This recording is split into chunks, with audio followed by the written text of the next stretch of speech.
you guys brought everything into the manor, like from the wagon and stuff, and we'll say the butler is up in the front office. He's kind of getting a manifest together of like basically like an inventory of like your property. Basically he's getting like what's in the vault, what's going to be in the workshop, kind of what inventory you have He's in the taking stock armory, of what's in inventory, right? of what's yeah, like what supplies you have, things like that. In the wine cellar / the pantry, you know, this area. He's getting an inventory, like a manifest together of everything that you have. So in the meantime, we'll say that Oswald showed you guys upstairs here, and he kind of brought you into here before leaving, and he's basically like, this is your guys' private kind of chambers, so like go ahead and pick out a bed, like, you know what I mean? He's showing you, like, letting you guys pick your bedroom for now. Or not, like, you guys can do whatever you want, you guys are the owners. He's kind of showing you where the like private quarters are, so like you guys would pick one of the, essentially for now, just pick one of these 4 bedrooms where you'd put your stuff. We can label whose bedroom is what, I guess. And then it's quite a ways off from dinner. Hillary told you kind of what was going to be for dinner. She but it's like noon, 1-ish kind of time. And we'll say, like, just because like you guys were on the road for so long, you guys get settled in to like whatever room you want, and then we'll say you guys took a long kind of a rest, just to, you know, like you guys bathed if you want and took a rest and got settled in and everything, like, you know what I mean? Washed off all the undead. Yeah, washed all that off, washed the road off, everything like that. So it's about 9 p.m. at this point, evening time, and this is what allows you to like level up, essentially, is you guys got settled into your rooms, and you guys took like a rest. So I think you guys weren't able to do the leveling up last time, right? Like I had to do it for you or whatever. Yes. Okay. Yeah. So I'll share the screen, and then we'll go through. Open it in Discord. We'll go through each one. As soon as he opens it. Click watch. Yeah, I got it. So we'll just go down the list. So go ahead and roll a D10 for me, T. This is would be for Armis's health. 1d10 rolling. Yeah. 8. Okay. 8. So 37.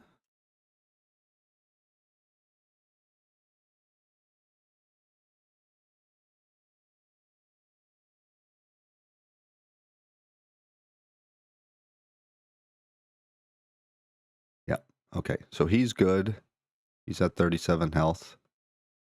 Not bad. Yeah, he's getting not bad for best boy. Good. Let me make sure that saved. Yeah. Okay. Next, we'll do Cobra. Level up.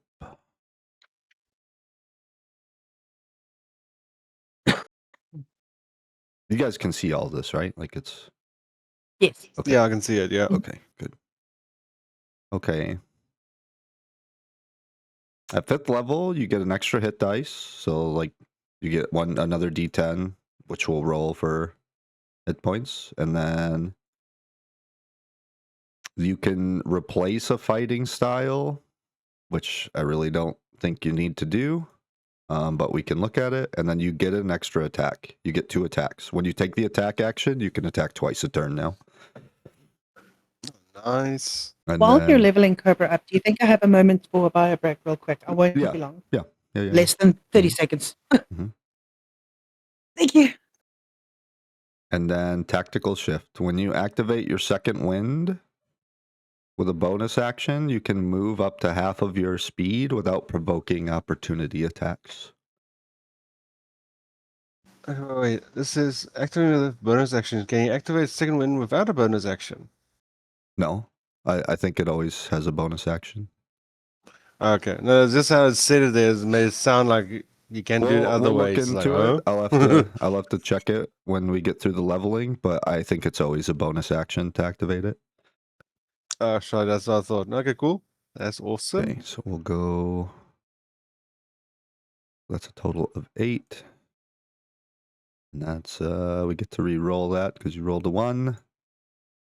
And that's a 7. So we'll take the 8. Nice. Okay, 47 hit points.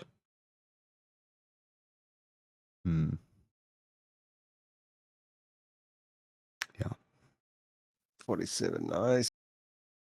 Okay. That's good.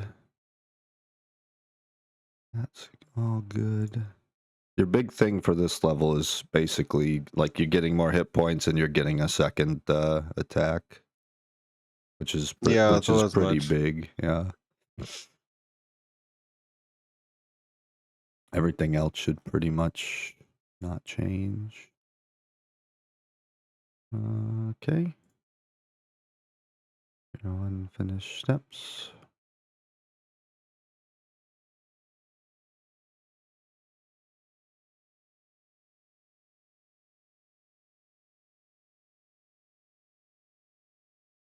Oh, 52, okay. 52. Okay. And just remember that you have 2 attacks a turn now. So you get to... Shot. That counts as 2 chances to proc your weapon also. So. Oh, I need all the chances of that thing. Jeez. Yeah. Okay, so you're good. We'll level You up. want to do gravel next? Yeah, sure.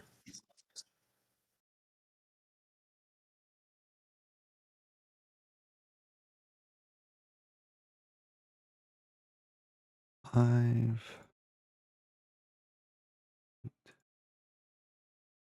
Nope, that was 5. So 8. He is kind of in the same boat. He's a fighter also, so he gets like the tactical shift thing. He gets extra hit die and he gets an extra attack. Okay, cool. Reach out and touch joint. Thank you.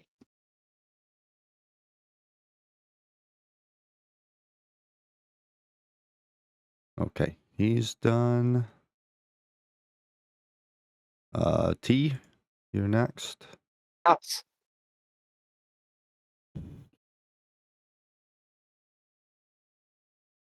Go 5. Yeah, we'll take the roll. That's 7 hit points instead of 5 hit points. Sounds good. Yeah, she finally broke the 30 mark. Yeah. What now? 30 hit points. Oh. Okay. T, at you're level 5, so you also get an extra attack a turn. So Nice. you get two arrows a turn. It doesn't let you do another action and then get a second attack. You're taking the attack action and you get 2 attacks. So you can't like skip one attack to do Pull a lever. right. Yep, like right. pull a lever and fire an arrow. You have to choose the whole action. But if you choose the attack action, you're getting 2 arrow shots. Yeah. Cool. All this stays the same. This spells. That one.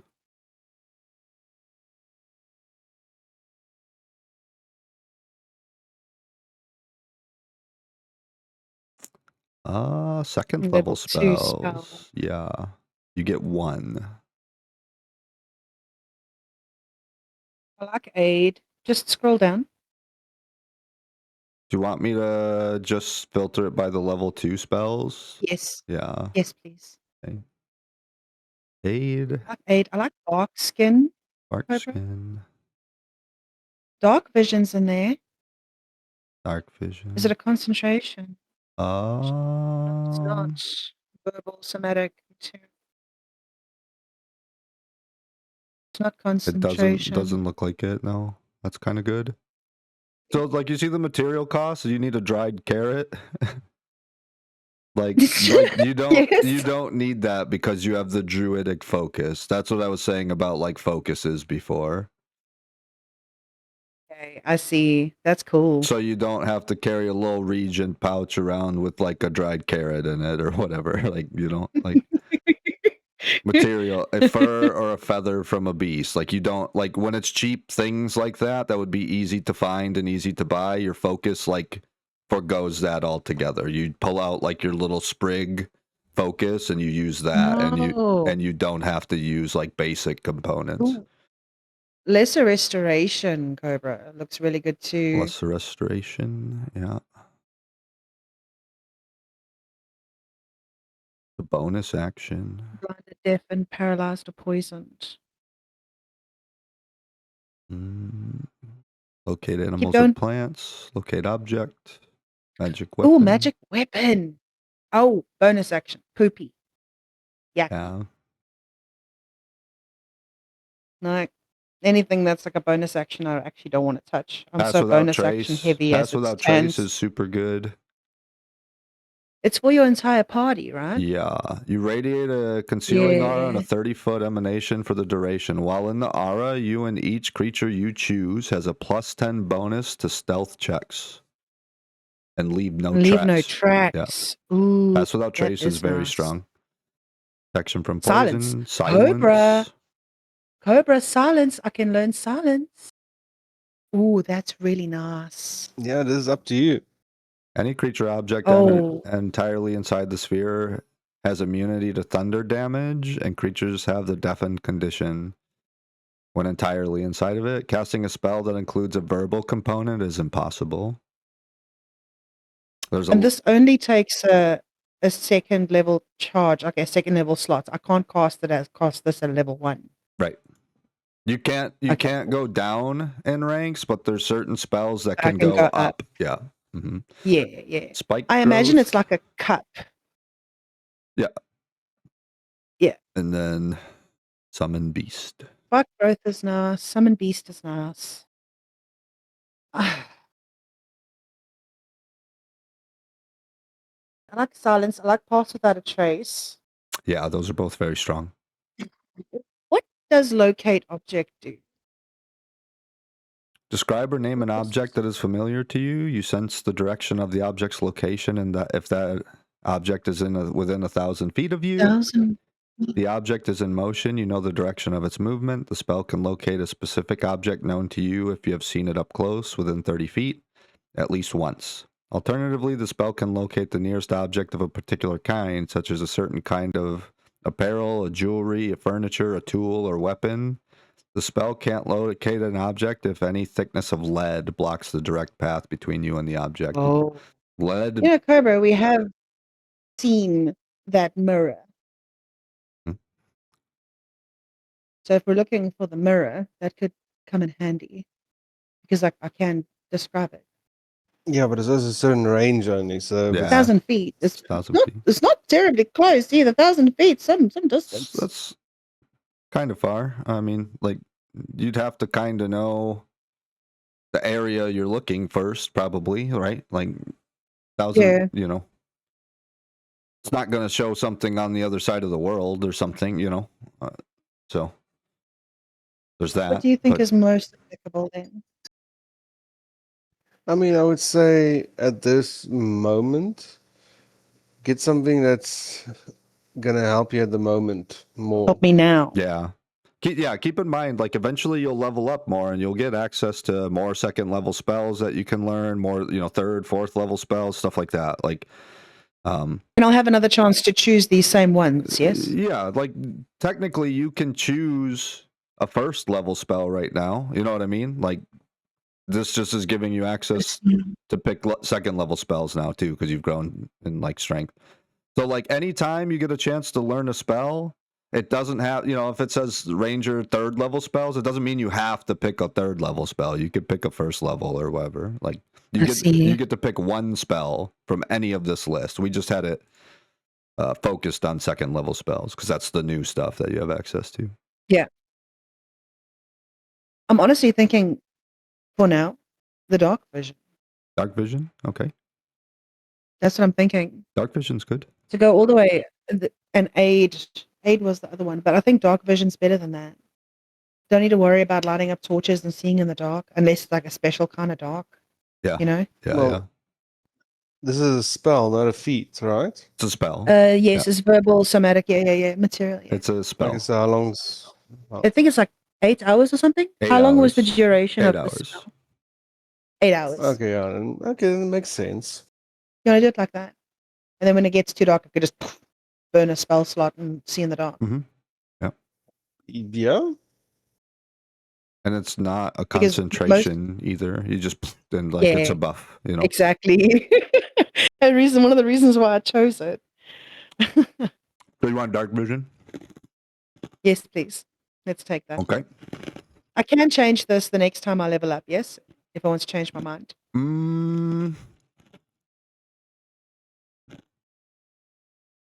Yeah, it looks like you can. Yeah, change spell selections and stuff. Yep. Okay, cool. It does. If it I does would look like like to you can. change it, I'll just ask you. Okay. Oops. We want dark vision. Save. Okay. Oh. You now have dark Yeah. vision, and you have 2 attacks Yay! around. And you have 31 hit points. I think I automatically learn Misty Step as a Horizon Walker at this level. Let's see.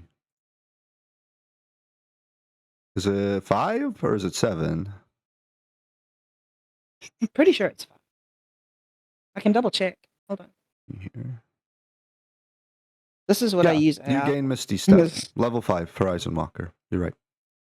Ding, ding, ding. So you have Misty Step. Baby.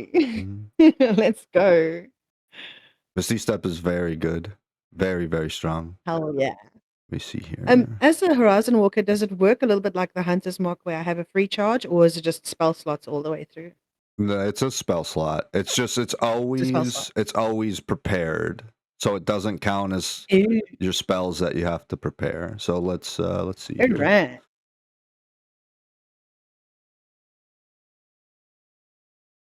Let me see how many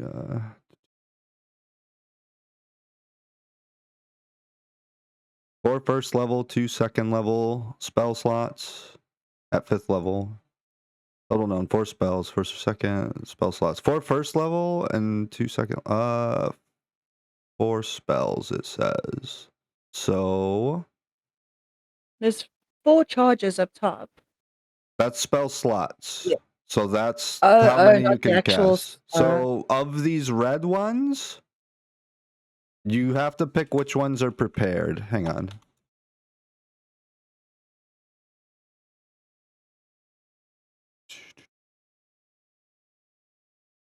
Would I need to prepare Zephyr Strike as well? Which is the Horizon Level Walker. 5, you can cast first and second level spells using 4 first level and 2 second level spell slots. A 5th level ranger in D&D is not a prepared caster in the traditional sense. They are a known spellcaster, typically knowing 4 to 6 spells. The rangers have to prepare spells each day, which means that they know a small set number of spells selected from the ranger spell list. They do not prepare spells from the entirety of the ranger spell list, akin to clerics.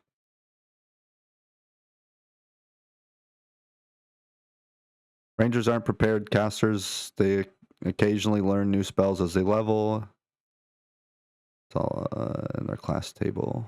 Okay, so I'm confused. What's happening? Nothing. It's something you don't have to worry about. So you just know all of these. It looks like.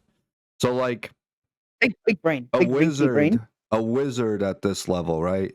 Say he has the same access as you have as the spells we're looking at, right? Right.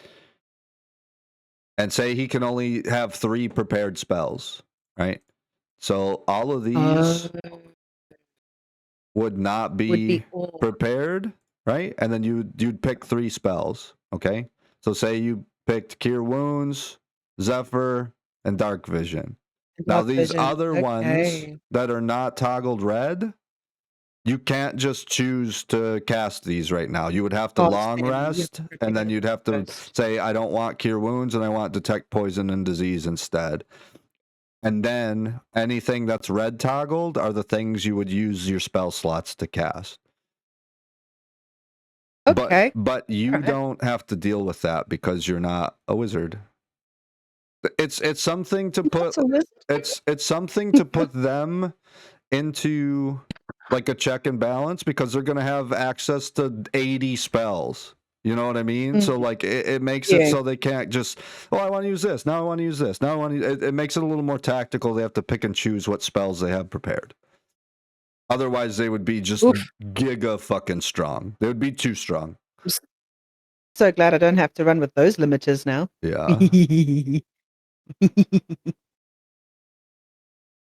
Okay.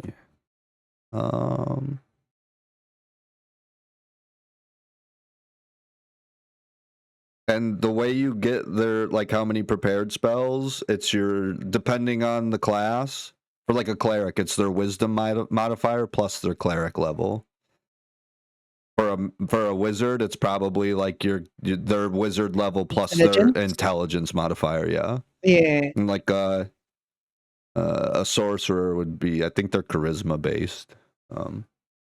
They have some weird stuff though. They have like meta magic. They get these weird points they can use and shit to like restore spell slots on the fly and stuff. They do some weird shit. Oh, that's cool. Yeah. Okay. So yours is done. Yay! Who's left? We did gravel already.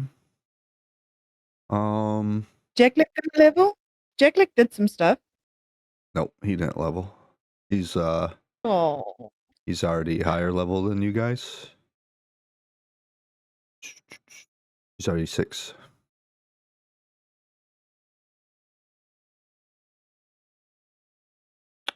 And then see, like, look how many spells he has access to. Like, Let's see. that's all his Whoa. first level stuff. That's his second level stuff. That's his third Second level level stuff. That's his fourth level Jesus. stuff. Like, you know what I mean? So, and then these ones that have the white like this, they're just always prepared. So they don't count as having to prepare spells. Is how those work. It's always prepared. You always know it.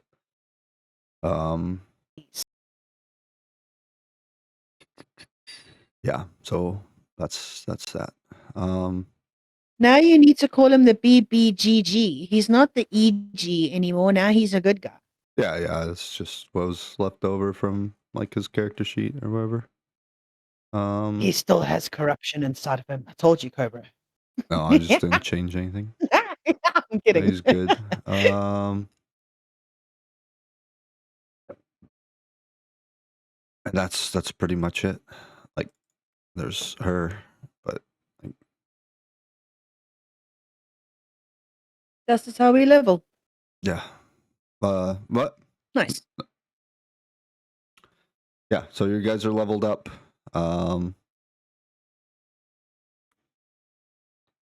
Guys are all 5th level now. Do you want to keep which is good. sharing the screen? I think that's everything, right? We got everything done. Yeah. I'm gonna hop everyone out. leveled. I'm gonna go back to Roll20. Yeah, that's fine. Yeah, I'm out. We'll stop streaming that. Okay.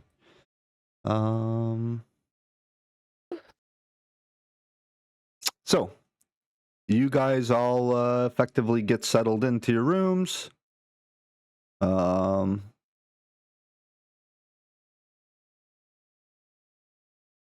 We're gonna put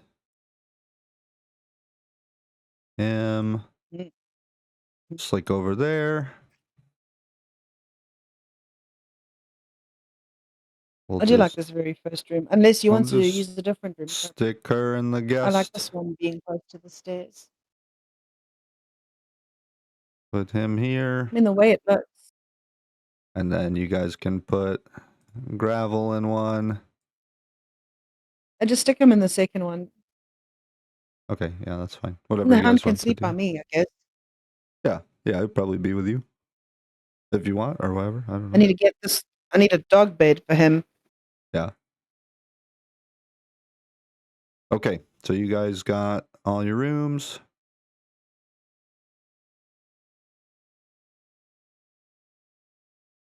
We'll do that.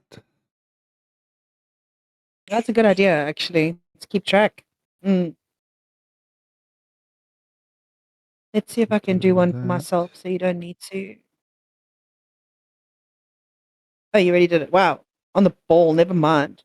Whoops. Huh?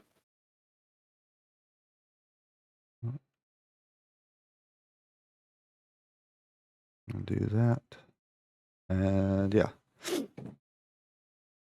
So you guys get settled into your room. You guys sleep. You wake up. You leveled up. We'll say it's about. I think I said you guys came here about noon or so. Yeah. So we'll say it's about like 8:30 evening time, and you guys wake up to the smell of like a bunch of food from the kitchen and the dining hall. As the chef said, Could I do a portland roll? should be a dinner. Or do I need to wait?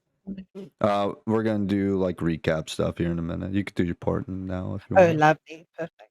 I just wanted to get leveled up first before we did recap things. Could do porting rolls if you want.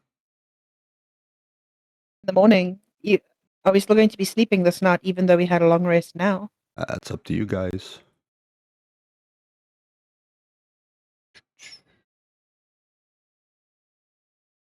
Well, we're probably gonna stay up a bit later and then. I want my portland roll. I'm going to go to bed early. I don't care. You just did a long rest, so like you can do a porting roll now. I said, do your That's roll. what Do your I'm roll. So I saying. said, Yeah, but your do your vision roll. thing will happen only afterwards. That's fine. Yeah. Even if I do a portland roll and we have a vision like 2 hours later, that's fine. That's what I said. Do your Have a roll. vision in the bath. Have a bit of vision in the bath and then drown. My luck lately. Oh, beautiful. Look at 20 those to 19. numbers. Yeah, good. Okay. All right. So we'll go Natural into our 20 on a recap. 14.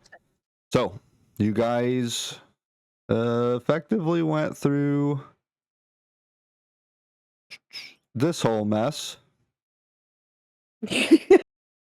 after you guys spent multiple sessions going through clearing this place out. You know, that realistically, like, look how big this place is. Like, this isn't even Huge. necessarily the full size of everything. We'll do.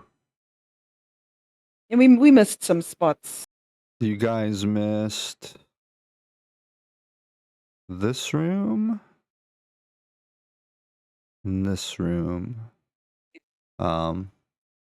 There was no treasure in those rooms. Those were actually kind of trap rooms. They had a bunch of zombies and ghouls in them and stuff. You were going to find a bunch of the bodies that they've been snatching up. And from a storyline perspective, there's not really much you would have gained out of those rooms. That's still quite hectic that we missed those ones, but all the secret ones we found. Those were 2 secret rooms, but you guys were in the middle of kind of doing these, and this room I kind of just decided not to include for like you guys already did enough fighting to level up, and it wouldn't have done much for storyline wise, so you guys missed like I didn't even include this room really, to be honest. Yeah, cool. In this room you guys were kind of in the middle of this and sneaking down here to fight the main big bad guy Didn't even and notice that. everything. Yeah, right. You guys had a lot of more serious things going on at the time, so I didn't even have you roll perception or anything for this room. It would have just, as these bodies would have turned into zombies, like you guys fought in the way back in the beginning, like up here, and then Yeah. this room, these were ghouls. So like those. Cool. Yeah. Those don't look friendly. So are they the probably faster than normal zombies and stuff? They're yeah, they're a bigger, meaner version of the zombies. Wonderful news. That'll be that'll be a surprise and a half. But They yeah. can You really they could make 2 bites or a claw attack at you. They didn't have a lot of health or big AC. They can move a little bit faster. If they claw you, like scratch you, if you're not an undead or an elf, you'd have to make a constitution saving throw. And if you fail it, you get paralyzed until the end of your next turn. So they could like freeze you in place. And there's gonna be That sucks. there was gonna be Look at 5 me, of them. Yeah. So that was like a trap room, and then So, did we effectively get all the treasure rooms and not trigger any of the trap rooms? pretty much. In essence, yes. Pretty much, yeah. Yeah. There's 2 trap rooms you didn't get, and you got the treasure rooms and stuff, yeah. So you did Also, good. there's a lot of people that work down there. There's a lot of them. Yeah. Yeah. So it was a major like base of operations for, or they hadn't started doing a lot out of this base yet. They were going to start coming down the mountains to neighboring villages and stuff and really start attacking places and building an undead army. So like you stopped them before they really got the ball rolling, to be honest. Wonderful news. So That just means they're going to have to choose a different location. yeah. And we'll stop them there too. Great news. Yeah, More yeah, yeah. basements. Maybe. So you guys, spent multiple sessions running around in this place fighting things, finding and rescuing a couple people from there. You got a couple allies now. And then you ended up down here in the final room. Killed one of their necromancers. That was a fragment of the book holder. Got the fragment of the book. Fought Chelik, killed him, freed his soul from the vessel that he was in, and got a whole shitload of information. And returned to Albertina's. Yes, and we did. Yeah. Returned to Albertina's We're still reeling estate from all of that information. and presented a bunch of that information. Got your deed to your property, made your way over to your property, and that's kind of where we ended things. Is you getting to the vineyard and showing the people that work there that you're the new like owners and proprietors of this property, and that's where we ended last session. That's where we pick up now. You guys have, like I said, settled in, kind of picked your rooms, kind of established where you'll be living, and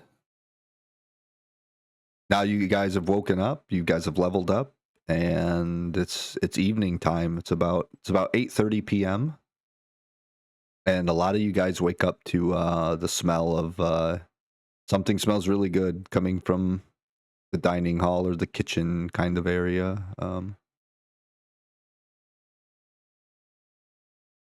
So you guys wake up, and what would you like to do?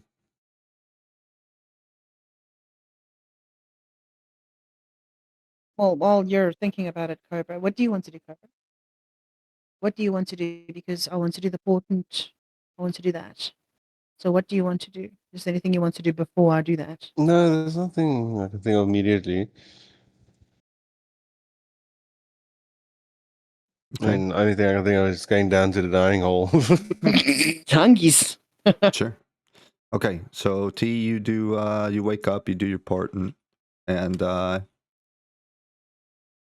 on, I'm updating you guys' tokens for like your hit points and stuff. I almost got 2 double natural 20s on portents. How crazy would that be? Yeah.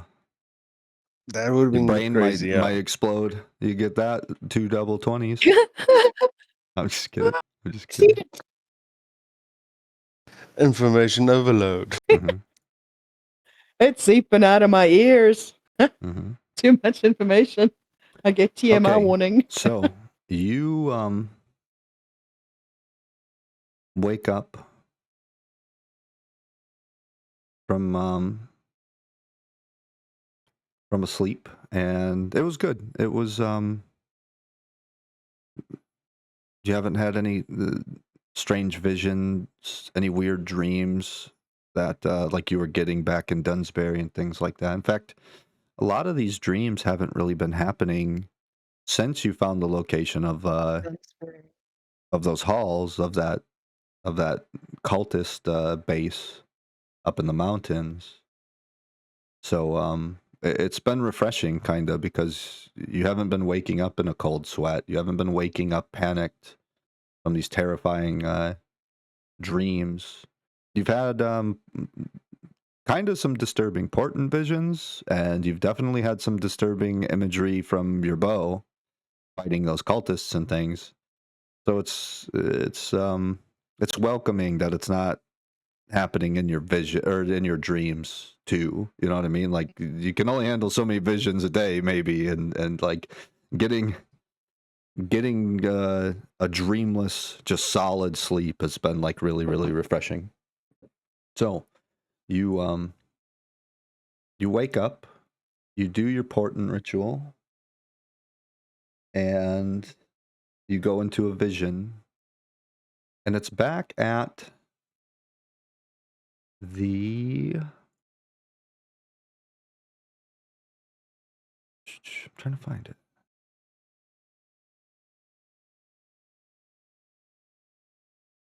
No.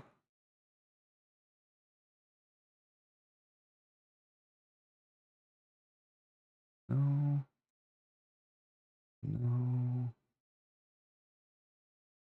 No.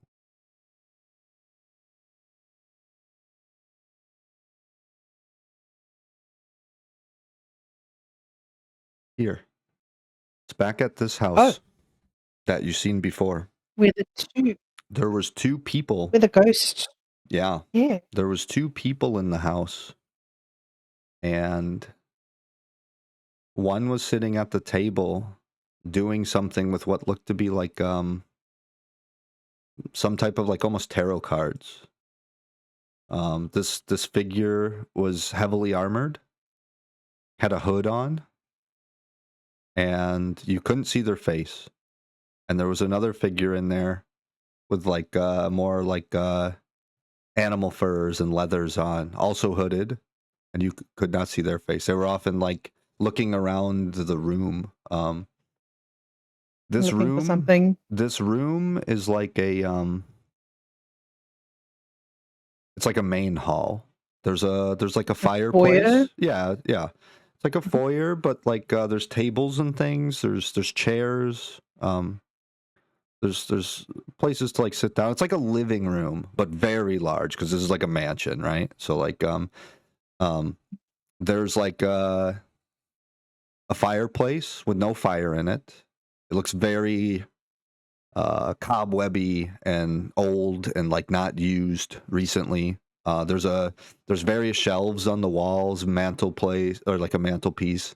All of that has like different various candles that have been melted down pretty far, not used in a long time. Cobwebs everywhere. There's like moldy tomes, like old books that haven't been opened in a long time. It looks very like dilapidated, very like untouched in a long time. There's dust everywhere. It's just very old and like not disturbed in a long time. There's no like Any pictures on the walls? Yeah, there is a picture of a woman in the it's like a canvas oil painting. There's a picture of a woman in armor. She looks to be like almost like a knight of some kind or a warrior of some kind. The armor looks like the picture's very old. It's cracked. It's very like some of the paint. Untended. Yeah, some of the paint is like flecking and chipping away. Peeling off. Yeah, it's very cracked. So it's not well maintained anymore. It looks like at one point when the picture was maintained well, like when it was first done, the woman would have been in like very, very ornate, like intricate, like almost like ceremonial looking armor. She looks like she'd be somebody of importance. She has Any distinguishing facial features that I can make out, or not she has really? a helmet on, so you cannot see Oh, from like her nose up. Is like is some type of a helmet. You can see her like jawline and her lips and her mouth, and her lips are closed. Her mouth is closed. Her chin is thin. She doesn't have like a big like square jaw or anything like that. She's very very very feminine. You would guess either elven or dainty, like human woman, like petite. She has. She's in this ornate armor. And she's in very like if the painting was in better shape, it would look like the armor was like well maintained. Like it looks like doesn't look like painted like it's rusty or beat up or bloodied or anything like that. It looked like it would be like polished, like ceremonial kind of armor. She has very long hair coming down a little bit like over her shoulder and in front, kind of like down like where like her breast or like her chest would be. There's some of it coming down in front of her shoulders, and then a large portion of it down her back behind her shoulders. Her hair looks like it's brunette, blonde. Her hair looks like it's very long, like it would be down to like her knees almost. Wow. And that's a very Blonde, very brunette, very red hair. dark brown. Almost like a black. Oh, Like jet black. dark brown.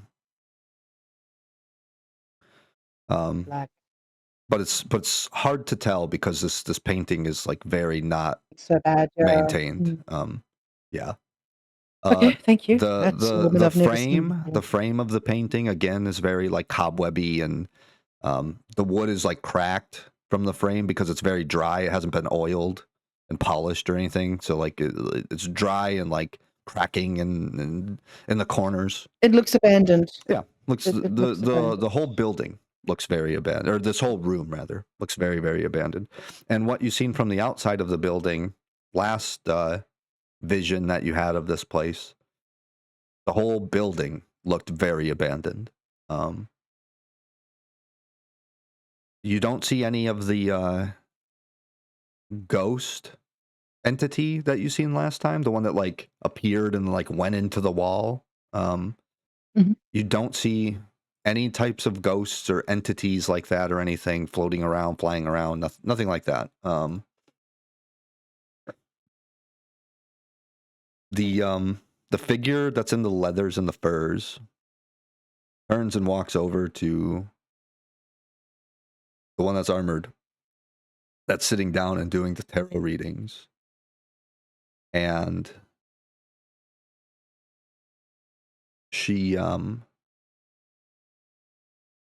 let me find it. I'm trying to find the pictures.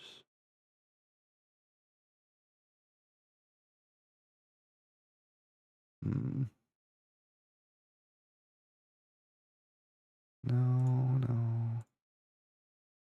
The same thing, a bunch of notes. So yeah, okay, so the one in the furs and in the leathers walks over to the other one that's sitting down that's armored, and she pulls her hood back, and it's a woman, and you recognize her. It's the twins. Oh, both of them. Yep. The other one that's sitting down, that's armored, looks up, and you see them talking to each other. You can't really hear what they're saying. The other one looks up. Moira and Jennifer. The other one looks up, pulls her hood down, and you realize it's the other sister. The one that was armored, that was sitting down, stands up, and you see her reach for her pendant, her augury pendant, and she does the same thing that you seen Albertina do, and she like cups it in her hands and whispers into it, and then brings her hands down and like opens her hands, and it poofs into a raven, flies over to the window, starts pecking on the window. She opens the window and it flies out and flies off. And as it's flying out the window, you notice something about the raven. It's flying a little bit, and then it disappears, and then it reappears a little bit farther ahead, and then it disappears again, and then it reappears even farther ahead, and it disappears, and it reappears farther ahead. And it's like it's doing these short, mini little teleports as it's like blinking forward. And you realize that that's how these ravens deliver their messages so quickly. They don't just fly where they're going to. They go like they disappear and then reappear, and they're blinking. Yeah. They're like doing small mini like teleports to like leapfrog themselves faster and faster to their destination. That makes sense with Lady T knowing the Misty Step ability now. Yeah. So she would understand it now? It's not really a Misty Step. They're doing something though. They're just like doing like a teleport thing, kind of like that. Blink. It's it's like a blink thing effect that they have, yeah. And it lets them move very, very, very, very quickly. And before you realize it, or before you know, like as quick as you've seen the raven, it's completely out of sight. It's just miles and miles and miles away. It's very obvious that they're sending a message to another augury member. You have your suspicion it's probably something Albertina is having them investigate. And then your portent ends.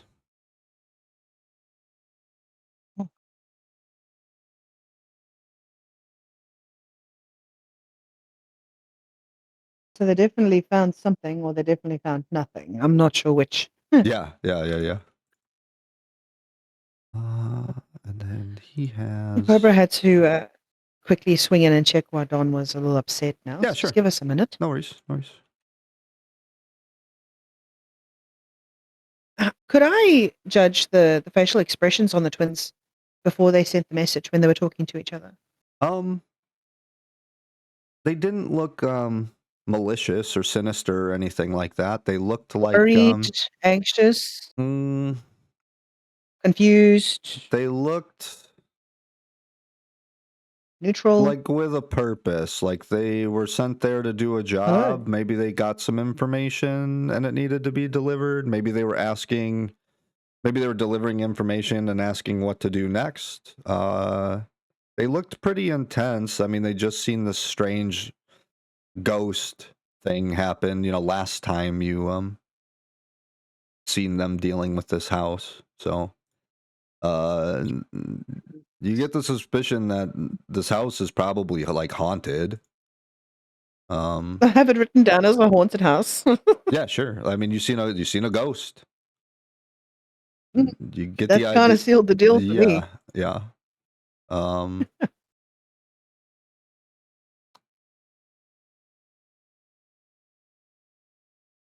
They didn't look particularly scared or anything.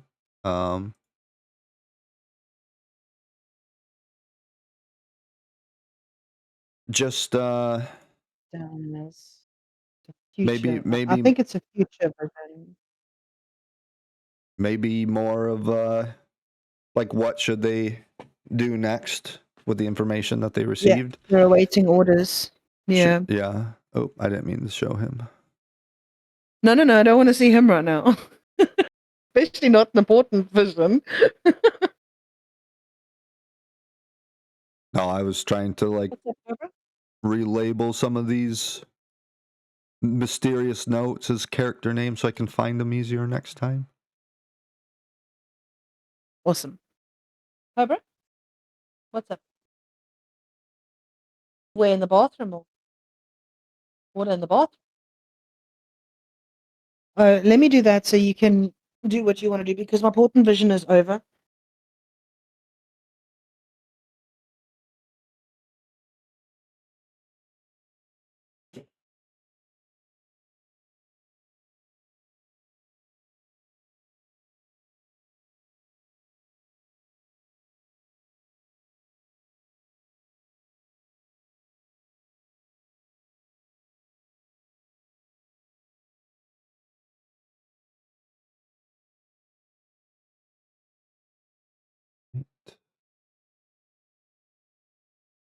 Delete this.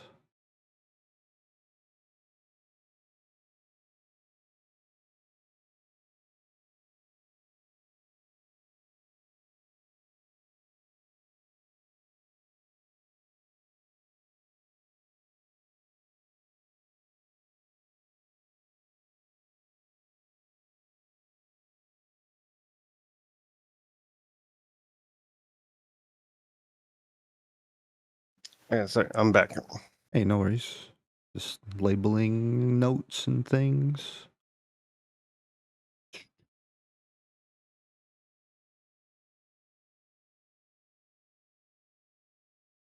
Uh,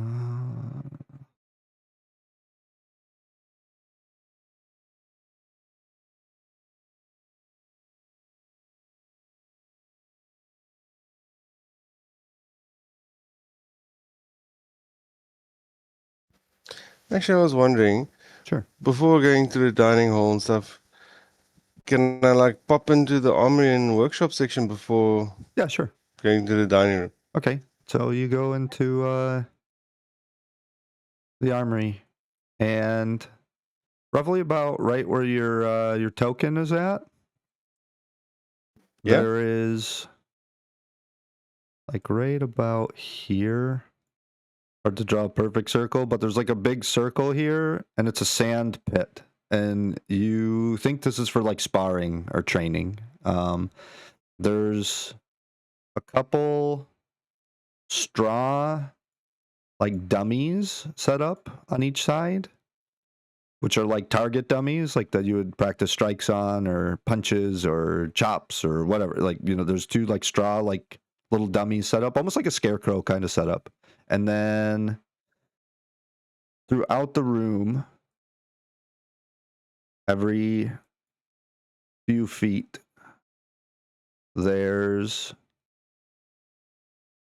like wooden like armor racks so that you could put full suits of armor on there. In the middle of them are on the wall are like weapon plaques where you could hang like a shield or a sword or a axe or like weapon stands on the walls. It's the same thing down here.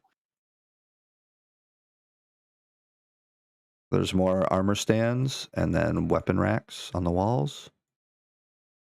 And then over here, this little circle, this is just empty so that people can get out onto the back patio after training or whatever. The doors to this room, so here and here, are iron reinforced, and right next to each door is a set of key rings. You think that these key rings would be for these doors. They're made out of the same kind of material. They look like they match the doors.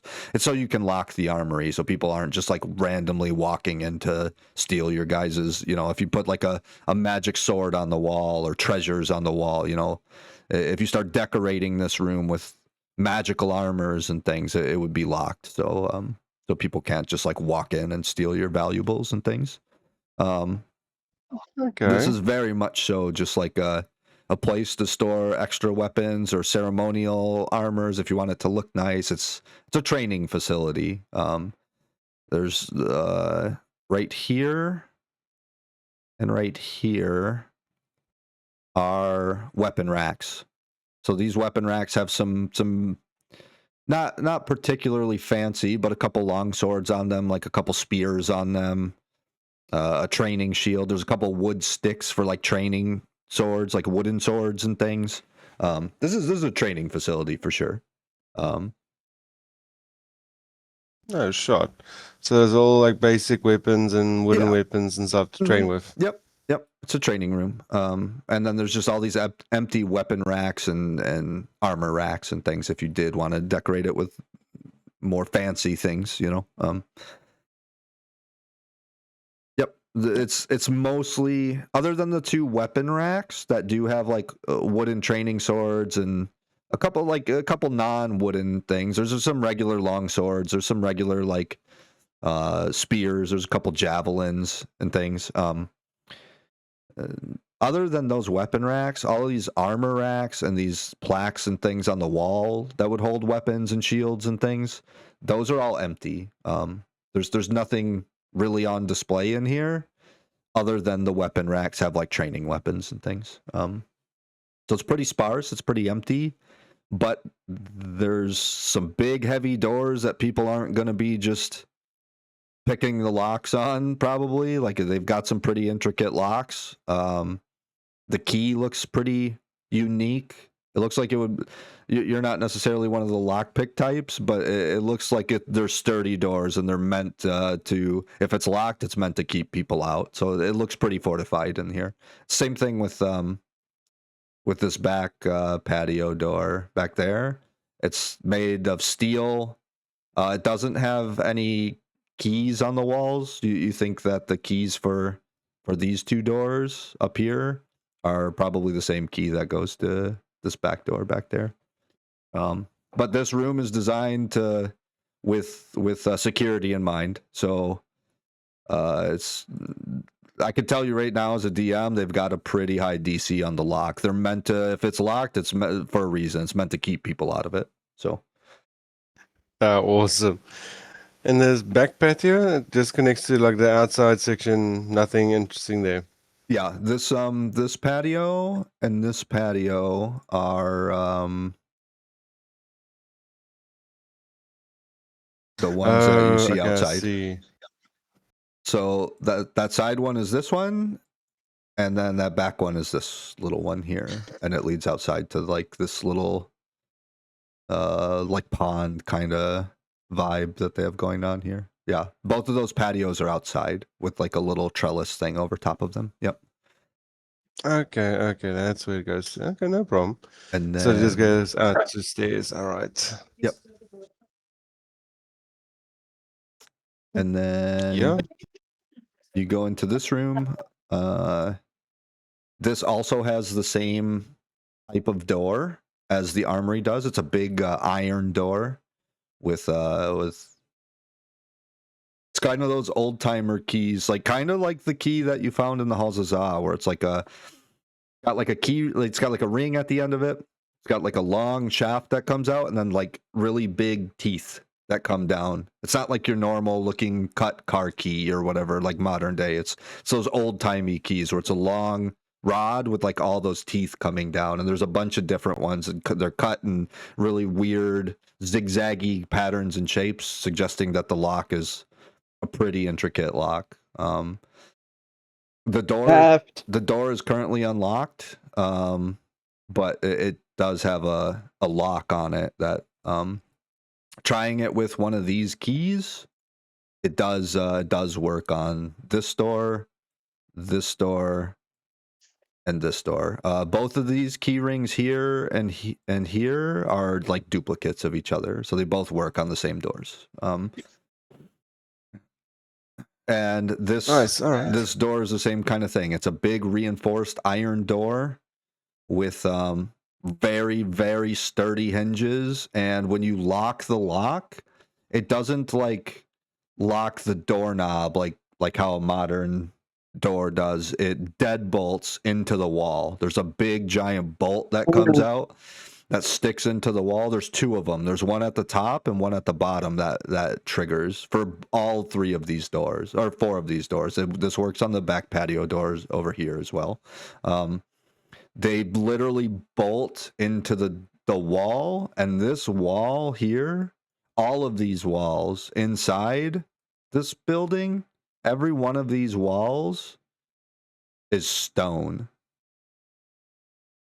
So it literally has a bolt. So you're not getting through that Yeah. easily. It has a bolt at the top and a bolt at the bottom of the door, and they literally shoot out and protrude and go into the stone wall.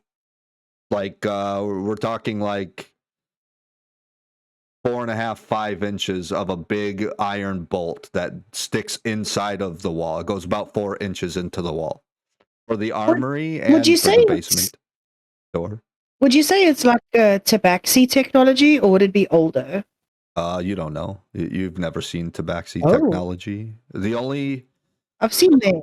The only kind of Yeah. like tabaxi-esque potentially technology is the tabaxi that you've seen at Salsas, and you don't know if that's a tabaxi thing or if that's just engineering tinkering things that they did.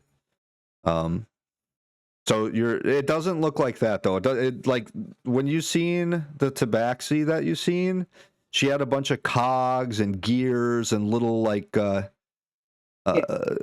you know, like gear, like with like little sprockets with like the teeth on them and everything all the way around, like a clock like sprocket or a bike sprocket that would have like a chain on it. Like you've seen all these little cog wheels and things.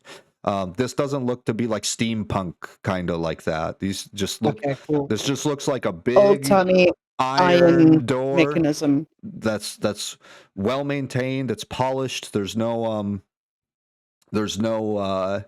like rust on any of the hinging or anything like that. The handle on all these doors have a normal looking like circular knob that you would turn, you know, left or right to like open the door. You notice carved into the handles, they're iron, but they have a carving into the handle. They're intricate and they have like scrolly, like filigree and things on the handle, on the knob. And you see two grapes on each of the knobs, on every one of these doorknobs. Hillary's room, Wilfred's room, and the library door are all wooden doors. They're not super iron reinforced like the armory or this basement door is. But they also have like iron knobs, handles. Like all of the doors in here have these iron handles, these handles that are circular that you would turn left or right. And they have grapes, like filigree, like floral little flourishes around them. And in the center of the handle, they have two grapes that are right next to each other. Like one's kind of overlapping the other one. And like how a cherry would look. Yeah, similar. Yeah, kind of like that. And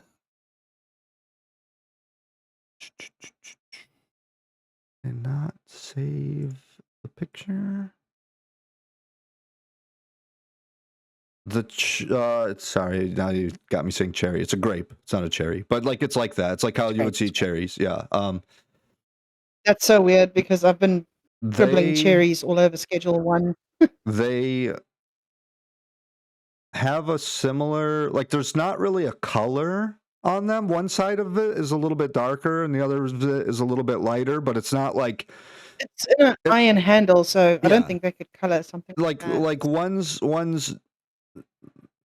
darker than the other in sections of it, and there's a swirl in each of these grapes, and they look like this. And it looks like that kind of a swirl pattern inside of the grape. in the grapes, Mhm. in the grapes themselves, Yep. like they both have a swirl. Each one has like this double swirl in it, and one side looks darker and one side looks a little bit lighter. You don't see this like red and gold like you see in this picture, but one like the side on the left there looks darker, and the one on the right with the swirl over up at towards the top looks a little bit lighter in color. This is black iron, so like it's hard to get like a red and a gold in it or whatever. But one side is darker and one side is lighter. You can say one side's oxidized, other side's not Exactly. so much. Yep, exactly. Yep. Looky you, ready to go to the workshop and start smithing, huh? So, you go down the stairs and I'll join you. you guys come down here, and it's the same kind of thing. All of these doors are exactly like the reinforced doors that you just seen upstairs. This one is a double doors, so it's got. Would it swing open inward? Most likely. Yeah. It goes inwards, yes. So these end Yep. up like right here, like this, right? Like that. Yeah. Yeah, Exactly. they swing inward like that. And it's the same kind of thing. It's two big iron doors. It looks like the key that you have fits this door. It fits all of these doors. It's this door. This door, this vault treasury is the same thing as like this. It's a double doors that swings inward. But this door is much thicker. Where'd you get that key, Cobra? From upstairs. By the armory. Yeah. Is there another set? There's two sets. There's two. There's one set here and there's one set here, and they were hanging on the wall Oh. next to the doors. I'll probably grab those. Yeah, we say like My you own were person. probably with him through all of this, like you were checking on Don or whatever. I think. Yeah. We'll Okay, just cool. we'll just say I you like were with that. him. So like, I mean, you get a set and he gets a set. These keys are, they have like a big like iron ring on them. They have in the center of that iron ring, like there's a big giant, like not giant, but there's like a big like key ring, right? And that the key is attached to, and the key ring is hooked through the top of the key, which is it's a circle, and it has that intricate little like two grapes kind of pattern in the top of the key. So the key is like this. It's like a circle. This is where like your two grapes would be, right? And there's like different filigree and things coming out into like the circle. Then the key is like a shaft, right? And then it's got like various different like teeth, Prongs. right? And Yeah, that's it.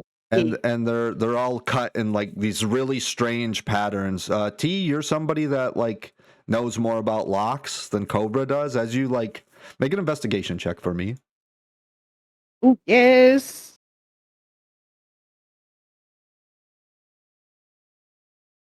Loading. Sure. Watch. Now it's not going to load watch. Otherwise, oh, there we go. Or not? You should do what I do. Just open up in the separate window. Yeah. I still don't know how to do that. Investigation. Yeah. Investigation Going check. up.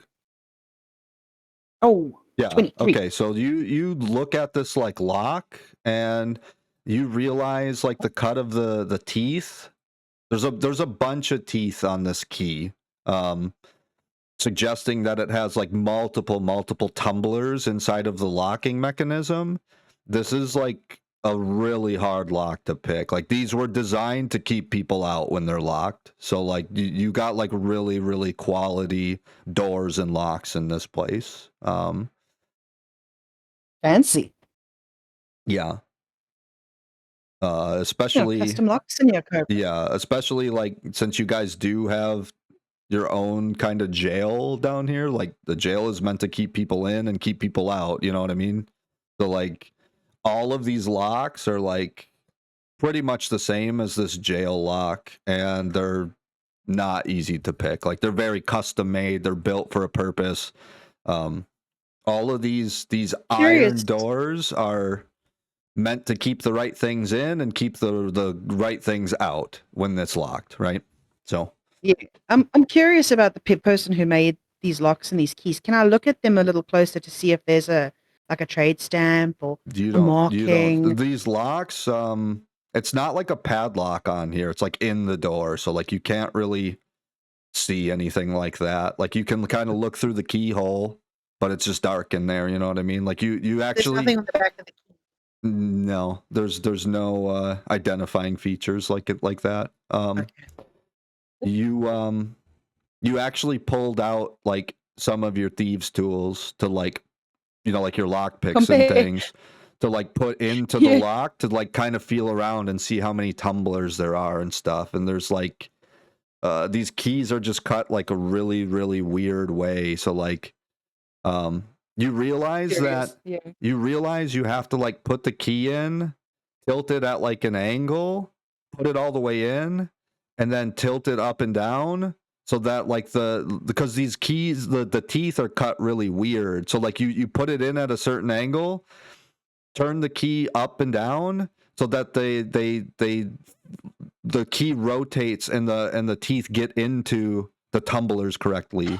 And then you push it in a little bit more so it's all the way seated in, and then you turn the lock, and that's what like activates the key. Like you have to kind of like put the key in a little bit, kind of wiggle it into place, push it in some more, wiggle it into place a little bit more, and then it locks all the way in.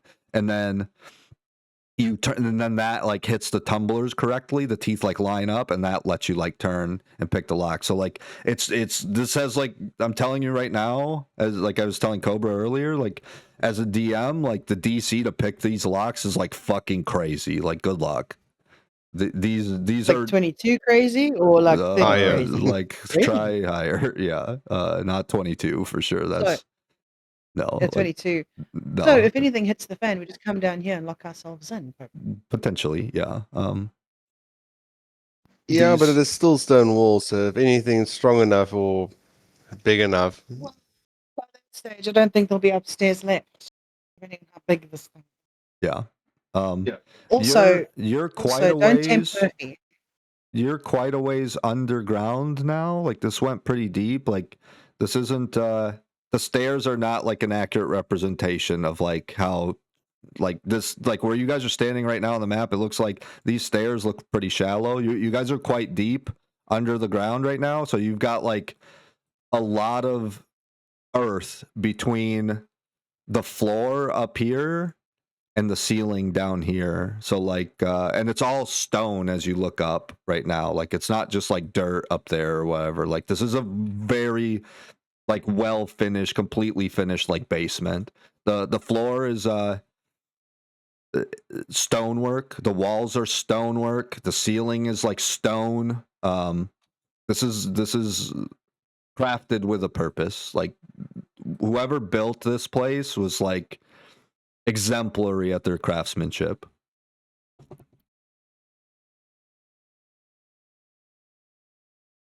nice. So he knew what he was doing at Absolutely. How cold is it down here? But How cold is it down here? it's pretty chilly. I mean, you're in a basement. There's not really any like fires going or anything. There's not like a fireplace or anything going right now. Now the forge is not running as yet. Yeah. There's nothing really going on as far as any of that kind of stuff. As you You guys, want to go look at the forges? what's up?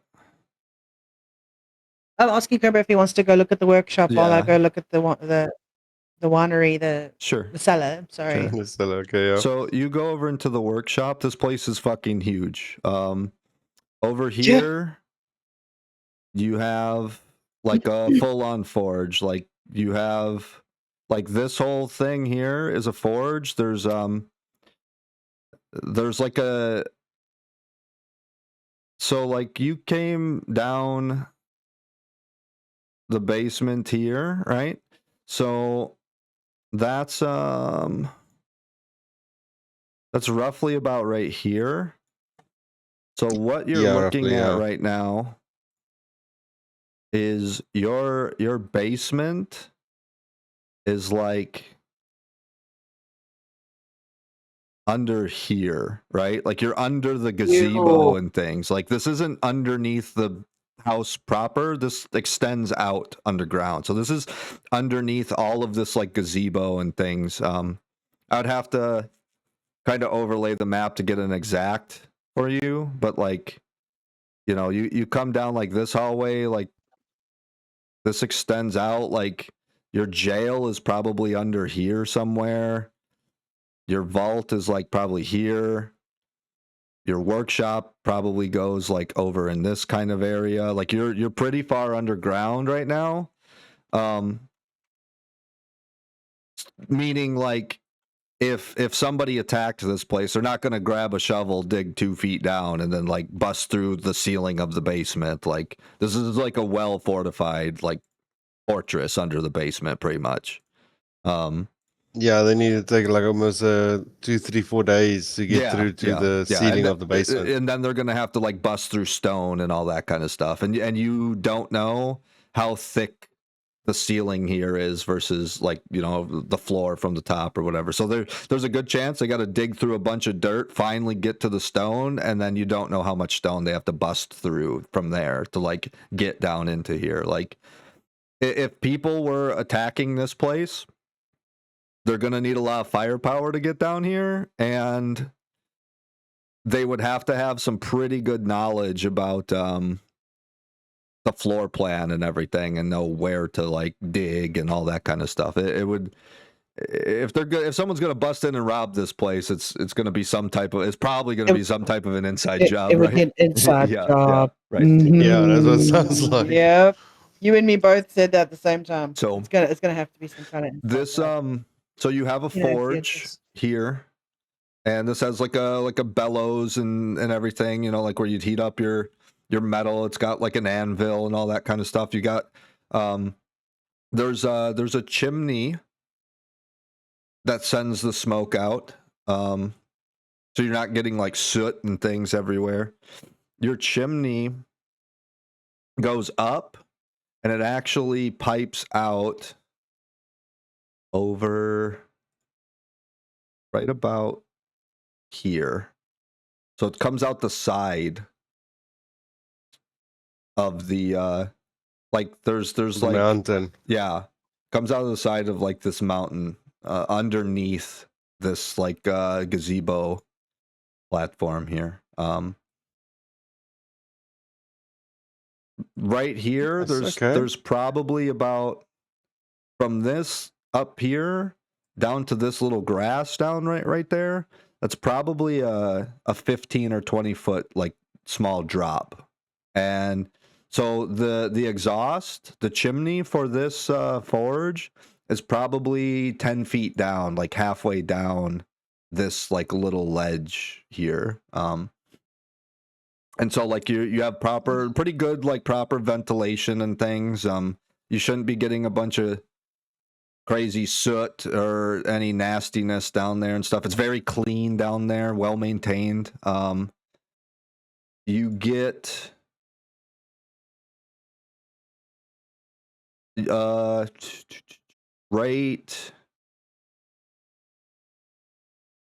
here,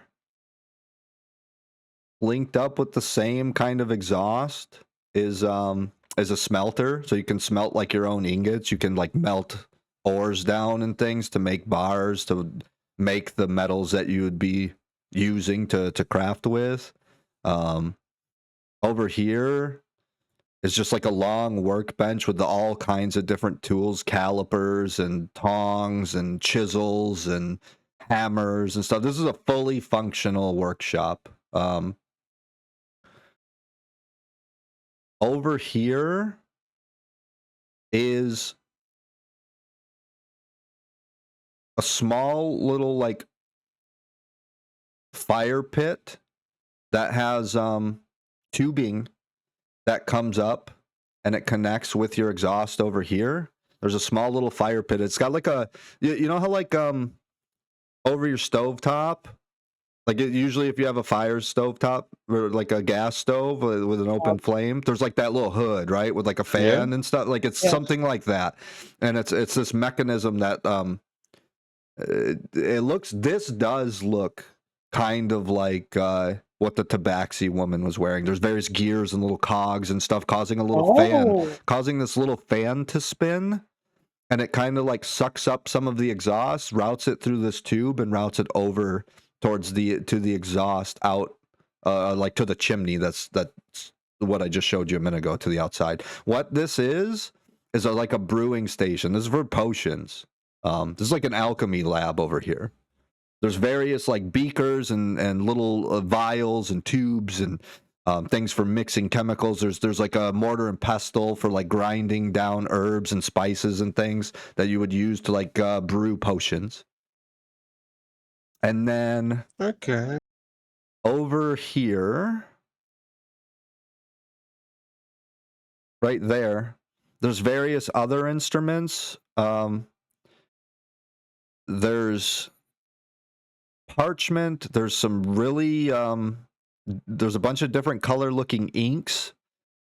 Some of them look like metallic in nature, like a silver ink, a gold ink. There's different little vials, like it's a little rack with like different little test tube like vials, and they all have various different colors of like powders, and a lot of them look metallic, like a gold dust powder, a silver dust powder, things like that.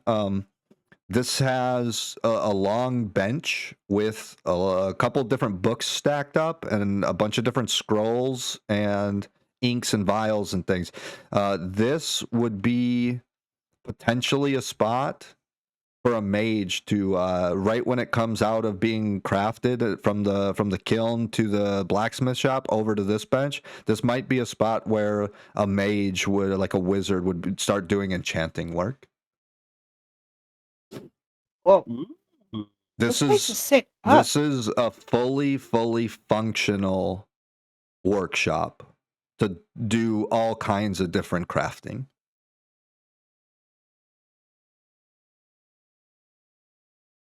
And then Okay, so quick one. Yeah, go ahead.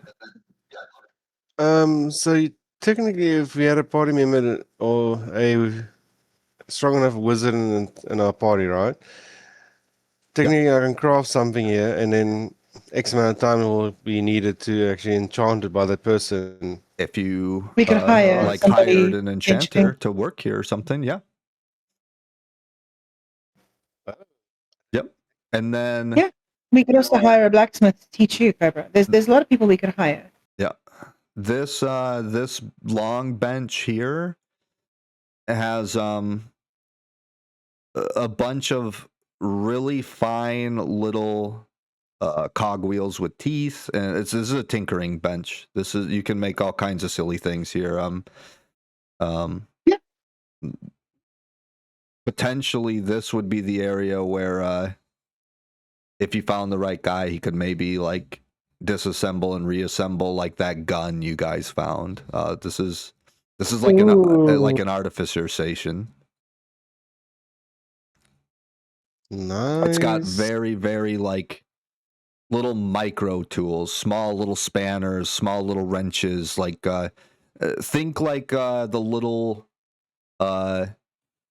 toolkits that have very tiny micro screws, so you can like take your cell phone apart or something, or take a wristwatch apart, kind of thing. You know, like this is for like tinkering. Yeah, any small fine work needs to be Really done. fine work. That's the bench. Yep. So like this is I'm gonna color that in brown. like super fully functional. You could probably try to craft almost anything you wanted down here with the right people to like show you what to do, or hiring the right people and things like that. It's got pretty much everything you need to, other than like the personnel right now, to like have a fully running workshop. Then I'm assuming like I need to get like raw iron and stuff to actually craft things. Yeah. You don't really see many materials around. You do see over here, like underneath this, like the tubing is like pretty far up. It's like along the ceiling, like up in the corner. That like exhaust tubing that comes from like this brewing station over to the exhaust, over to the chimney. Underneath that Yeah. tubing, you see these two square looking things. They're what those are mine carts almost without wheels. Like, you know, like the old school like mine carts where like they're on a track and they're on wheels and it's like a big box.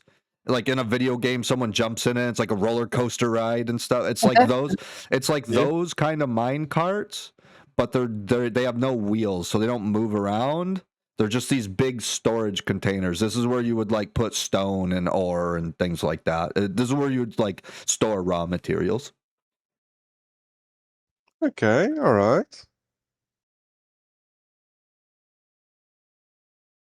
Yeah, I love it. Yeah. Alright. We're gonna go check out the pantry. What Sure. Okay. supplies pantry. Yeah. So you walk into here. This first entry area has just a bunch of racks along the walls. This is like shelving, and there's various different tons of different like wine bottles on both sides. Oh. It looks like wine. Then there's like a couple like there's various different like jugs. As you look through some of the stuff, a lot of the wine is just corked off. They're all labeled. A lot of them have the same kind of label as the door handle had with the two grapes on it. Nothing looks particularly fancy with these wine bottles. There's some big jugs that are corked. The big jugs you're able to uncork easily, kind of smell them and look in there and stuff. Those look like some type of like honey meads. This is a bunch of different alcohols. There's a couple bottles of like whiskeys and rums and things like that. Like it's just a bunch of booze on these two shelves. You think that like this isn't the particularly fancy things? Like not any kind of real Basic vintage. supplies. This is something where like, hey, we need to have a couple bottles of wine with our dinner because we're having a little fancier of a dinner. So like your butler goes down and grabs something off the shelf real quick. We'll grab a bourbon, a scotch, and two reds or something. You know what I mean? And then he brings them up, and like this is at the front, so it's for necessity, for like ease of use. You know, you could pop in the door real quick, grab a couple things, and then head back up. It's nothing. It's nothing particularly fancy. As you come in into the room, it's this giant freaking pantry. I mean, it's Massive. 55 feet by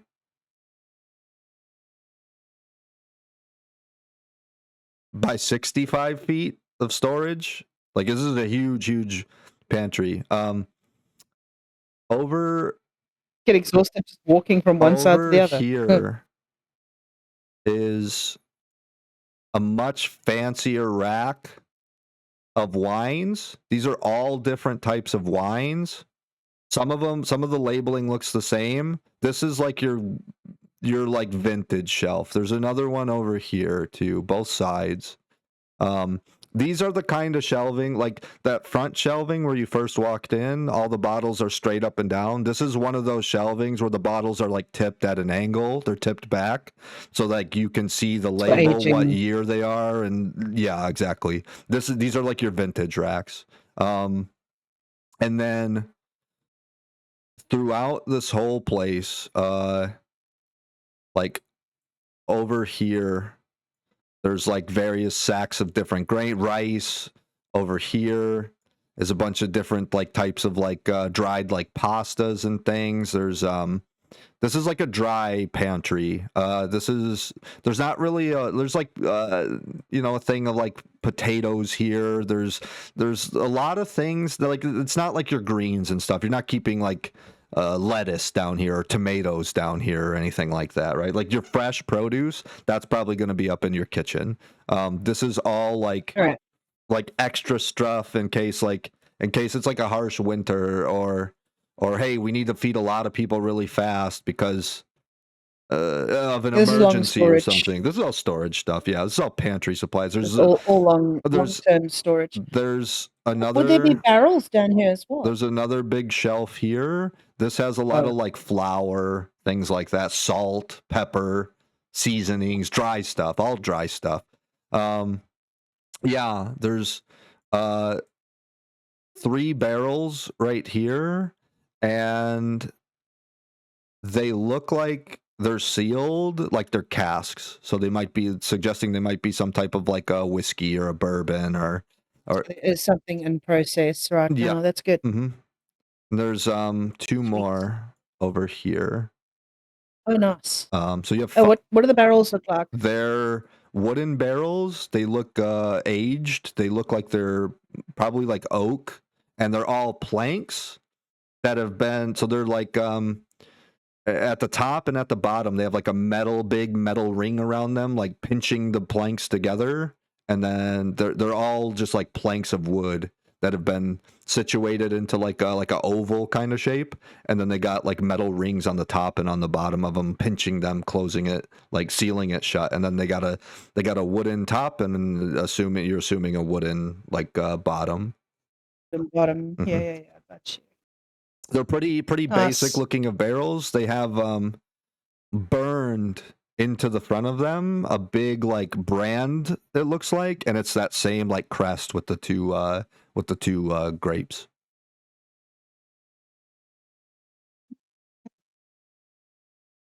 As you go up, Anything else? you walk up to Yep. this shelf. Make an investigation check for me, please. With pleasure. Hint.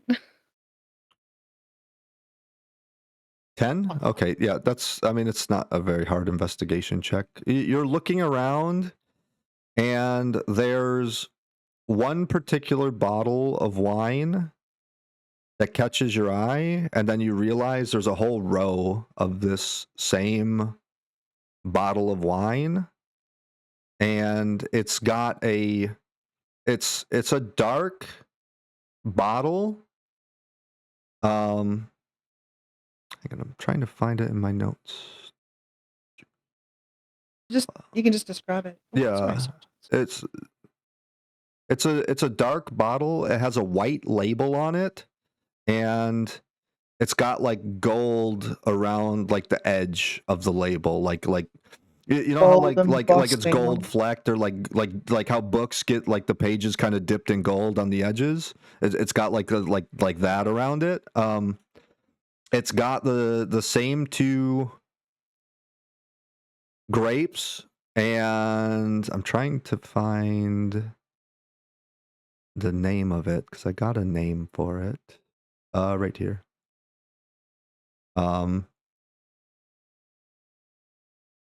These grapes are colored.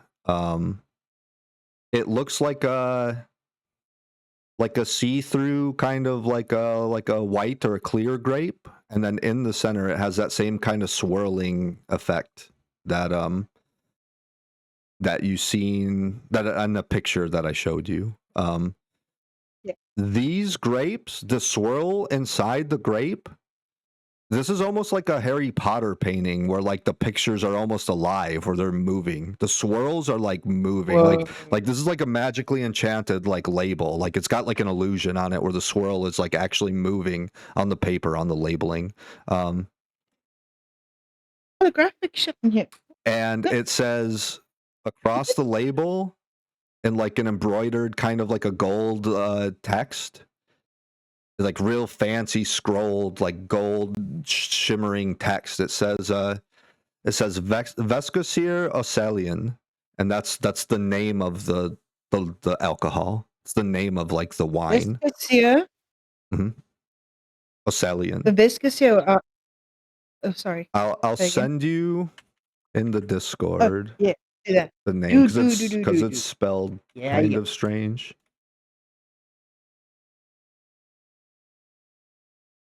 Got it. Thank you. I did not spell it like that, so thank you very much. Yeah, it's spelled weird. And these grapes just have this weird kind of like a yin and yang kind of pattern that's swirling around inside of the grape. The cork is like all the way down, so like you would have to get like a corkscrew and have somebody actually like prepare it and actually like pull the cork correctly. Otherwise, you risk It's ready it. for sale. Yeah. It's Oh, well, like done. otherwise Yeah. you risk it crumbling and falling into the bottle, and then there's a whole process to like sift out Get it like out. cork and everything, right? Mhm. So, Yup.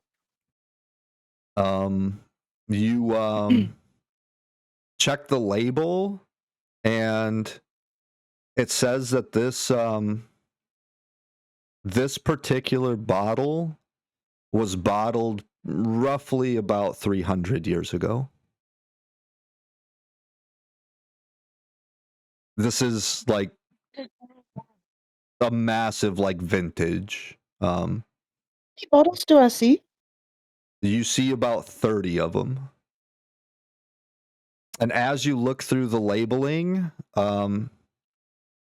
you see about 15 bottles of this particular label, exactly like the one you're holding. And then this is like, at this point, this is like the 400-year anniversary edition or whatever. And then like you see one that's a 300-year bottling, and then you see like a one that's a 250-year bottling, and like if you see a few of them, and as they get closer to more recent dates, the label isn't quite as fancy as the like really old 400 bottle one. It doesn't have like the swirling like illusionary kind of image of the grapes that's actually moving and swirling inside the grape. Some of that kind of goes away, and it goes to like silver bordered and silver text instead of gold and stuff, like suggesting like there's different vintages. Yeah, it's not the Grand Reserve. The Grand Reserve is Yeah, got all exactly. of that on it. Exactly. Yeah. Yep. Nice. We've got a good stock at least. Yeah, it's All right. Well, Please, yeah. it's obvious that these bottles were saved for like special occasion for the owner of the estate. Like this is like your guys' potential private stock. And it's like the good stuff. Yeah. And then you come over to this side, and it's roughly about the same thing. Come over here to this other shelf, and it's pretty much the same as what you've seen on this shelf. Like this is high end private stock stuff. Yeah, Cobra. You don't want to know what's in there. I can imagine. Pretty damn cool, actually. Place has been around for a long time. Yeah. Yeah, I'm also getting that same feeling. The previous owner or owners thought this place through quite well. Yeah. And then you guys go down to the treasury next? Yep. Okay. Let's have a look. We're right Okay. here. Yeah. So you go into the treasury, and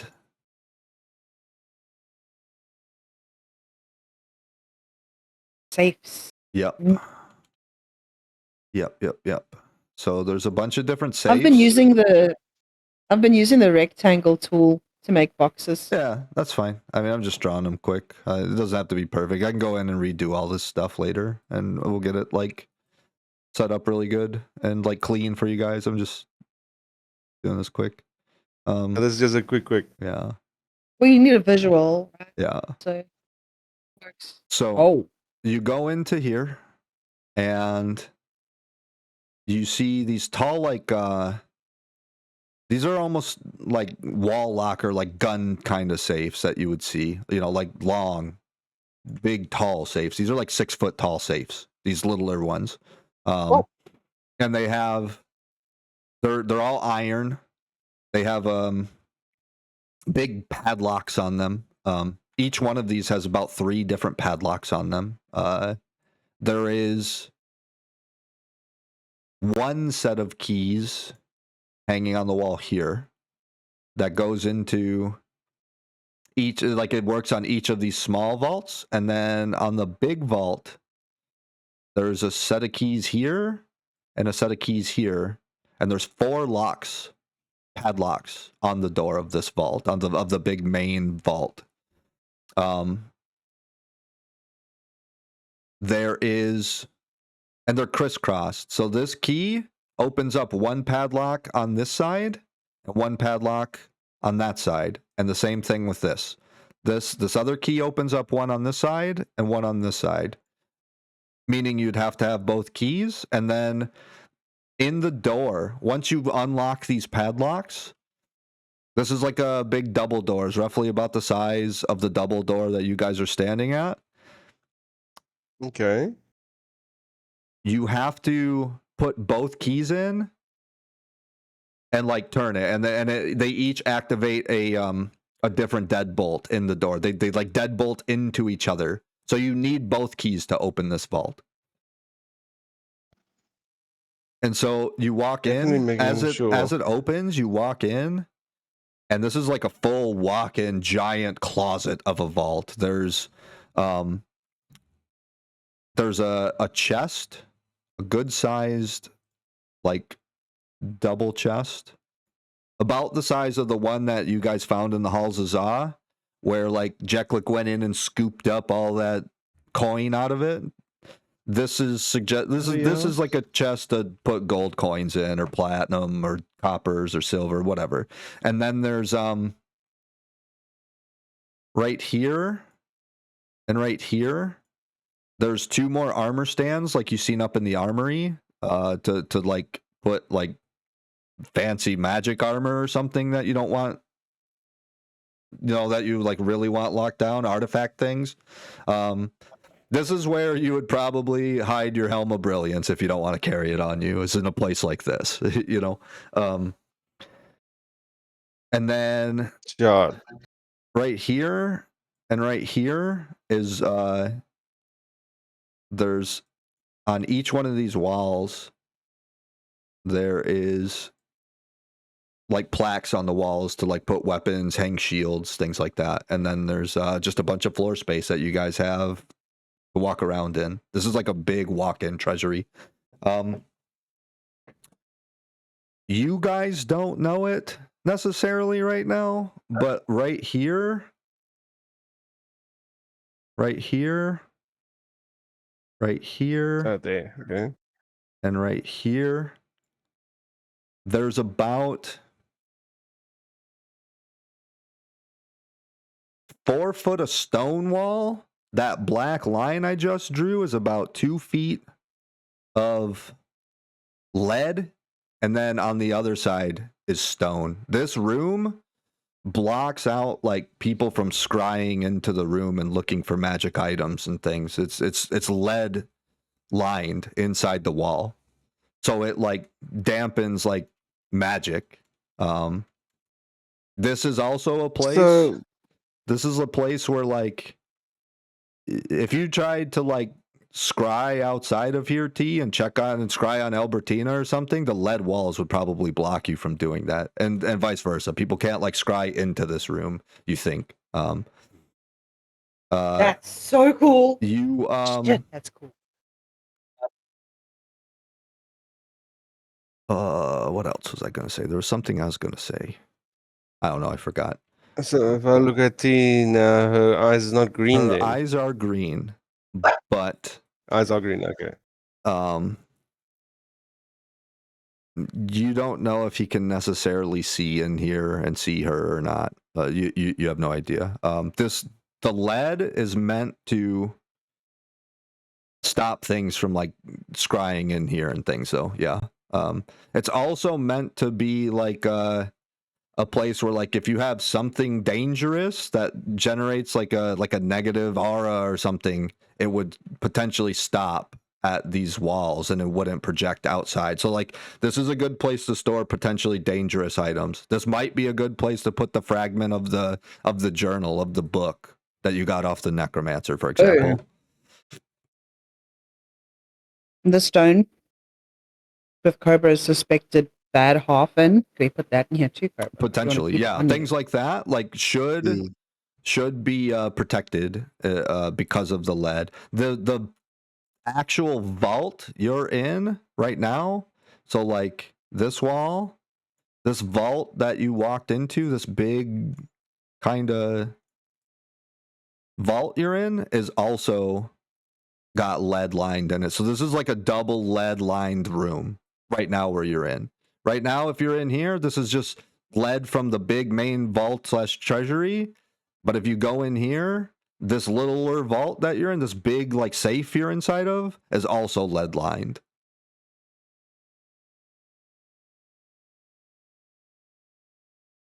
Cobra, do you think we need to go upstairs for dinner? Or is there something you want to put here before we go? I think we can go upstairs to dinner. I don't want to put the Helm of Brilliance down here. I mean, we can. Because that is like what the most valuable thing we own. That's the most expensive thing Right. you guys own right now, for sure. That's worth like 45,000 gold. Maybe we should just store it here for now. Could I choose to equip those elven boots? We'll The boots say, of elven kind. yeah. Mm-hmm. We'll say you did that when you when you went and rested and leveled up and all that Oh kind yeah, of that's stuff. good. Yeah. Okay, yeah. Because like you guys were able to identify all that stuff on the travel over here and everything. So yeah.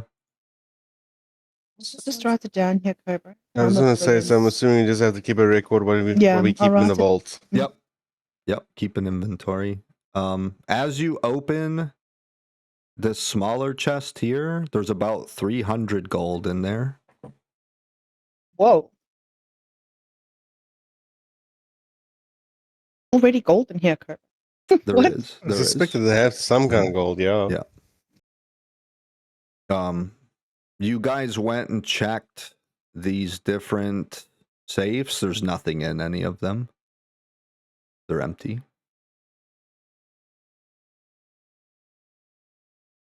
Right. Is there anything else you want to do down here, Cobra? No, I think that should be And it. do you want to look at the jail? I suspect it's just going to be like, A jail. not a grand thing. Exactly. I mean, we can go look at the lock. We'll explain it to you. Like it's the same kind of door as all of these more normal doors that you've been seeing. It's iron reinforced. It's got that same kind of a lock. Your keys work on it. As you go inside, there is a key on the wall here. And there is There's cells in here. I thought it was just one big cell. there's a bench here. It is. It's just one big cell. There's one big cell. Okay. There's another bench here. These are like wooden benches that are like, it's got like a chain that goes up. Like these fold up and then they fold down and then there's a chain that's attached to the wall to like hold it. So like this is like a big long bench that's a seat. Same thing with this one. These are 2 seats. Cobra. And then here, and here are chains that are attached to the wall that have sets of manacles attached to them. And it's all like really, really pristine. Like there's no like rust on the chains. It's not like dirty or dingy. It hasn't been used in a while. It's not like there's no blood or guts or weird shit or anything. It's very well maintained. It's the chains have been oiled and well taken care of and stuff. They're not like brittle or anything like they're gonna break or anything like that. Like this whole place is, the whole estate that you've seen so far has been very clean, very well maintained. Nice. Cobra, I'd like to remodel this when we get a builder in for the tavern upstairs. Or remodel the jail. Oh, yes. We'd be able to easily fit 5 cells in there. So we can keep them separate if we need to. I mean, yeah, maybe. We just need a few walls and a few doors. And we can hold a lot more in there than currently. And not have them commune with each other would be preferable. Well, they can still chat each other with separate cells, but yeah. They won't be able to assist each other, let's say that much. I don't want to think about prisoners assisting each other. I'm getting hungry. Okay, so you guys head back up to the main hall, and we'll say Dinner time? yeah, sure. We go in here into the dining hall, and I want to look for Hillary. Can I come and peek my head and knock lightly on the door, see if she's in there? sure. It smells amazing. Yeah, she's in there. She's cooking. Yeah, I mean, like, you're able to just go in there. It's a pretty large kitchen. It's got a large like island in the middle of it to like do all the chopping, like sous chef work and anything like that. The butcher block, salads if and you all that will. stuff. Yeah, it's got like a big island in the middle for like anything, cutting up meats, cutting up vegetables, produce, whatever. Preparation table. Yeah, that's like right in the middle. That's probably like right like here.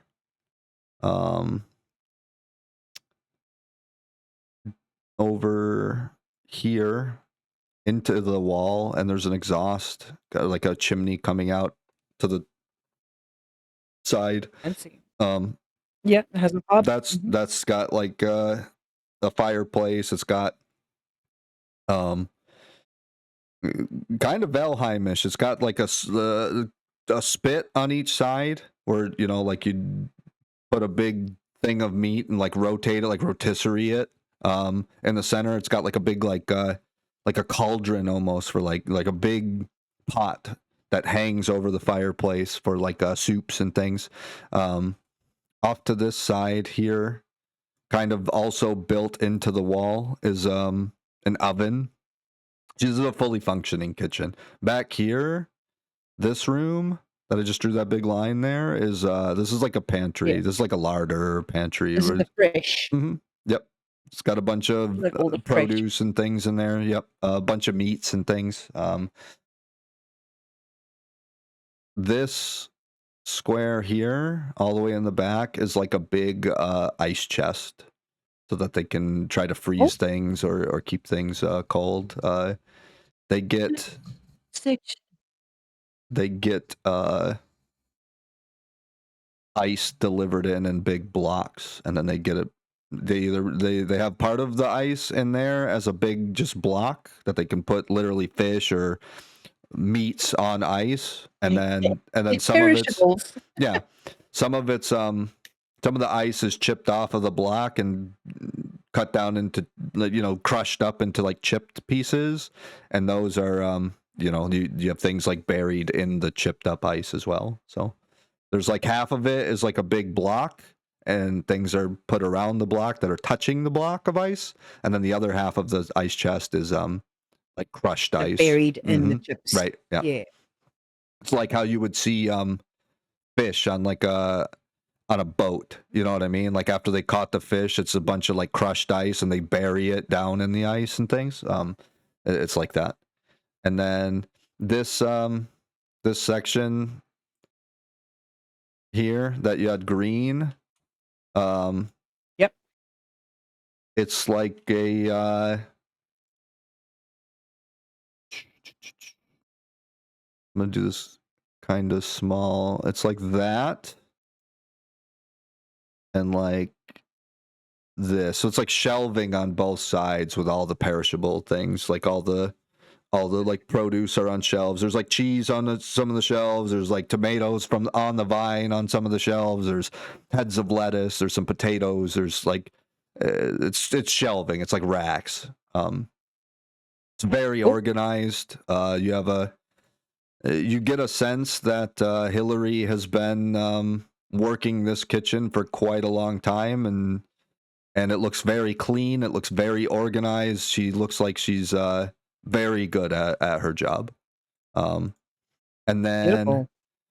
right here, where I made this little square, this is a couple different meat hooks. She has big shanks of like leg of lamb and a couple big chunks of like beef from a cow on another hook, like a roast potentially. That's some of it's been salted a bunch and like dry aging. Some of it's like really fresh that you can see she pulled out of the ice chest and thawed because she's getting prepared to like put it in a stew and cook it overnight or something. Like she's got these big meat hooks right here to like prepare meats, and then she's got a bunch of different produce in there, and there's different, one of the smaller shelves has like different seasonings on it. Some of that's in the actual kitchen too.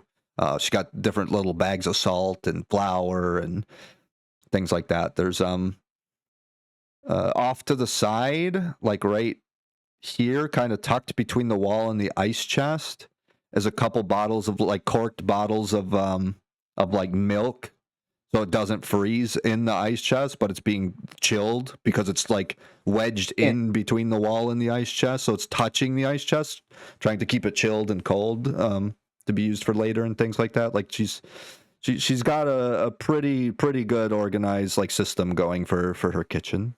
And She's got a nice cold room going, definitely. yeah. And you get the sense that to become the cook or the chef of an establishment, a facility like this, after you've actually seen your grounds and stuff, like the innards of your house, with like how well made and how well maintained this place is, you get a sense that she's not just your average innkeeper kind of serving gruel to people or something. Like she's probably went somewhere and trained culinarily, and Hey Cobra, what do you think about Gertrude? Was it Gertrude? What was her name? Beatrice. Yeah, I think it's good. No, Beatrice. Beatrice. Beatrice. What do you think of her wanting to be an apprentice? Because she is a lot younger than Hillary is. She is. She's much younger. I mean, yeah. If she's willing to want to work for us, she can. Because I know she says she was kidnapped far away from. Yeah, she was taken from a faraway place. Yeah, that's right. And she's not 100% sure how to get there. If she wants to work as an apprentice, I'm happy to provide her with like free board and lodging. Sure. We'll pay her salary and stuff too. Yeah, of course, but she needs to prove herself first. Sure. She can't get everything in one go. Sure. Fair enough. If you're happy with that, when next time I see her, I'll offer her the position to see if she wants it. Yeah. Okay. All right. How does the dining hall look? Yeah, the dining hall is pretty luxurious, pretty extravagant. Oh. As you walk in, there is this is very very fancy, like red velvet carpeting, and it's got like the tassels coming off of it that are gold trimmed. This is a red and gold themed kind of hall. Right here is the dining table. This thing is huge. It is. God damn. It is hand carved from an exotic wood that looks like it's striped. It's like a dark wood and then a light colored wood. It looks like a zebra wood. The what? I've seen that type of wood, so yeah. Yeah. You have? It's a real type Yeah. of wood. Yeah. Okie dokie. It looks like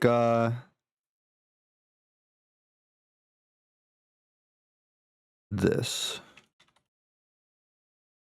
It's got the legs of the table come down, and they kind of come outwards and then curve back in and then come back out again at the like the feet. So it's like they're scrolly kind of. It's like a S shape. So like the leg looks like this. At the top, kind of comes out like this. So like this is the top, and then this is the bottom, and at the bottom of the leg, it's got carved in, like, it looks like the padded feet Ball and of claw. like a lion foot with claws, like with its claws exposed. Not a ball and claw foot. Mm-hmm. And then it You know how comes expensive those things it comes down like that. And like this up here would be like where it meets like the tabletop. That's how all the legs are, and they're all intricately like hand carved. All of the chairs, the legs of the chairs match the clawed feet of the tables. They're really high, tall, high back chairs. So like when you sit down, the back of the chair, where like the backrest is, it goes up above like even where your head would be. So they're tall, high backed chairs. really hard. Yeah, just Yeah. above like the height of your head. And there is a carving in that like you're able to like lean your head back on the backrest and like rest your head, and then like just above that is like a carving where it's that same kind of design of like the two grapes and grapes. yep, like that's like branding of this estate. It seems like is those Crestbell grapes. estate. Mm-hmm. Yep. So all of the chairs match the table. They're all the same kind of like exotic, like zebra wood, and it looks like this. This is the. Hang on, it's loading. This is the color of the wood. Oh wow. Yeah, that looks awesome. The tablecloth is the same type of like a red velvet that goes down the middle of the table, and then has these like gold tassels kind of like hang over the edge. So like it would be the tassels would be a little bit in your lap, kind of. They're not super long, so they're not like just dangling all over your lap or whatever, but they hang down towards like your thigh area. They're short enough to where they don't touch you, but long enough to where they just kind of droop over the side of the table a little bit. There is a chair here, a chair here, here, here, here, here. This table is big enough to have like 3 giant, cooked turkeys and a bunch of fixings. Like think like the Grinch Stole Christmas movie with Jim Carrey, where they feed them all that food and it's like a giant feast. Like this is like a dining hall. Like you look up and there's 2 chandeliers hanging, one here and one over here. And these are massive chandeliers that have blue lights coming off of it. So it's a big hanging chandelier, and then like it's a big chain that comes down. There's this big structure, and they all kind of like curve out from underneath where it would look like you would put a candle in each of these, but instead of a candle, there's like a emanating blue light, suggesting like a mage cast like a mage light spell on it. The lights from all these like little candle holder positions are pulsing blue, but as you get farther away from it, that light looks like natural light. So it looks like there's sunlight shining into this room. Okay, that's so cool. It doesn't look like it's like a orange dull candlelight. It literally looks like you're outside. It looks like there's sunlight in this room. At least it's well lit. Yeah. Cobra. I mean, yeah. I'm just imagining the vampire's worst nightmare, inside sunlight. Yeah, It's yeah. It's at this point that some of the other guests, like some of your friends, all kind of come down. Do I see Beatrice? Yeah, she comes down. I'd like to motion for her to come. Sure, she comes over there. I hope you rested well. I know I did. She smiles haven't and she asked, nods her head and she says, I did. Good. I haven't asked Hillary yet, but if you would like, you could work as an apprentice for her. We would provide your board and your lodge, if you'd like. Her And then after about 3 months, we could speak about you earning some gold for your time as apprentice. her like eyes light up and she smiles and like without a second to like consider it, she says, yeah, yes, of course, like she's super excited about it. She's absolutely after what she's just been through and you guys rescuing her and now giving her the potential to like live in a place like this.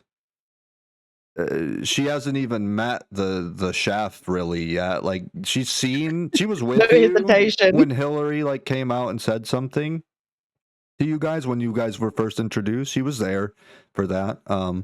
But she doesn't like know the lady or anything, right? So like she without like getting to know her or even just the opportunity to live in a place like this, she can only imagine like if the person is a chef for this place, like they're probably really good at their job, right? So like I'm sure she can smell it too. yeah.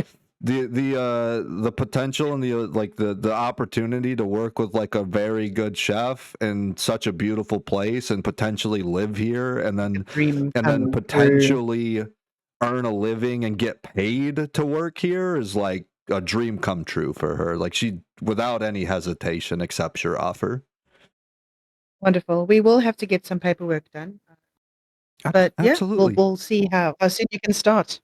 Sure, and she's all for it. Yeah, she's definitely excited about it. No.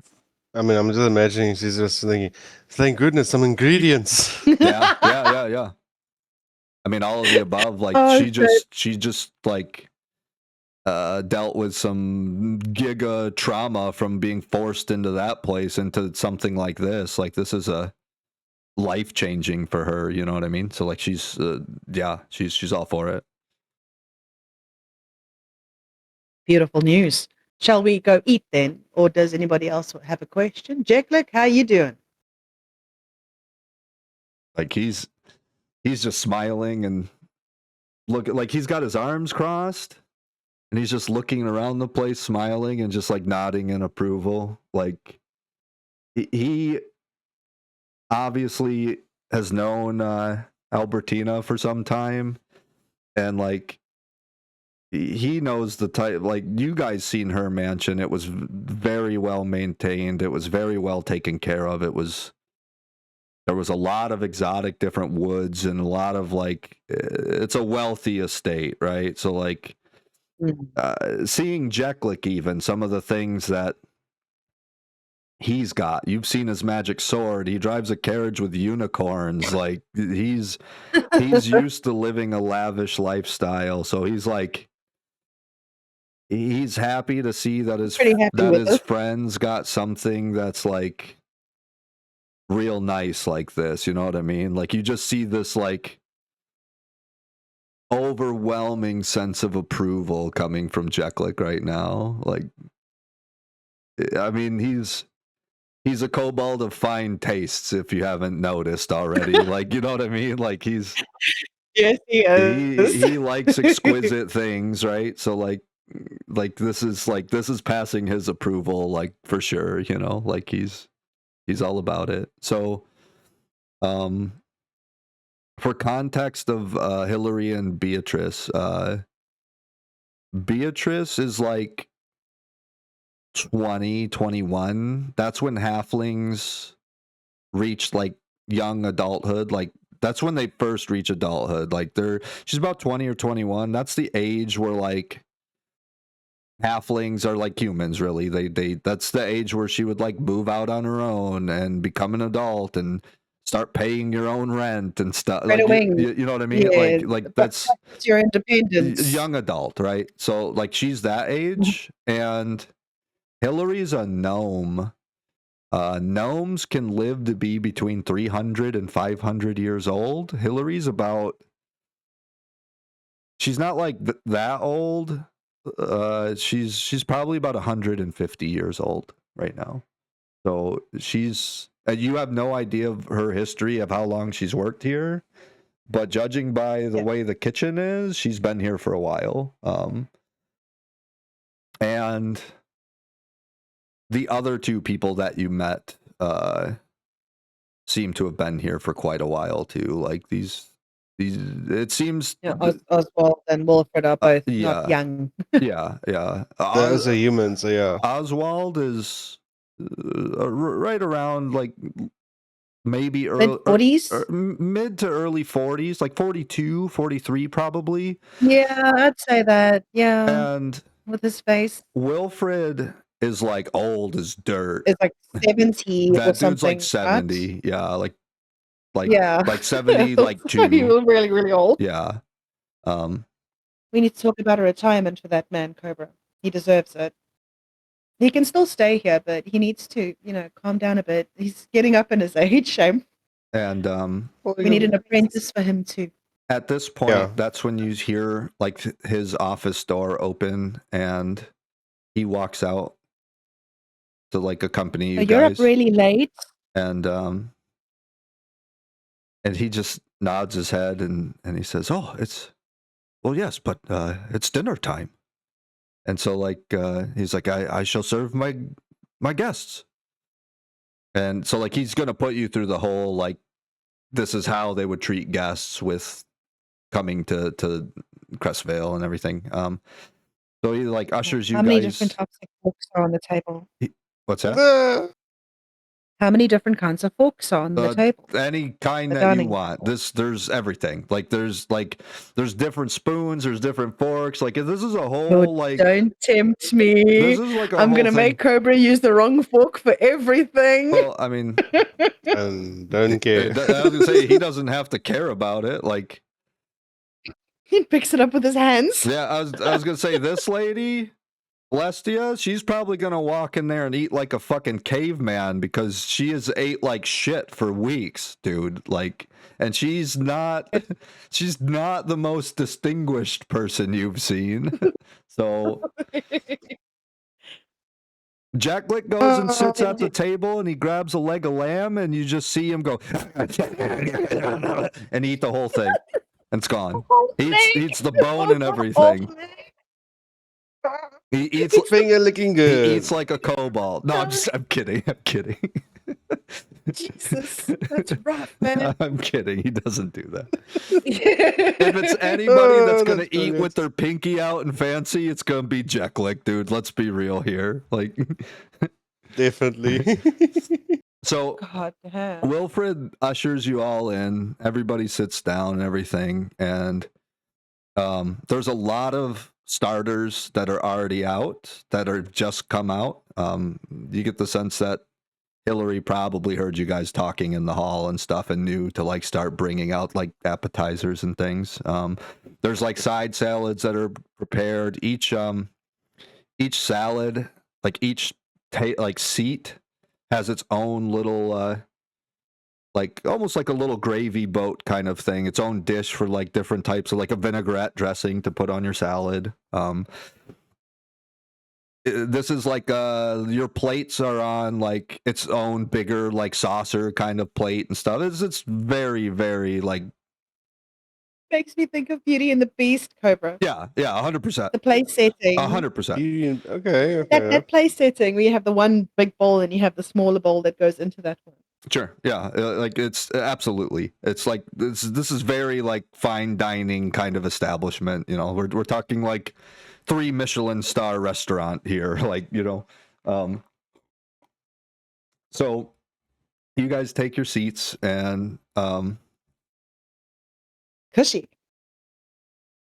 And Wilfred leaves for a minute. He says, I'll be right back.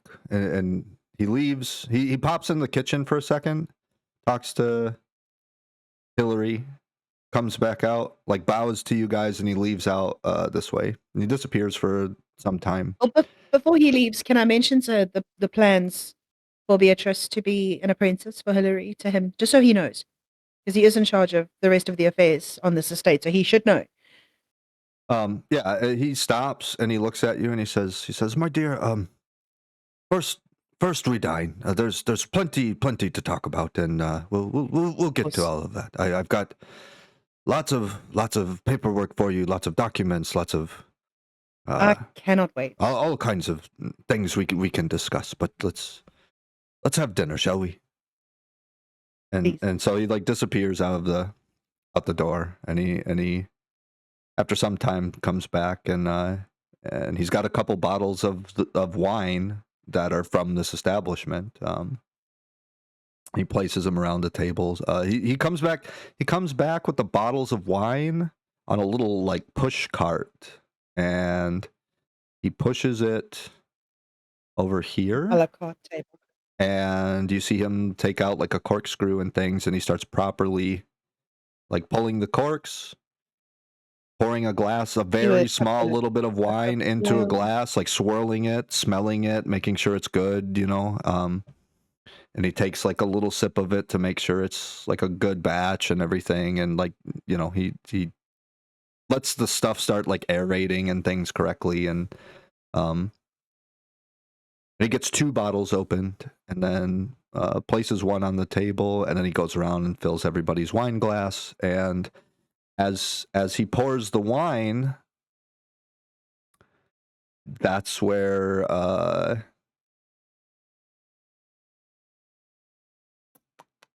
hang on.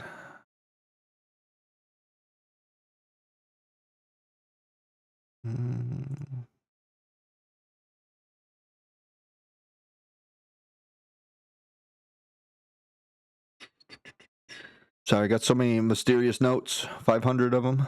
Right? There's a bajillion of them. Yeah.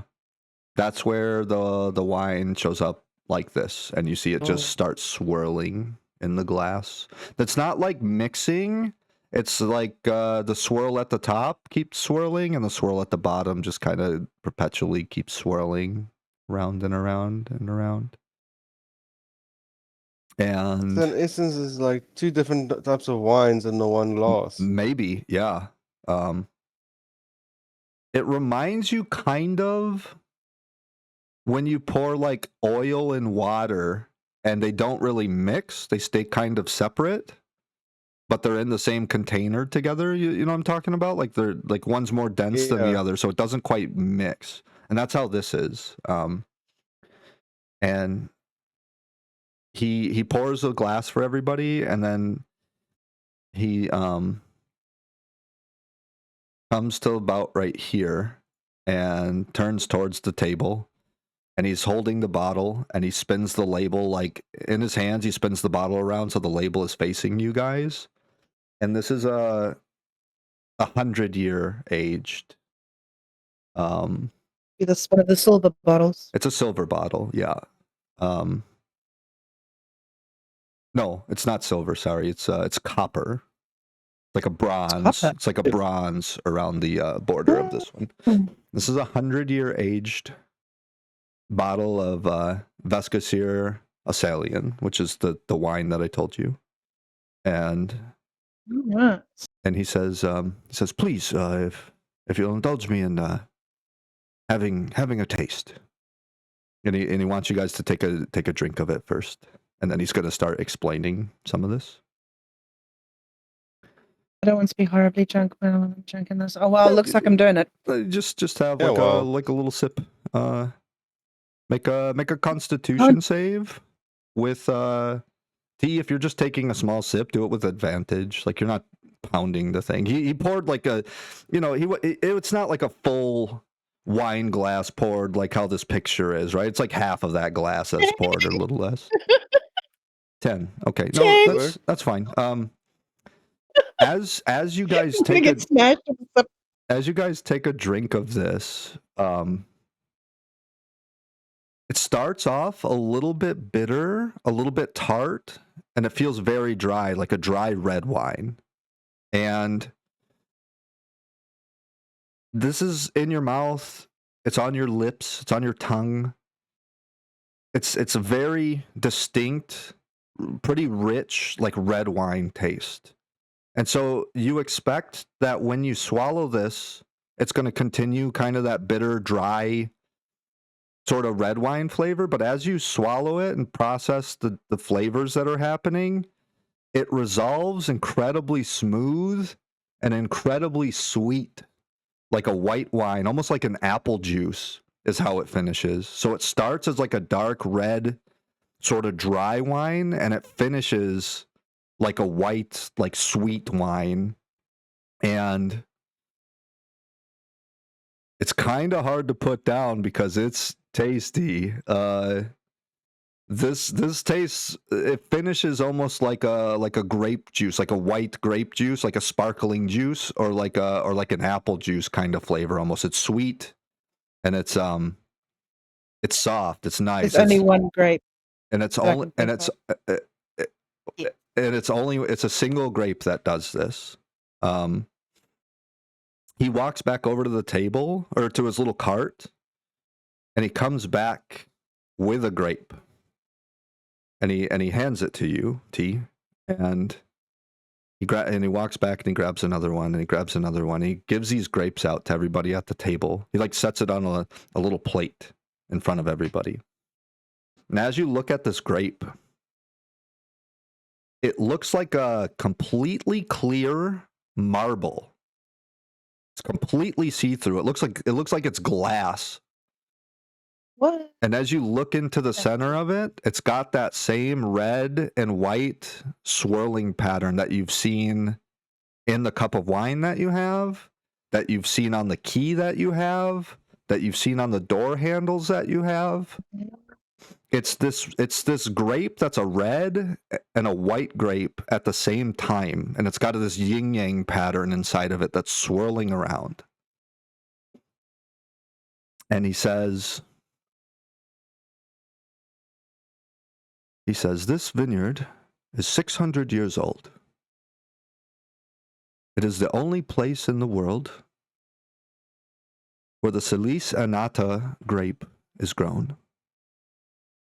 Please, not. Bless you.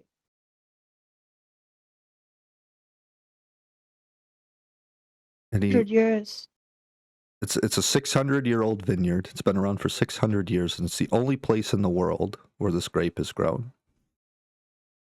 And he says part of the history of this estate was this used to be just basic farmland along the coast, and for years it worked well. There was a lot of moisture in the air.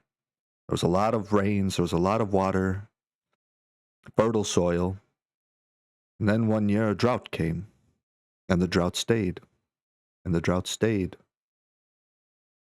And all the vegetation on these lands died. Everybody thought it was a curse. No one really found out an answer of why the drought came or why it stayed. There was a powerful mage, with the help of some druids, crafted a crystal. That crystal is buried out in the soil, and he started this vineyard 600 years ago after creating that crystal. And it mutated and created these grapes. That crystal is still active and buried in the soil out in our state. And it's what maintains the Alyssia grape. This is an arcane... Do you know where in the vineyard it's buried? I do, and I can show you. Thank you. The Carry Alyssia on. grape is an arcane device, an arcane evolution that fused with natural grapes and created this grape. That's why it's red- very rare. That's why it's both a red and a white wine at the same time. And it's how they are made. There's arcane energy that influences the crossbreeding of both red grapes and white grapes of this vineyard. We grow both separately, so we can make both reds and whites, but we are mostly known for the Vescosir-Ocelian branding of wine. Very good. And that like ends his spiel about like some of the history of this place. This is why it could potentially be hard to change the name. You can do it, but the relaunching of this place with under a new branding and thing might be a little bit difficult because they're very well established as this particular place and this brand and this name, and like people pay a lot of money to get like the gold label stuff you have in the basement.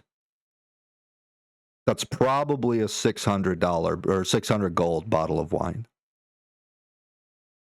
Just one bottle. For Yeah. one bottle of that, for the gold label stuff. The stuff that's like aged 400 years that T was looking at. The stuff where like there was like an illusion on the labeling that was making the grapes swirl and stuff. That's probably like a 600 gold bottle of wine. Just for one bottle. It's like a collector's item. God. Stupid question. I just realized, is it a spell that can actually age the barrels quicker? Well, we have to think about it like this. The planes, time moves differently. So we could potentially do that. Yeah. But planes of existence are dangerous too.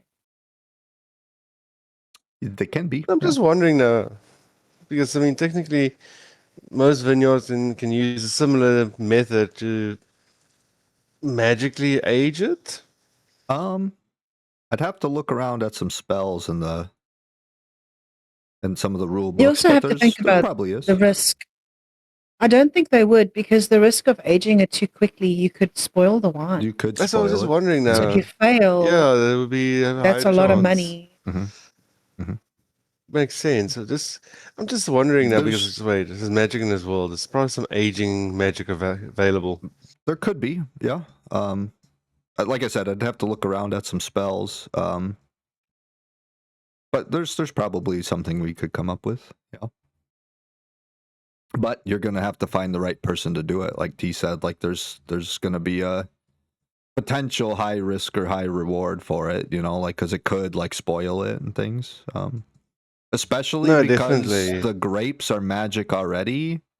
The magic of aging it might mess with the magic that's infused into the grapes already. It could interact in a negative way. Like you don't know. You'd have to find somebody I want to act impulsively.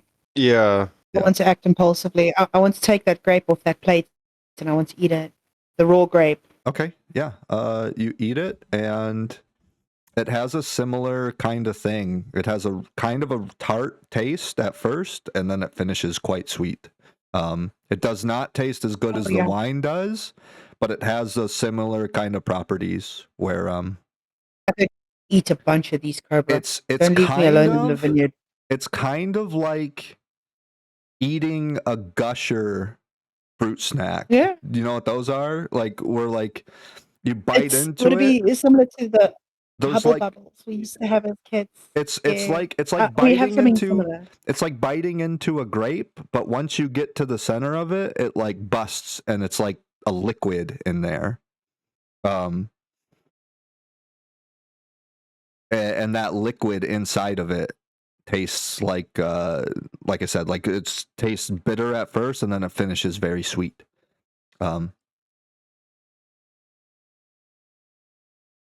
Yes. Yeah, and it's a very, very unique flavor profile that you've never experienced before. Delicious. Can I look around the table, see who's eating and how they're eating? Because I'm curious to see how Celestia is going to eat. Yeah, I mean, she's well, like all the actual food isn't out yet. The main course stuff isn't. So what you guys have is They've got starters coming. you guys got like a fresh like garden kind of salad with a vinaigrette. You guys have hang on here. Let me see. Or like a soup or something with it. There's Be like- there's a venison stew with it that has it's seasoned nicely, but it's pretty rich. It's a thick like hearty stew that's got you can taste like it's salted and peppered, of course. It's got like some paprika in it. It's got a little bit of coriander in it. It's got a little bit of like turmeric in it, and like some red pepper flakes. So it's a little bit spicy. It's not overly spicy. It doesn't got like super hot like chili peppers in it or anything, but it's got some dried like red pepper flakes in it. So there's a little bit of spice. Seasoned really nicely. The meat is very, very tender. It's a venison stew, so it's deer meat. It doesn't taste gamey or like real earthy or anything. Usually, if something's very gamey, it can be a sign of like bad butchering. A lot of times it's the blood gets into the meat too bad, like somebody butchered it incorrectly, and it can be a sign of like the butchering process sort of tainting the meat sometimes. They didn't drain off the plasma correctly, so Yeah. it can taint the meat Yeah. and the taste. Or sometimes that's them hitting like the intestines and like the gut sac, and like that's just all bad, right? Like usually like it's usually a lot of it comes down to like a butchering process a lot of the time, or improper seasoning or cooking process. You don't taste any earthy. Like I've heard people say like I've grown up around a lot of deer and like hunting and bow hunting and stuff. So like a lot of people have said like if it's improperly butchered and you get that earthy taste, it can taste like mushrooms, like real earthy kind of rooty kind of tasting, gamey. It's none of that. There's no like gristle in any of your guys' food or anything. It's not too fatty. Like it was seasoned correctly. It's very good, very very good. Like the soup and the salad and things alone lets you like suggest that this woman is like I said, professionally trained at a culinary school and is like a master of her craft. Like she's a executive chef, not just like a cook in a small town inn or something. You know what I mean? She could be making a lot more money. Why is she working here? So I'm going to use her abilities as much as possible. You know? Well, if you look at the state where she's working at, I mean, I rather want to work at the state than at a actual restaurant that you work much longer hours, much harder too. Sure. I mean, They also make a lot more money. money they work isn't much harder, everything, too. though. Maybe she just like Sorry? said money isn't everything though. Like maybe she just likes where she True. lives. She lives Yeah. here too. She has her own room here, you know. So We Yeah. just need to keep her happy, Cobra. yeah. Otherwise she'll poison your food and kill you. No, I'm just kidding. Ah, just food poisoning, that's fine. no. Just a little food poisoning. Gosh, Mister, how much constitution do you have? Just a little salmonella, no problem. Oh, No. between friends. I don't even joke about it. In my younger years, I went to an open bar buffet. Uh-huh. We thought it was sushi on the table. It was not sushi. It was raw chicken. Oh Raw no, dude, that's the worst. Yikes. No, that's not even the cherry on the top. We didn't have one piece. We had like 4 or 5 pieces of it. Didn't even realize it was chicken. Holy fuck. Yeah, just like I said, young and dumb. I'm glad you didn't die, is all I'm going to say. Yeah. Strangely enough, no. Okay, so then Oh, the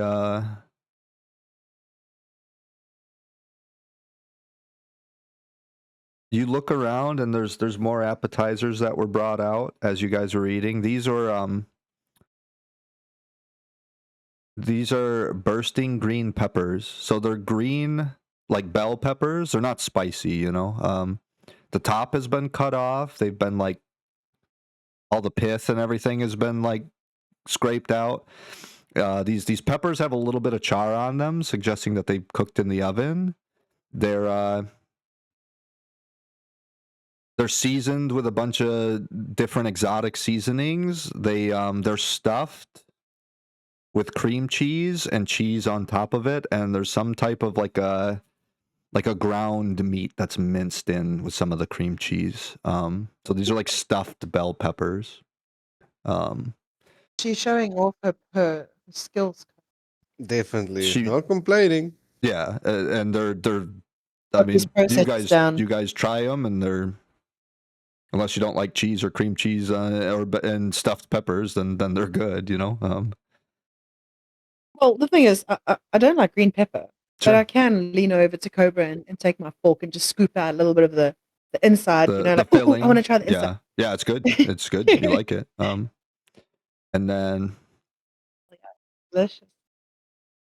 and then you guys have some of that, and you guys finish your soup and your salads and things, and then the main course comes out, the entree comes out, and it's blackened lamb slices, like big cuts, like almost like a steak with like the bone still in. Blackened slices of lamb and a thick dark brown like gravy, and it's served over a pasta with a side of collard greens, and the collard greens have little bits of it's actually the turkey meat that's mixed in with some of the greens. That's a side. She brings that out and plates that in front of everybody, or like they're plated, but it comes and sets it down in front of each of you, and yeah, I mean it's good. The pasta is homemade. Yeah, she homemade it. It's all Oh handmade. my god. It's like penne This pasta. woman. It's like penne pasta. So they're rolled, and they're like the like cylinder shaped, like Cobra, you know how long it would take? I can imagine. So, yeah, that's a lot of It's like skill hand required. rolled pasta. this kind of Dude. pasta. I sent it to you on Discord, T. Like you probably know what it is, but like penne pasta like that. With blackened with like blackened yeah. Imagine making that by hand. Yeah, no, she has some special tool or equipment in the back that can do that probably. You can do that by hand. It just takes a lot of time. A lot of time. That's because I call her the back, say, hey, we need something like this. Gonna get a pasta roller for her if she doesn't have one, huh? Hell yes. Fully adjustable. All shapes.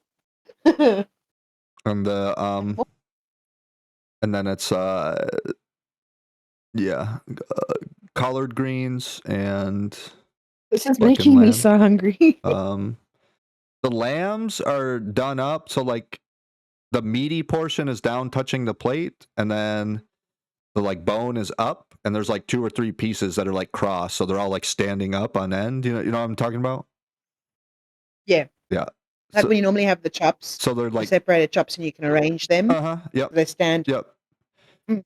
And so it's all like plated, presentable and stuff. Like she does that because like she's a culinary chef. Like she wants it, you know, like plating is important to her too, you know. She's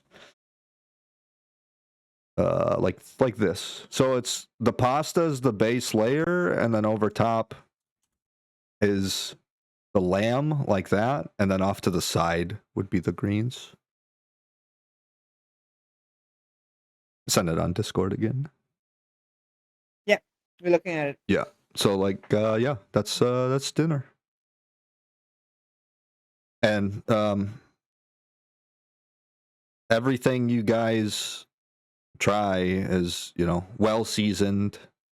The crust is good. The Perfectly. inside is like not overcooked, not undercooked, you know. Yeah. She knows what she's Amazing. doing for sure. Yeah, definitely. Are there any paintings on the walls while we're eating? Anything on the walls? Tapestries? Anything like that? There is different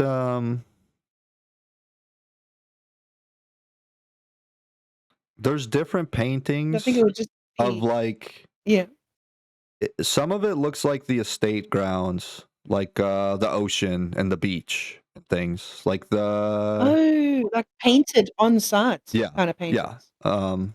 Oh, that's cool. So like one of them looks like it's from up over here, looking out onto the ocean and like drawing the coastline and the beach and stuff. Ping it again, please. Up here, way up left. Like Oh, over there. from Okay. that like little stone like pedestal. Looks like someone was Yeah. on there looking off like this way onto the coast, onto the beach, and like painting just scenery. Another one looks like it's from in the middle of the map, like this small gazebo, or maybe over in this little sundial kind of area right here. And it's Yeah. it's It's like painted courtyard kind of yeah. south. Like you can see this, a little bit of this gazebo, and you can see the fields where the like Mm. grapes are growing and stuff. Like the actual vineyard is like the grounds.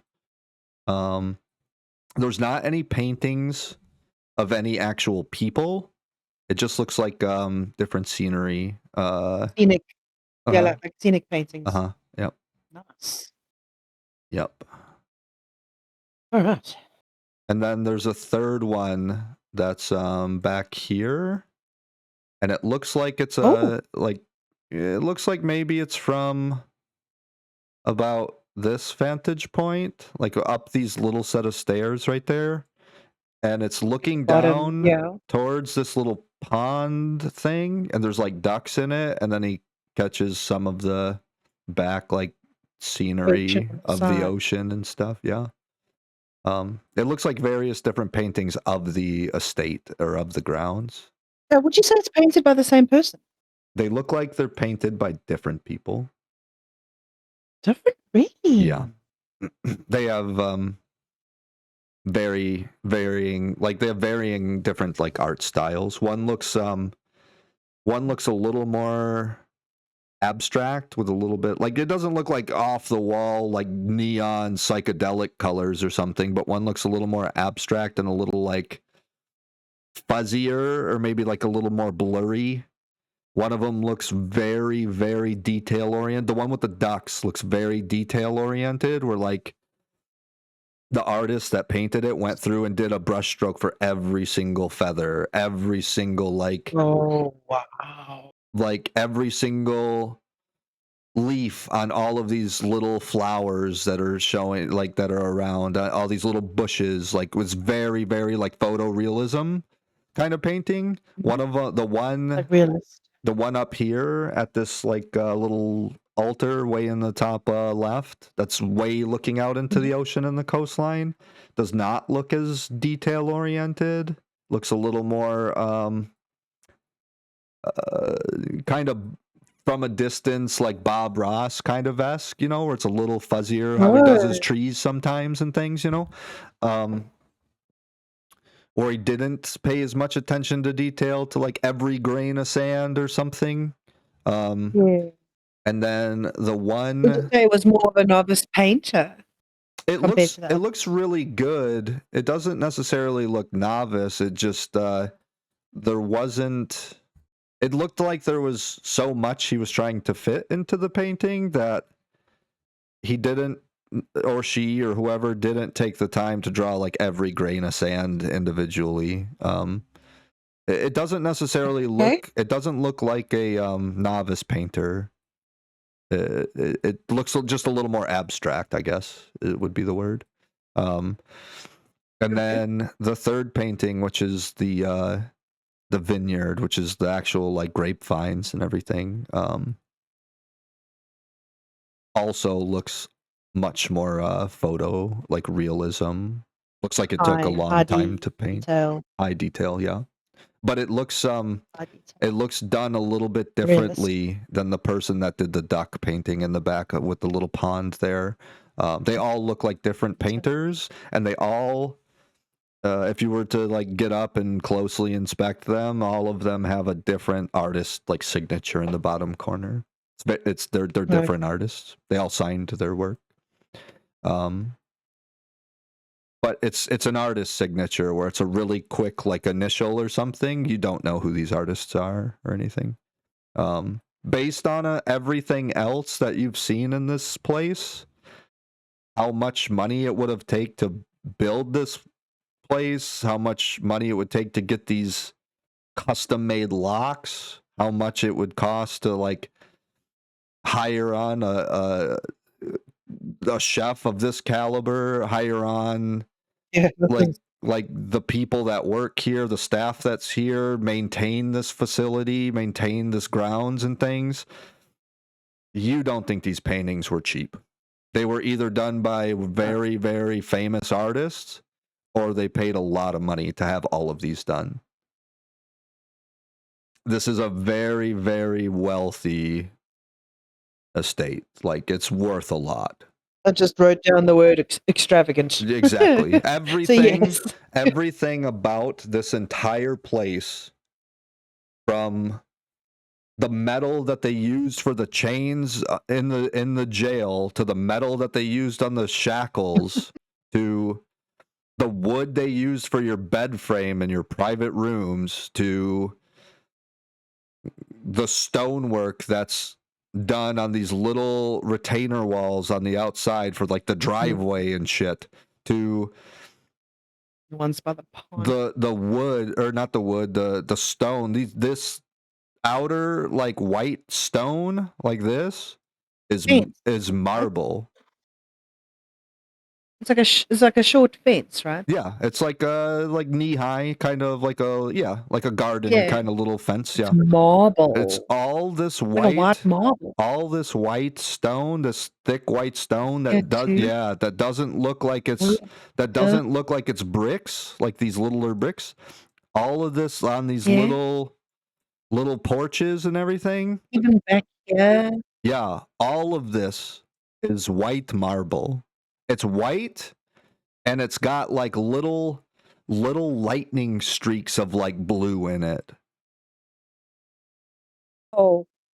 So what stone is this made out of? Is it the same marble as what's going Which around the ones? outside of the building? These actual The little one bricks? on top left. Oh, that? No, the top left. Is Yeah. What's that made of? it looks like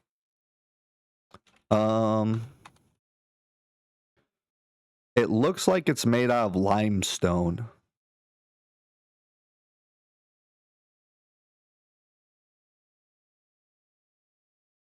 So marble with blue flecks, blue lightning flecks, right? Mm-hmm. Marble with blue flecks in it. With like blue veins in it. Yeah. So yeah. So like the marble looks like this. I must just send it on Discord, so I don't want to have a billion notes. The marble looks that like is, that. oh my It's got gosh. like blue veins in it. And then the that pedestal thing up in the corner looks like this. The brickwork at the bottom of the picture. Yeah. Okay, that's really clean too. It's very, very, Very like clean different. like that. All of the lines are not jagged or anything. They're They're seated perfectly. Yep. Everything about this entire place seems to be exquisite. And they hired people to build this place that were masters of their craft, from the stonework to the metalwork to the wood used for the armor racks, everything. Like they didn't like whoever had this place built did not shortcut anything.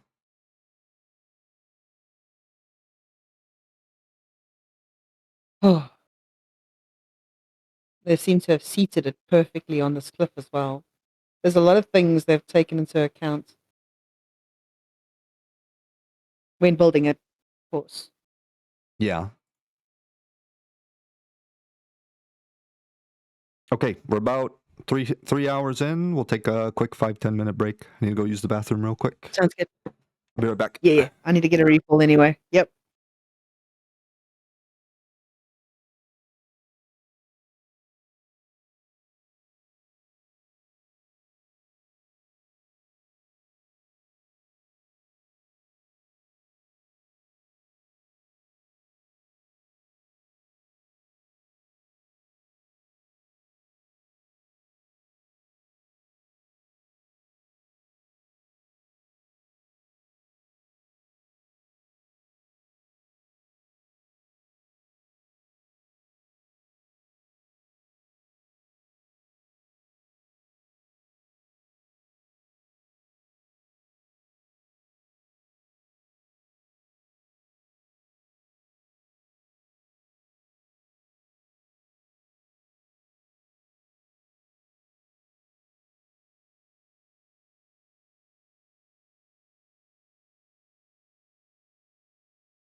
All right, I'm back.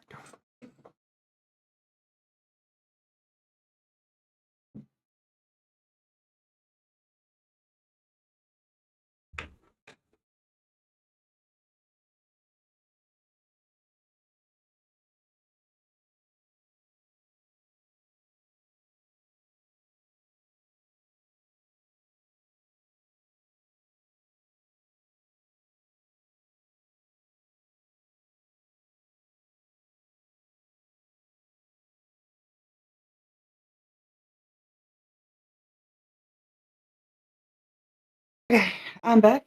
Welcome back. Cobra, are you back? Thank you. Yeah, Cobra says he's back as well. Okay.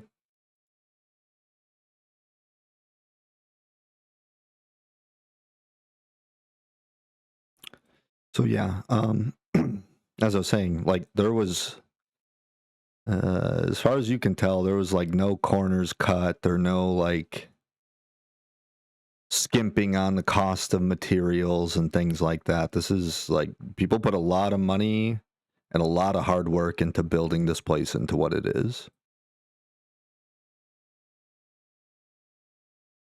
So, yeah, this is the type of place where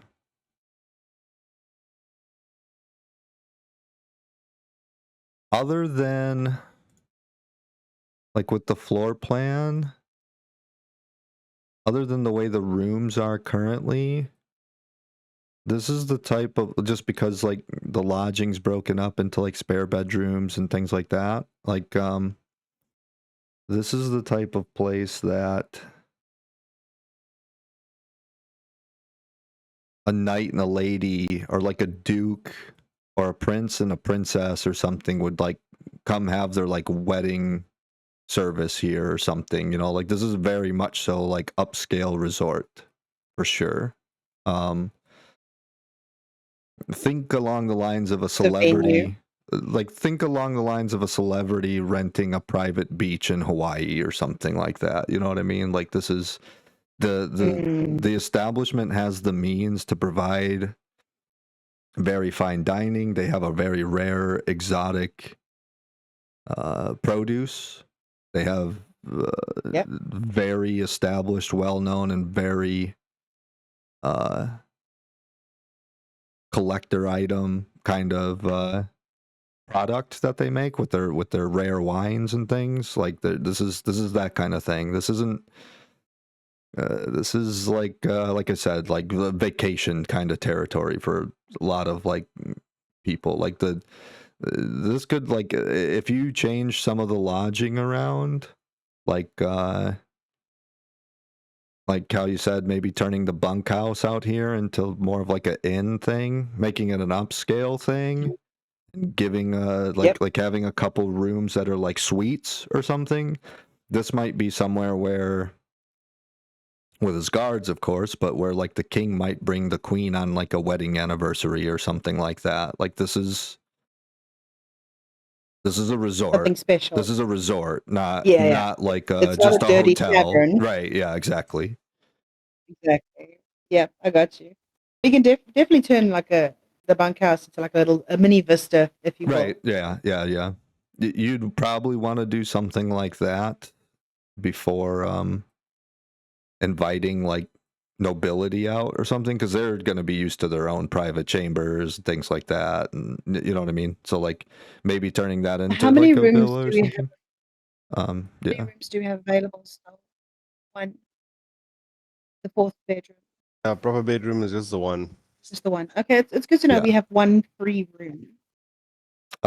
Yeah. That's a little more. You have than, you know, bedroom 4 available right now, and then eventually Jeklik is probably going to have to go back to his circus, so his spare bedroom that he's in right now, that will be open. And you'd imagine Celestia is going to have to get back to her things, so that guest room will be open. Chelik, you can kind of put him wherever you want, but he's probably going to need some type of a room to be in. He doesn't really need to sleep or anything, but I mean, Yeah, to keep his stuff and whatnot. He's gonna want his own I mean- little private space, so he could probably just stay in one of those guest rooms or whatever, you know. So Yeah, that works. yeah, Where would Beatrice be sleeping? Probably in bedroom 4 then. that's probably where she slept right now. You could Yeah. you could have some things changed or something eventually, probably. Yeah, I mean, technically, where Hillary's and Wilfred's rooms are, we can technically squeeze another one in there and just move the basement door to the side. You could. Did you see the thickness of that door? Yeah, that's probably. Jeez. It'd probably be easier to move Hillary's room closer to Wilfred's and then put another room in there or something. Yeah. You could. Otherwise, there are rooms in the bunkhouse. There are rooms in the bunkhouse. Yeah. We could potentially give one of the rooms to her. I haven't. We don't know. I haven't done the how- map of it yet, but there's about 10 rooms in the bunkhouse. They're livable, right? They're Mhm. decent for a woman. They're right? they're private rooms. Yeah. It's not. Yeah. It's think like We could give her. think kind of how the 2nd Mhm. floor of your guys's, like the chateau is, like where your guys's rooms are. The bunkhouse is going to be something kind of Mhm. like this. Similar to that. Yeah. I'll probably just give her one of the rooms in the bunkhouse temporarily because we're going to be starting to build there soon. I'm hoping to convert it into like some kind of mini vista of some kind, so we can start generating a little bit more gold for the place. Is the idea. So I want it to be able to run itself. So wages are paid for, any maintenance costs are paid for Sure. through the vista. Yeah. Is the idea.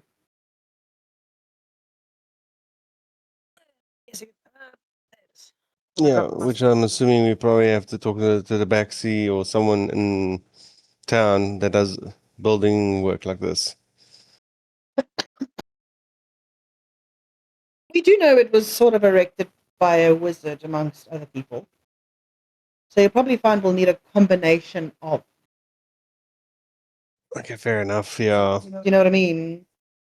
So we'll need like a stonemason. We'll need a tabaxi tinkerer. We'd need a mage.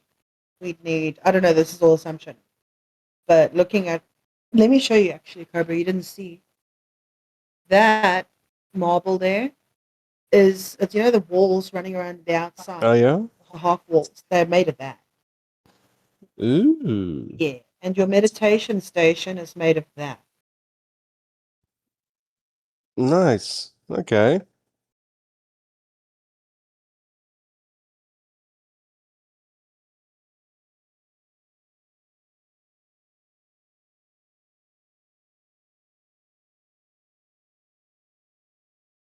I feel like this place is too upmarket for me.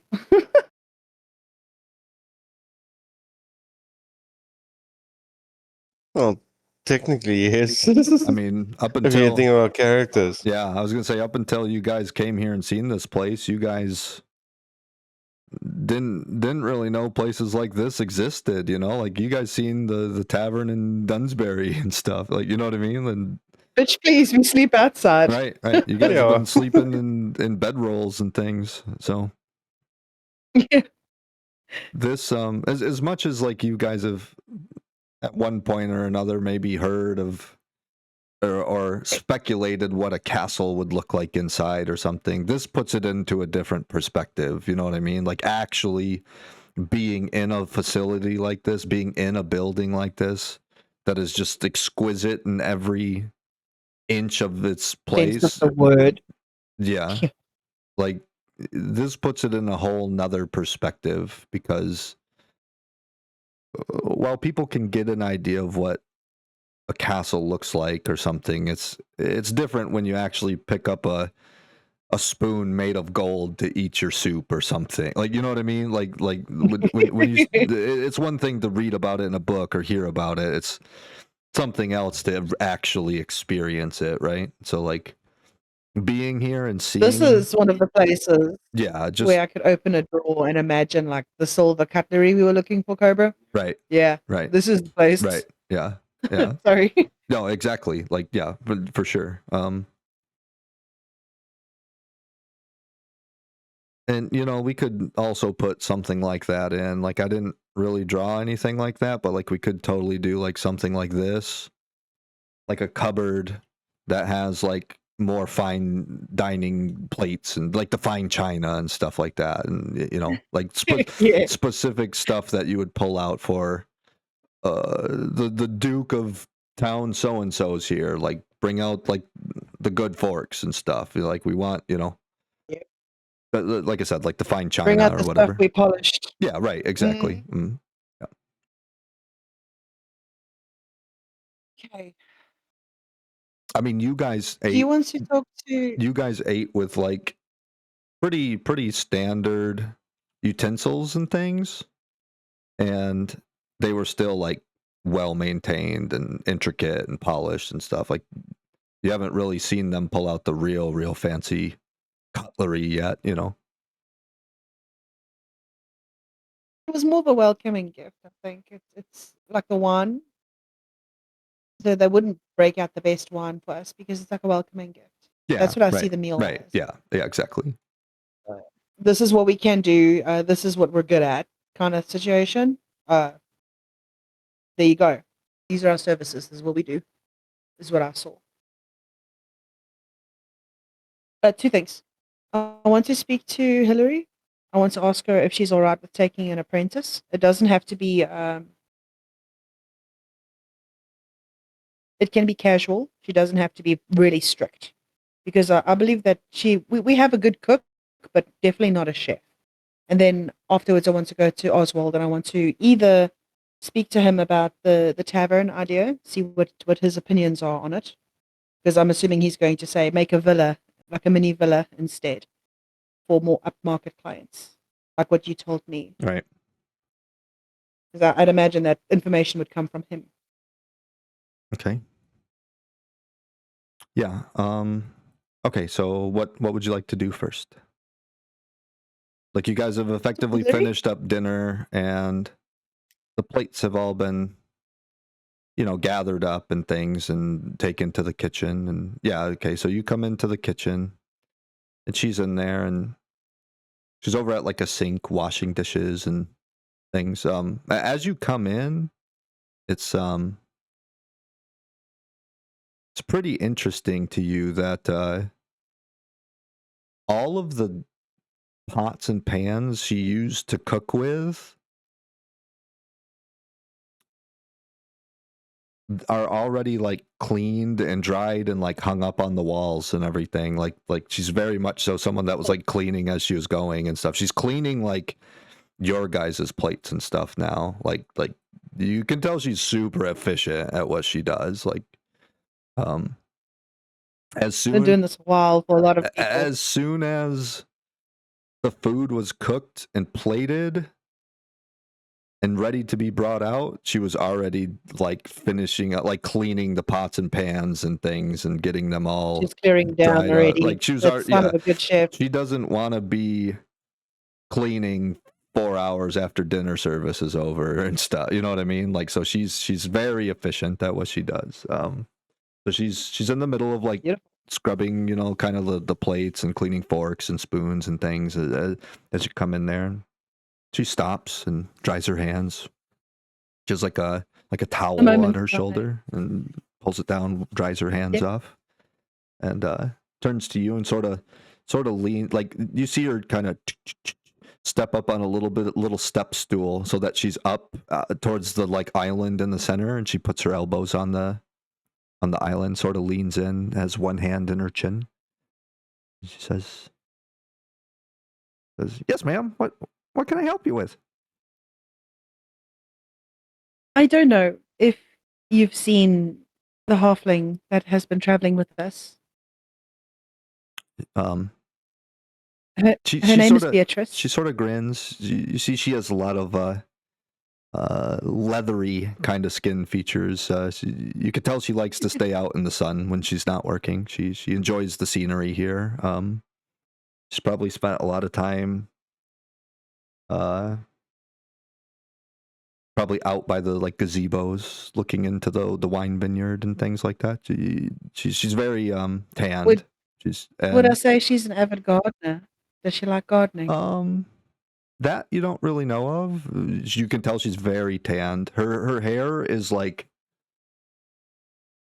it's up in a bun, but you can tell that like it's like sun bleached, like kind of white, because or like a blondish, or like like the sun has like cooked her hair a little bit and turned it like a white or a blonde, suggesting that she spends a lot of time in the sun, whether it be out on the beach or out swimming or just being out in the sun. You're not really sure, or if it's gardening, like you don't really know. But she definitely is somebody who's spent a lot of time in the sun. And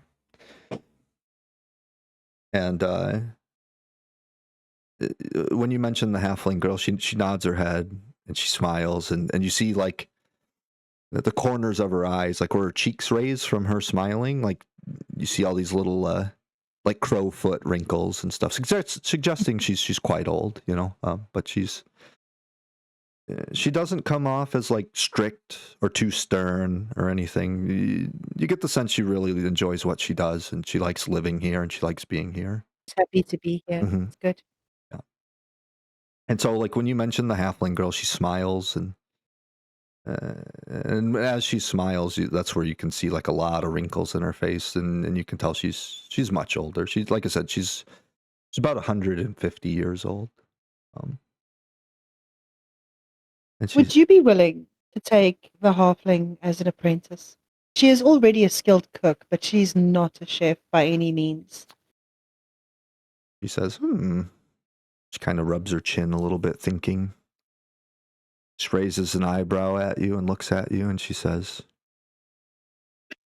I'll certainly give her a try if you want me to. A 3-month probation sound all right, and you can let me know after 3 months what you think. So she kind of shrugs. can get started. She kind of shrugs, and she says, well, you're the boss, but I'll give you my honest opinion. I would like nothing more. The meal was absolutely delicious. You've blown me away by all of the processes that you've mastered. Very impressive. She kind of like makes a fist in one hand and kind of cups her fist in her other hand, and sort of just her hands are like one hand is resting in the other, and she just nods to you and smiles, and she says this pleases me greatly, and she's happy that like everybody enjoyed the dinner, and she Beatrice is outside. Would you like me to call her inside? Do you have anything that you want her to do in preparation for her start tomorrow?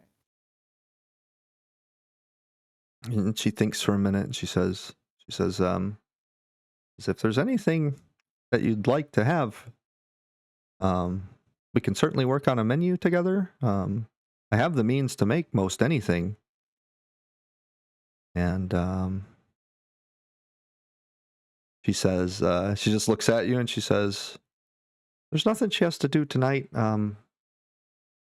Get her ready to be peeling a lot of potatoes tomorrow. Maybe we could also give her a little bit of a test for her to set up her own menu when she's ready for her assessment after 3 months. Something for her to work toward. And she just nods. She walks over to Hillary walks over to like here or wherever to the. Remember, I said there's a little oven kind of like built into the wall. Built into the wall. She opens it, and she reaches in, and she grabs out a pastry, and she walks over and she gives it to you. Then she goes back to the oven and closes it, and it's pastries you said earlier. It's she says Unfortunately, you guys were asleep when they were finished. They're still warm. And she has the oven turned down very, very low, so the bread from the pastry is still like soft and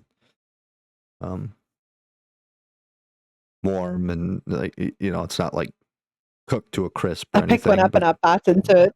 I want to Well, eat it immediately. she gave you like one of the pastries out of there. She like put it in your hand or gave it to you or whatever. And so Bite into it. What's inside? it's like a rectangle shape, and it has a bunch of different little frostings on the top of it. It's frostings that were piped onto it. It's the grapes from like the branding of this place. There's a bunch of those different grapes, the little like yin yang, light and dark grapes. And as you bite into it, it's like a jam, like a jelly inside of it that is the same flavor, similar flavor to the grape that you tried when you actually ate the grape. Grape jelly. Mm-hmm. The grape jelly inside you, young. And it starts off a little bit kind of tart, and then it finishes really, really sweet. This is amazing. Tell me it's in puff pastry. I'm gonna die. Yeah, it is. Yeah, of course it is.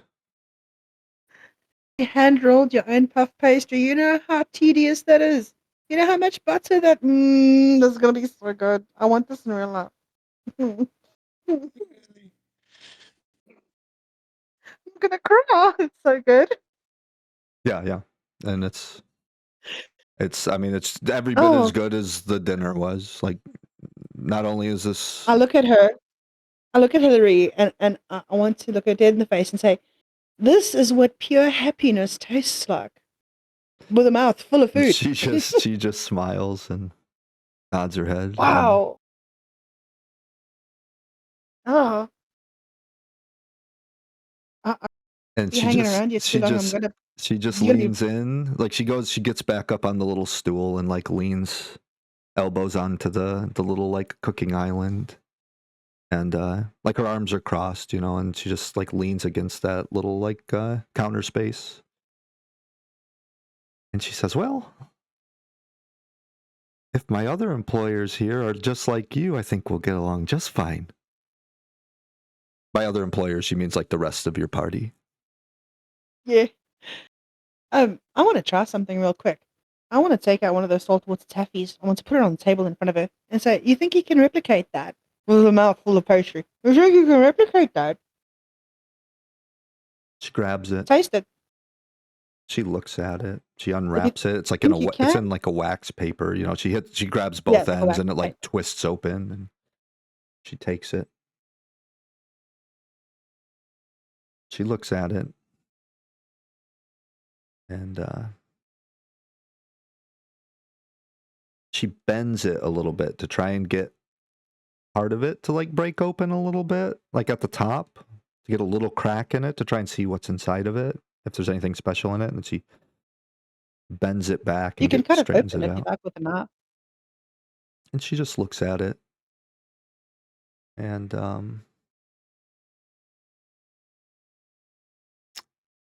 she says, I sense there's some type of magical property to this. I'm not much of a spellcaster, but I have some ideas, maybe. May I keep this?" And she has to keep that Experiment, piece. please. Yes, She please. I'd love you to experiment. Do you have all of these ingredients? she wraps it back up in the like little wax parchment kind of paper, and she walks over to like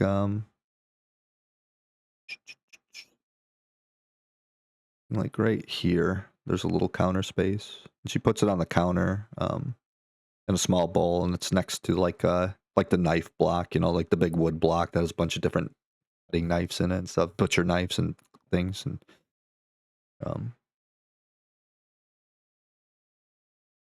she looks back at you and she says, "Very well. I can take a look. I can come up with some ideas, maybe. I'll need some time." Wonderful. Thank you. Of course. Take as long as you need. Oh, and if you need anything special, let me know. I'll see if I'll be able to source it for you. And she nods her head and she says, "Thank you." Thank you. I appreciate all the work that you've done for the meal that you gave us tonight. And then, yeah, she just like agrees, nods, and then she turns around and goes back to cleaning dishes. I'd like to come tell Beatrice the good news that she has a job to start tomorrow. And you see her like lip quiver and her eyes open super wide and like get like real sparkly, like maybe like a little bit of tears might be starting to well up a little bit. She doesn't actually cry, but like you can see Yeah. her eyes start getting Tells like the fact. glistening and a little watery and stuff, and her lip like trembles and quivers, and she just smiles and says, "Oh, thank you so much." And she's just like just enthralled for the opportunity to, Don't this thank is me this quite is a yet. dream come true for her, You have an assessment to pass. You have 3 months. And at the end, we want you to come up with your own menu. So we want you to learn as much as you can. And at the end of the 3 months, we can speak about your pay thereafter, seeing how well you can fit in. Is that okay? You just see her face go from this almost like tearing up to like her eyebrow furrows a little bit. She gets like an intense look on her face, and she says, "Oh, I won't let you down." And like you could sense some like real determination in her face and in That's her what I want. attitude. Yeah. She's very pleased with herself. Cobra, how you doing? I'm good. I'm just seeing it as unfolds like awesome. Everything works out. She needs to pass it first. It's an assessment. Yes, but shows you she has some determination. She wants to do it. All right. Something you want to do, Cobra? Otherwise, I need to go speak numbers with Oswald. Not Oswald. I mean, Wilfred. Yeah, Wilfred. If he's still awake. He will be. Yeah, he's Shame, he's old. He needs to go to sleep too. Shame. I mean, it's not super late. It's like probably 9:30 now 10? after dinner and everything. At 10 maybe, yeah, somewhere around there. It's not that late. Yeah, he was helping bring the plates into the kitchen and things, and then after he did that, he retired back over here to his office. Okay. Do you want to know anything about the inventory downstairs, Cobra? Because that's the man to speak to. Yeah, I'll probably accompany you with the. You're going to come with me. All right. Let's go. Sure. I want to knock lightly on the door. Yeah, just like you hear, like Yes, you knock lightly. on the door. You knock on the door, and you hear, "Oh, yes, come in, please." And you hear him kind of a chair kind of slide back, and he's starting to stand up, and Please sit down. It's okay. He's old, Just He have a was getting ready to like try to come over and open the door for you, but like you guys walk in as he's just getting out of his chair, and told him to sit down, so he goes back to sitting. Just relax. It's okay. And he says, "Yes, my dear. How can I help you?" There's a few things. I would like to know the running costs of this estate, if you can. I would like to arrange for some kind of passive income to be created on the side to keep this whole place running, so we don't need to worry too much about funding this entire estate. Very well. I'm still doing a lot of the numbers. I can have all of this information for you in probably a day or two. We do have select bottles of wine that have went out to proprietors and to collectors and things that are so we have some more money coming in soon. These are collectors that are well established. There's never been an issue with any payments or anything that we've dealt with for years and years, decades. So we do have some payment coming in soon. As far as operation costs, it depends how much staff you end up hiring and how many guests we end up getting. Lately, it's been really cheap because the former owner went away. We haven't heard from him, and there wasn't any guests. We kind of stood by until you guys arrived. So everything has been pretty cheap. There's only been the three of us for quite some time. Well, I do want to employ a larger guard for the area just to keep us all safe Very and good. anybody who may be residing here. Yes, I think that's an excellent idea. So staff costs will increase, which is also making me worry about depleting the gold reserves that we have currently downstairs. Yes. We have had a look. I intend to build something on or in addition to the bunkhouse outside for separate lodging for some of our guests. Okay. Yes. Would you have any advice or opinions? What on this? what were you trying to do? Convert or enlarge the bunkhouse outside to be able to accommodate like an inn, if you will. We could accommodate travelers. My suggestion is if you're going to do that, make it an exclusive kind of inn. Maybe for nobles. We'll say higher end guests, so to speak.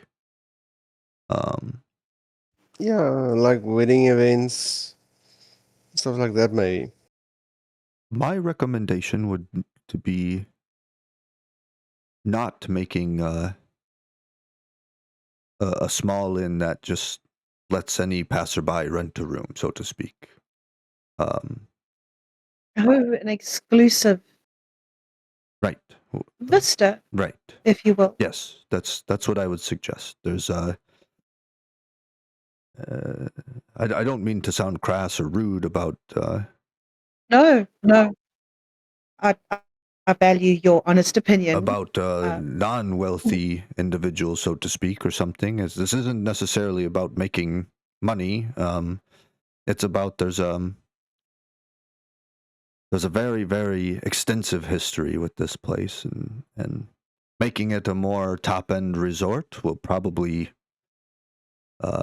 net you a better gain as far as gold goes, as far as running the place, the things you're concerned about, as far as bringing in a profit so that you can pay your guards a good wage. That I think getting more guards and more security for the place helps ensure that you have top shelf customers, so to speak. They want to feel safe coming to a resort. So I think that's an excellent idea. High-end security? Yeah, wonderful. I'm happy with that. Any idea who I should go to, or maybe in Bramping? I do intend to travel there soon. I'm looking for a very specific kind of builder because I want to keep the aesthetic of the villa as it is.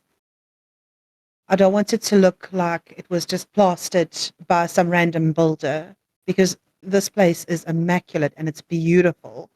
And I want somebody who will respect it as such. Any idea who I could speak to or anywhere I could go? I think that's an excellent idea. I think Bramping would be the place to go.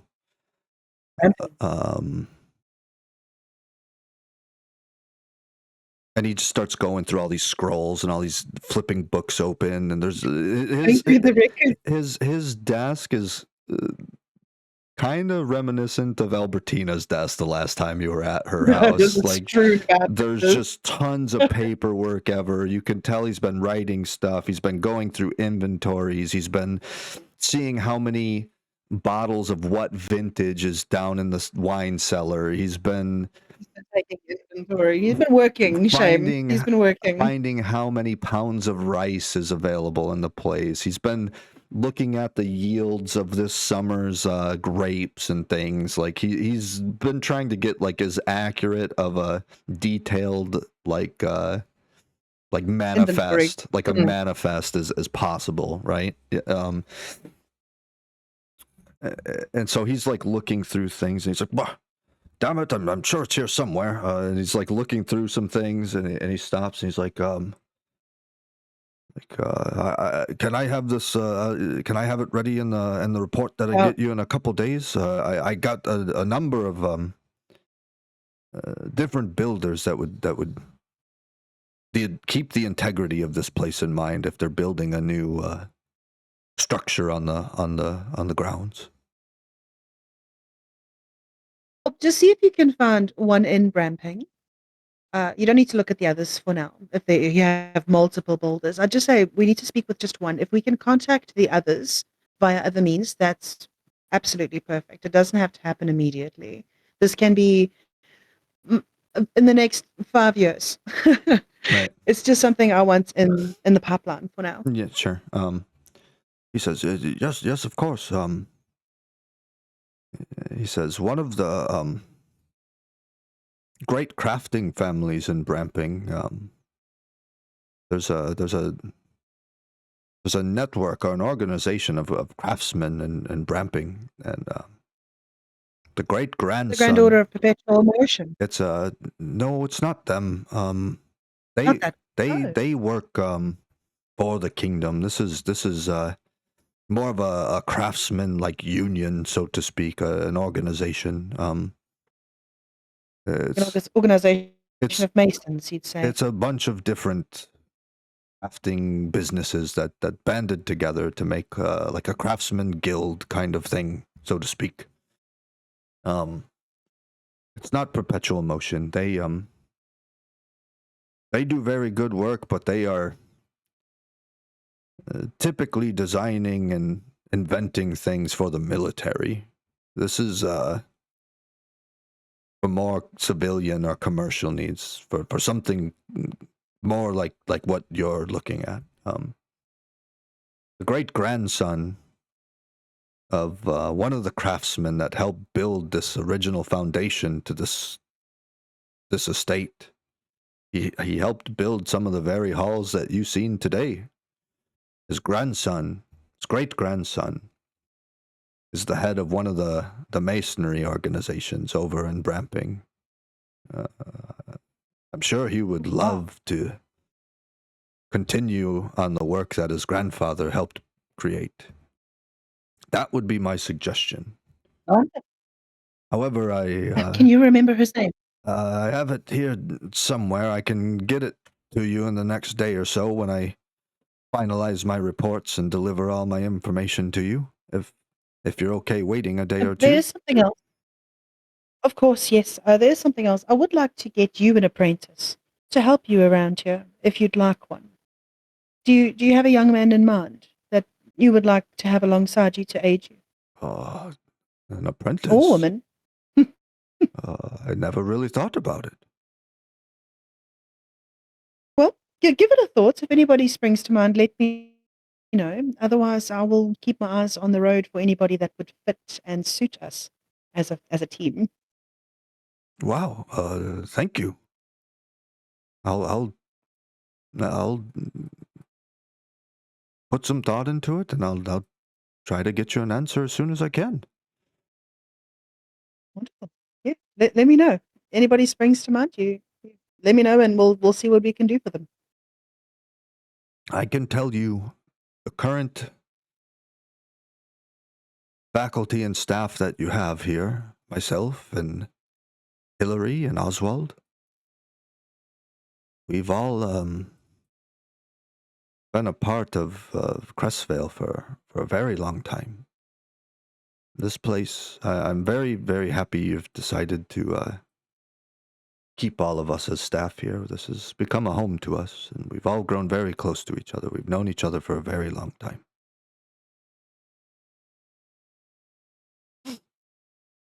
I greatly appreciate it. We're all family here. We will look out for each other. And I think Crestvale Halls could use a little bit of some young blood. I'm sure you have a lot of things that you can teach that would leave a legacy for you, because you are in yourself a master. I saw you serving in the dining hall. That's not something you just learn. That's practice. He just gives you like a really like gracious, like thankful like bow. And as he bows down, you see like the middle portion of the top of his head like shine, his bald head in the middle. It gives like a little shine. Ching! like a comic book kind of tooth shine. Ching!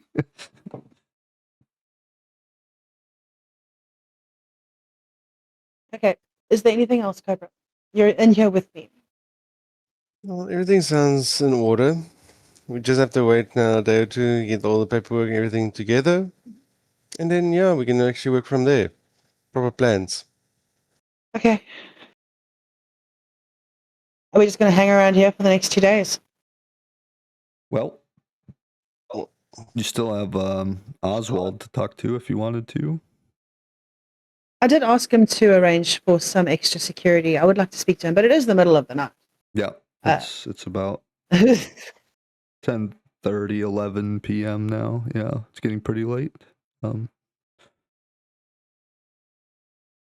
You guys aren't necessarily tired. You guys kind of like slept in the day or whatever. So I don't know. I mean, you guys can do a long rest and lounge around, and like you guys definitely earned a much needed rest after all the crazy stuff you've been through.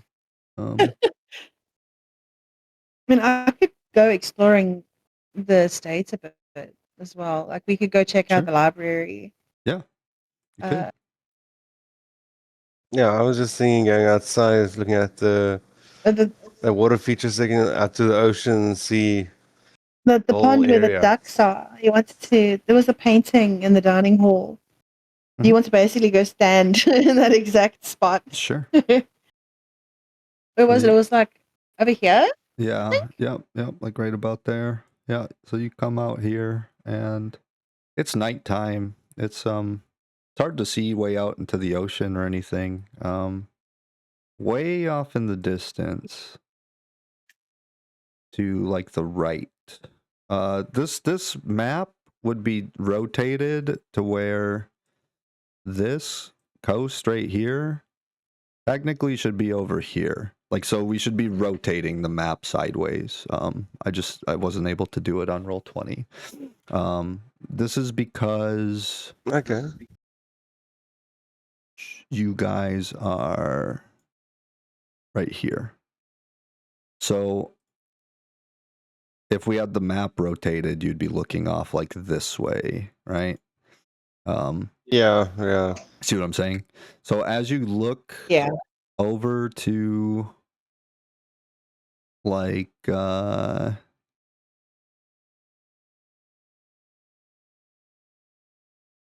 like we'll say like you're back right like here ish, like right around here. As you look, you start looking out this direction, and then you start looking out more this kind of direction. As you look up this way, if you're looking this way, you're looking more up north with the orientation of the map.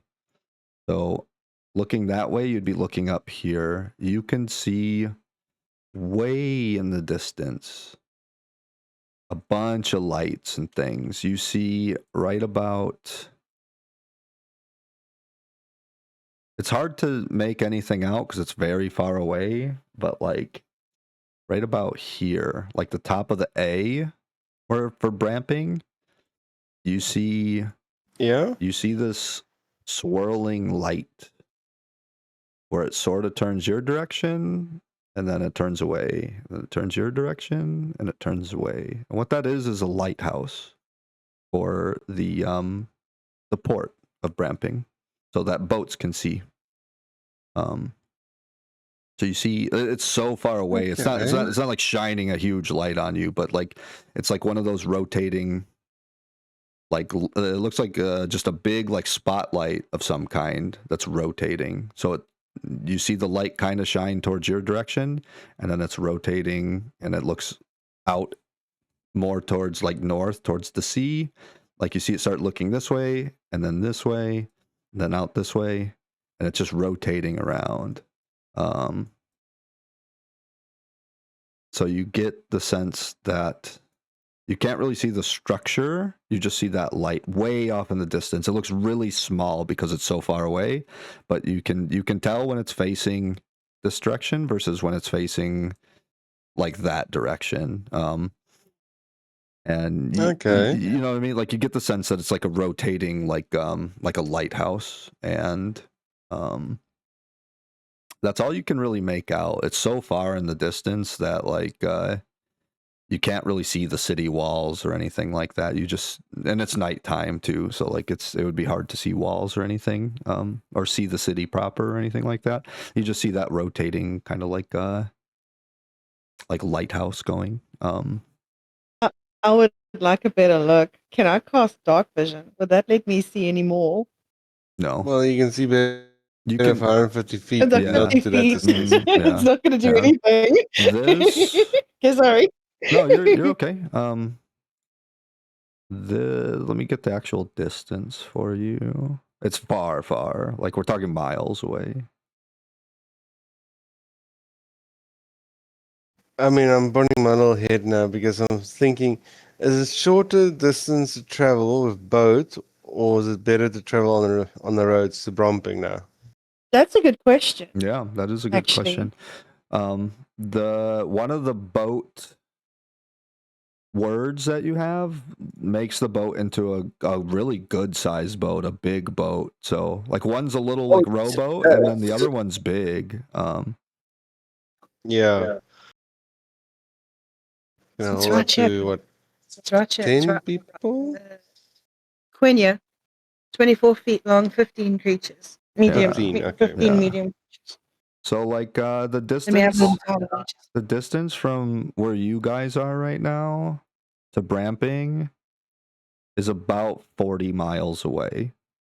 It would take more than one day to get there.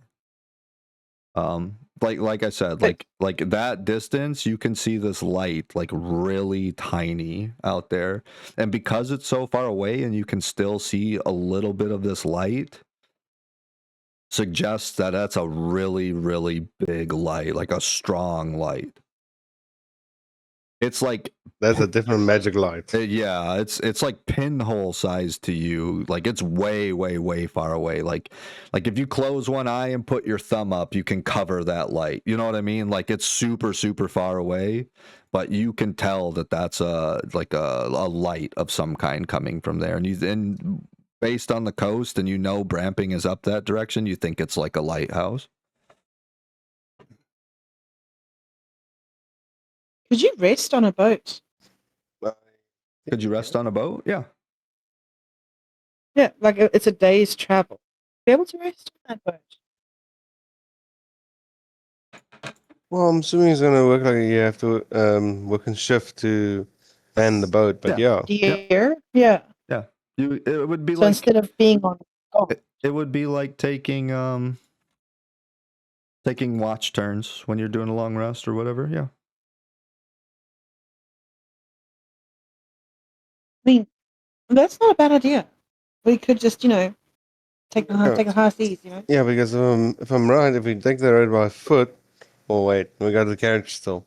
That's still going to take us, what, 2-3 days? Jake's carriage, I don't know. Those horses are magic, but as far as I know, he could only like poof to Albertina. Yeah. Well, as I'm saying, traveling time is about 2-3 days with the carriage.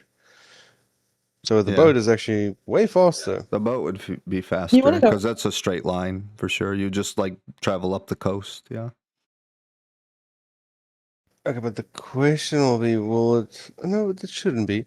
What? The harbor master and stuff shouldn't have an issue. A random boat arriving No, boats and like packing up, and yeah, as a DM to just like you guys as players, like this is a huge port town, so like boats come in and out all the time. They stop at the docks. They usually get with the harbor master, rent like a parking space for the night or whatever, 2 nights, whatever. Like however long they plan on staying. Like there's people, there's boat captains in and Uh, out of this place all the time. So we might freak them out a little bit if we like fold up our boats and don't need to pay for parking. So we might just like, yeah, before we go into port, hit the coast, get off, fold the boat up and walk in like, normal people. yeah, that's pretty much what you would do. Like you could easily, like as you're looking at this map, you could easily like go up the coast and then maybe like get off right here, switch your boat into like a rowboat, row up this little river, and then get off at the like road right here, and then just walk in or whatever. Like, oh, look, the bridge. We're going to walk that way Yeah, now. yeah, exactly. It would be very easy for you guys to do that with the folding boat for sure. Okay, so at least we got that going. The other question is, Bramping, we have like a bajillion things to do there. We're going to need to buy lodging. yeah, probably. So I would like to ask Jack about all of the gold that he scooped into his satchel, into his backpack. Sorry, that one time when I didn't have my satchel yet, because he done scooped a lot. Scooped it all. He Well, scooped we a have lot. a treasury downstairs. Yeah. I mean, like it's he like nods to you guys. He says, "Yeah, this is yours. I don't need it. Like I just grabbed it and just help my friends carry it. Like he grabbed it for you guys. Like he meant to. It's for you. Like you haven't told him anything about where to put Can we it. transfer it? Yeah. I'll hold my satchel open. I'll say, there, dump it in there. Sure. Yeah. I mean, yeah. He dumps it all into How- there. I can't find my notes. I know I have notes here somewhere how You much it actually was. It was you, wasn't it like 2,000 or you open your it was a lot. you set your satchel on the ground. You open it up. He opens his bag up, and he just like holds it over top of your bag, dumps it out, and you just see for like 15 minutes just all this copper pouring out of it from one bag into the other. And then as the coppers start falling out, it's like a waterfall of copper coins coming out. And then as that's happening, slowly it starts turning to silver. Slowly it starts turning to gold. And then finally you see a couple like platinum pieces fall out. Yeah, pretty much. It's a payout on a slot machine, yeah. Yeah, jackpot. How much was that? Or do I need to go through my notes? Because I can.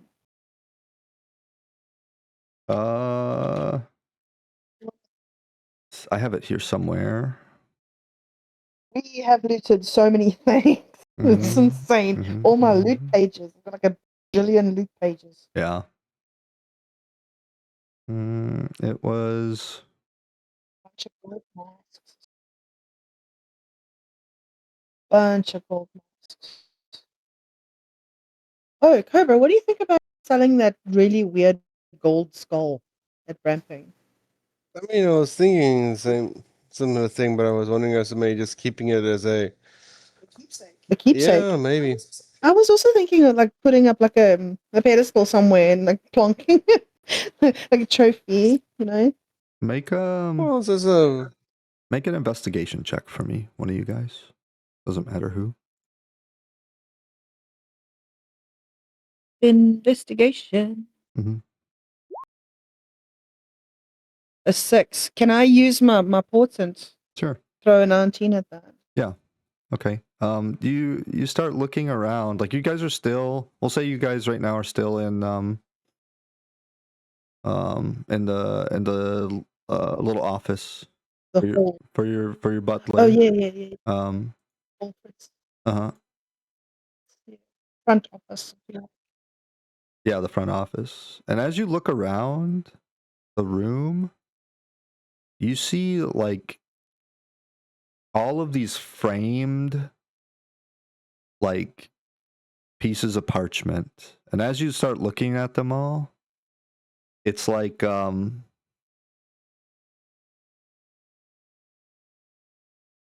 it's all these like awards and certificates of like best vineyard Oh, of Ursia, like all of Ursia of year, 463 AV. jeez. And then another one, That's and a then year. another one, and then another one, and then another one. Year,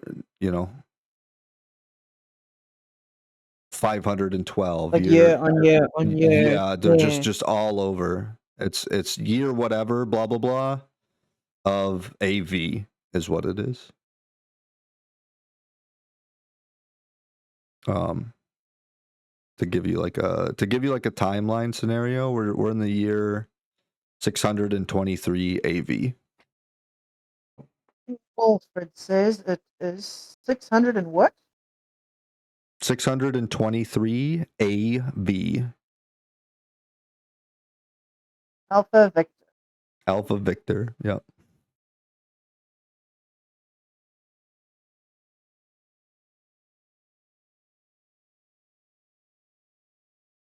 This year is funny. I don't even know when I got you. Mm-hmm. And so, like you realize that, like after investigating this place, after seeing all of what went into the construction of this place, all of the furniture that they have, it's all antique, very good, like well-maintained antique furniture and things. Seeing all the materials, the marble, the exotic grapes that they have, like just everything about this place, it doesn't surprise you that they've won all these like world-renowned awards and things. Like you're just kind of like, of course this place has won awards and things like that. Like, of course, like that tracks, right? So like, No, I'm glad to see they have some recognition for it, they because sometimes the place can be that good and not be recognized. the more you start seeing this place and kind of investigating and checking it out and experiencing this place, the more you realize this place does have some like real weight and some real history to it, and that there's people out there in the world that know the reputation of this place and they know about this place. Yeah.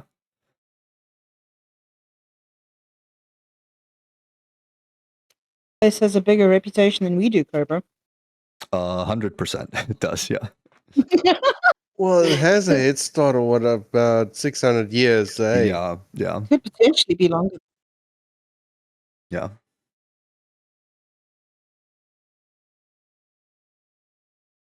It's here somewhere. I'm still checking my notes for that gold amount. I know it's here somewhere. I think it was like I know I wrote 1300 copper, it was stupid. 1400 silver or something. I don't remember the gold and the platinum. The platinum was very small. I think platinum was 2 or 3 or something. It wasn't a lot. Yeah. I don't think it was more than like 10 or 15 or something. It wasn't a ton. No. It wasn't a ton. Like you said, at the time, I just go back and watch the video. Yeah. I had it in my think notes I somewhere found it. too, but I don't remember. Yeah, I'll find it later. I would like to leave some of those coins here, Cobra. Do you know what I I mean? was thinking you're going to do that, yeah. Or do you want me to take it so we can, purchase a builder while we're at ramping and, lodging, because we might need that. I mean, we still have our gold we had from the beginning I still. found it. It's 1300 copper, 1600 silver, 300 gold, and 15 platinum. And then What? It was so many. How much silver again? Sorry. 1600, 1600. And then what I say was in the basement, 300 gold? Or did I say 600? Yeah, I 300 don't gold. remember. 3. No, It was 300. 300. Okay. Yeah. so much to keep track of. Yeah. That's more like when you deposit that. That's like, okay, that treasury has now some substantial amount there now. And I'm suspecting if we do get a builder and everything, we don't have to pay him on the spot. We might need to pay a deposit for his traveling fees to here. Possibly, yes, but I think we have enough for that. Okay. And obviously, he has to come through to the state to have a look what needs to be done, Yeah. and then probably tell us how much from there. Yeah. Yeah. He'll have to do a bid and everything, right? Like he'll have to come see the ground, see what kind of work needs to be done. He'll give you an estimate on like materials that he's going to use and things and all of that. Okay, Like, I yeah. have 2,100 gold on me. Yeah. In my inventory, so I'm thinking of just dropping 1,000 of that gold in the vault downstairs, Cobra. And then I'll keep whatever Jacklix put in my bag for now. Yeah, I mean, I you- got 1,800 on me, so yeah. Mhm. Okay, so what I'm thinking of doing, I'm going to put down 1,000 gold pieces Mhm. from my actual inventory, and I want to put down the 15 platinum. Okay. I mean, I know later on we're gonna probably drop most of the gems off here and everything. Do you not want to do that now? I mean, It's up to you. I'm just saying, we are here, we're doing this, and I have 106 gold left. So you have a total in the vault of 1,300 gold right now, correct? You put 1,000, and then there was a 300 gold in That's there correct. already, right? Okay. Yeah. Are you putting And then any? the 15 platinum on top of And then 15 platinum. Okay. 15 platinum. And Cobra said he might want to drop off some of his gems. Okay. I'm making a list of what's in the vault. So like, yeah, just let me know what you guys are doing. No, I'm gonna make a Crustvale vault notepad file. So like we Separate know what's in. section. Yeah, like I'm just gonna do it in its own notepad, so it doesn't get. So I don't have to search through a bunch of shit. Be its own text file. I'm going to true remove story. the ham and the cheddar cheese because it's in the kitchen here. Okay. Yeah. So you're just putting that in Not the going to be kitchen. honest. Yeah. Yeah. Okay. Yeah. Precisely. Sure. Yeah. You can I just. think I'll keep one hunk of cheese on me. I'll give her the other 2 hunks that I have, Sure. but I'll keep one hunk. Yeah. Just in Yeah. case. Gets stored in the kitchen. Yeah. Nice. Yeah, I have a bunch of gems and stuff as well, Cobra. Yep. Yeah, I'm just looking what gems I got left and how many. I'll tell you what. Do you want me to write it down and then post it to you in Discord? Yeah. Sure. So we don't need to do it right now. Yeah. That's fine. Sweet. Let's do it like that. Robin. Yeah. Sure. Okay. We put a bunch of shit down. I think I'm going to call it for the night as my character and head to bed. Okay. You can do whatever you'd like to do, Cobra. Lady T is going to head to her bedroom. Okay. Sure. You go to bed. What's mean- just before midnight now? Or is it still Yeah. like Yeah. 11? Yeah. It's probably Probably just close to before midnight. Yeah. Yeah. Right around midnight. Yeah. Oh, you know what I'm gonna do? I'm gonna go to the bathroom. I'm gonna like wash everything. I'm gonna like go really like pristine in the nails, like in the nail beds. I'm gonna go and I'm gonna go like deep clean. Everything's gonna be so clean by the time I'm done. It's more like second bath. Yeah. Oh, the Yeah. bath though. Can you blame me? There hasn't really been a bath in this whole world. Well, I mean. And when we have heard, it's like Yeah. a communal bath. Yeah. Yeah. You're just on the road living, It's like- man. Yeah. Well, I mean, I'm probably still standing outside on the balcony section there. Looking at the lighthouse. Looking at the lighthouse, looking at the ocean. Yeah. Like I said, it's pretty dark right now, so it's hard to see like too far out into the ocean or anything. Yeah, it's Okay. quite But the nice. back patio, like we'll say you're like right here still, like there's a bunch of like lighting and stuff. There's a little fire going right here on this patio. There's we'll say there's torches around, probably like here and here and here. like around by where the stairs are and things. So it's well lit back here and stuff. So like you can see like all of like all of like this that I just drew. All of this is well lit up here, you know. Okay. Like these gazebos down here are got some torches. We'll say under, you can't see under the roof of the gazebo, but there's like small little burn pits there and stuff, like that have little fires going. People, you know, someone might be like have a warm fire going if it's a little chilly and they're out there like sipping and doing wine tastings, stuff like that. Like all of this is well lit, the actual proper grounds, but as you look farther out into the ocean, it's just it's nighttime, right? So it's dark. Okay, makes sense. All right, then I think I'm gonna take a little stroll down this way here. Yeah. Across this looks like a little walkway bridge. Yep. Make myself all the way up there. Yep. As you get here, there's a torch on each corner. They're not lit.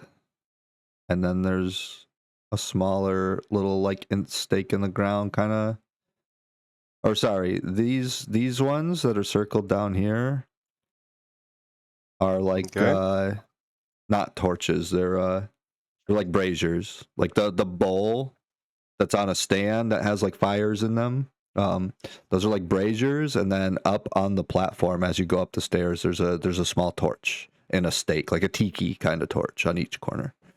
None of it is lit though.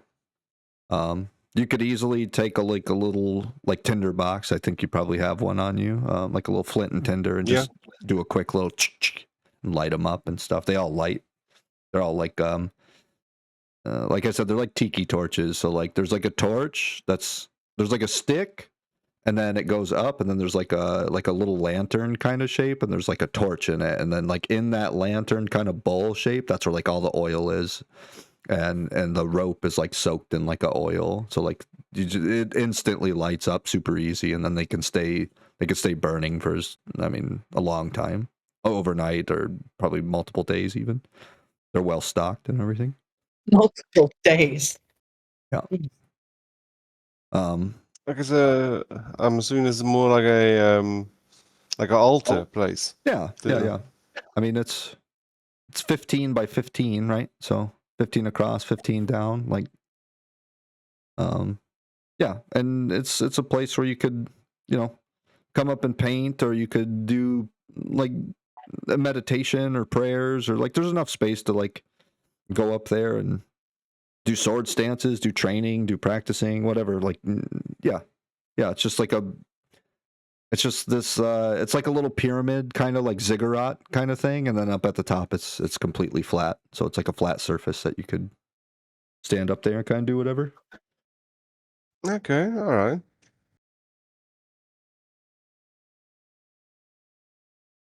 Nothing else stands out for me here. Nope, not right now. Just looks like I don't know. It looks like a good place to maybe bring a chair and sip a coffee and watch the sunrise or something like that. Or, for you, like you wake up and like polish your sword or something. This might be a good place to do that and get ready for your day or something like that. Yeah, so it's more of a peaceful, tranquil place. Yeah. Mm-hmm. Yep. Okay. Pick a stone. And then the stone looks like a white marble, or is it like just normal? It's a sandstone, and in this map, it looks like the lines for it look kind of jagged. It's not like that. Everything is like completely symmetrical, and it all fits into shape like very well. The masonry work is like exemplary. I sent T a picture of how Let me show him how that. the stonework is. Yeah, show it to him. This one. If you look at that stone one. at the bottom, everything is like symmetrical and lines up perfectly. There's no like jagged lines or anything. That's That's how the stonework is on this little ziggurat thing that you're checking out. It's not as jagged and wobbly lined as it shows up in the map on Roll20. It's all very, very crisp, clean line work. Ah, awesome. Well, okay, I went around lit the torches, right? Yeah, if you want to, yeah. Okay, yeah, let me do that. Okay. Then I want to go on top of this platform, sit in a meditating sitting position there, Sure. and I want to take out this blue stone, Okay. or dark blue stone, unwrap it there. Then I'm going to sit and meditate over this and think to myself, who are you? What do you want? Okay. You have the stone and you're just you start thinking back, start thinking about that experience you had, that dream, that vision you had of your former master that started training you in swordsmanship, and you start thinking about the volcano, and the mountains over there, and these shadow fragments of souls coming out of this like tainted blade, and you start thinking about when you were fighting them, and as you chop through and cleave one of these entities, you would like hit them and cut through them, and instead of it finding purchase and catching like flesh, you would cleanly swipe through it, almost like swiping through a mist or a fog where like there was no resistance.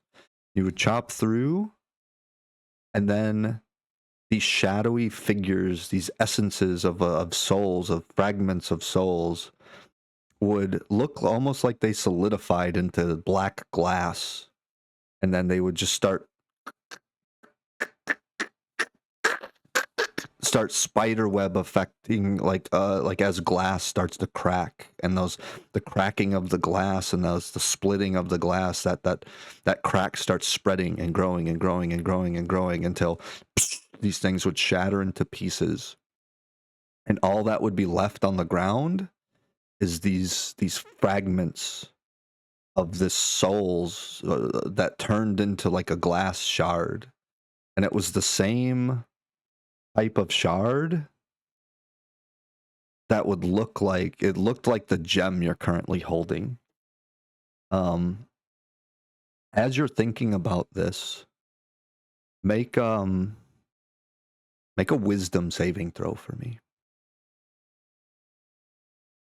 You're okay. Wisdom saving throw. You've had a long rest. Did you just? Roll some one? You can choose to succeed, you know. yeah. Can you use Mage Slayer? Yeah, You can. I think you should. Yeah. I think I should, yes. Yeah. Okay. I think you definitely should. Okay.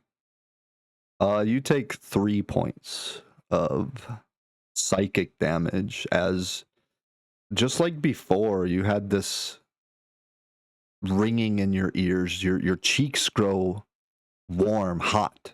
Your ears grow warm and they grow hot.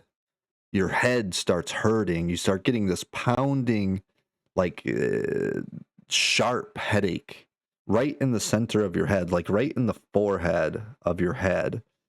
And this headache starts pounding so hard that it makes you take 3 points of psychic damage. You would have taken because you rolled a 1. If you wouldn't have chose to succeed, you probably would have taken double this. So you probably would have taken like 12 points of psychic damage because it was a critical Oh my fail. God. Jeez, okay. Your vision goes completely black. For a second, you think the torches went out, and your head is just pounding, and the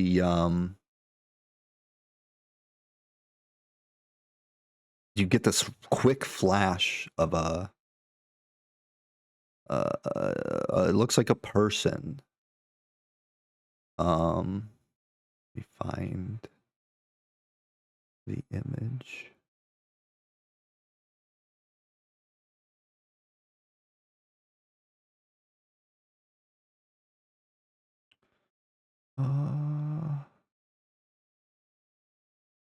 This. You get a quick flash of this person as your head is pounding. This person looks similar to the last person like this you've seen, but it looks like it's a different person. Last time you seen this guy, and this I can see time, this almost and this like time a you see woman this, almost. this other person. Looks like a female, yeah. Also has the same type of gem that you're holding embedded into her forehead, as you can see that gem, that black gem there, like that. Both of them had that. Yeah, right in the forehead. That's where this pain in your head is coming from, right in the middle of the forehead, like that. And it's a quick flash of her face, of this picture of this woman who looks similar to the guy that you've seen before, and then it disappears, and like your vision comes back, and you sort of are like on one knee at this point, and you sort of like kind of just shake your head left and right, kind of shake it off, and you look around, and all the torches are lit still, and you don't think it comes from meditating on this pedestal. You think it's whatever is inside this gem is the issue. It's not like you're sitting on like cursed land or something like that. It has more to do. Yeah, it has more to do with like what's locked in this gem is trying to do something to you. Yeah, that's what I thought. Coming here is a bit more quiet place. Right. If anything were to go wrong. Yeah.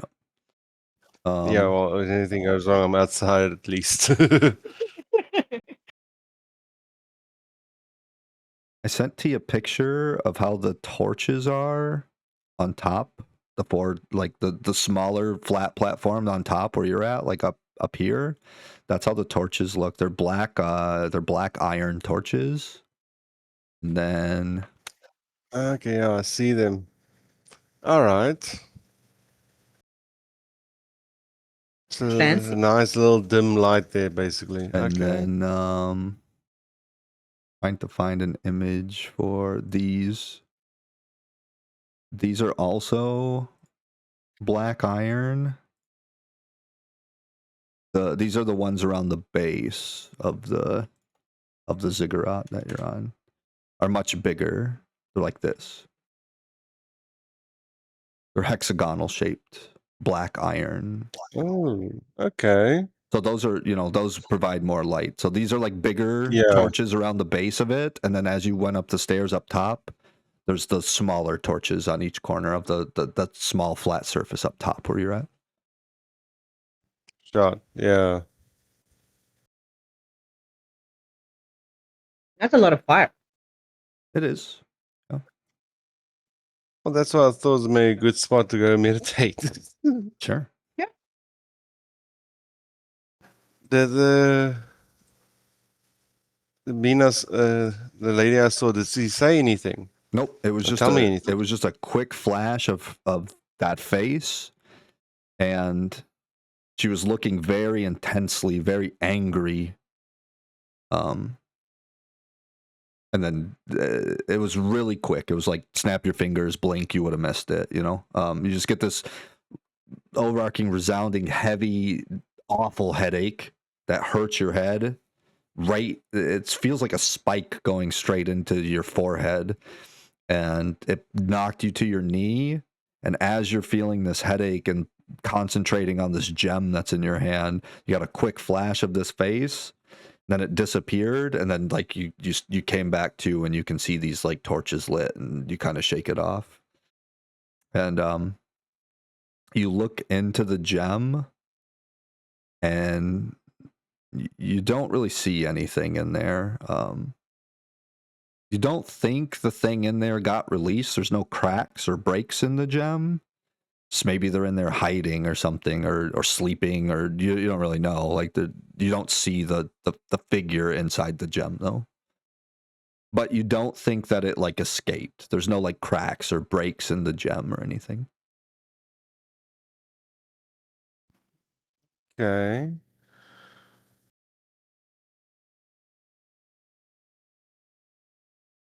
I mean, I got a crazy idea, but I don't think it's a good idea. What is it? What's your idea? Pick up the gem and Smash it.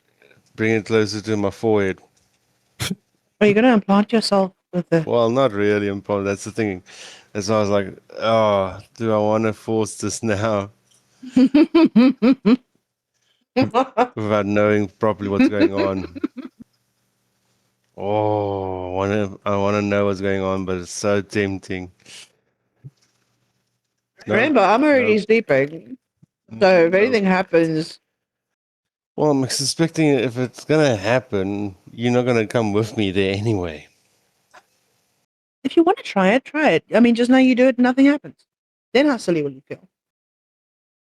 I'm pretty silly now thinking about it, but still, as all, What could possibly go wrong? oh, you know, Murphy loves me too much for that.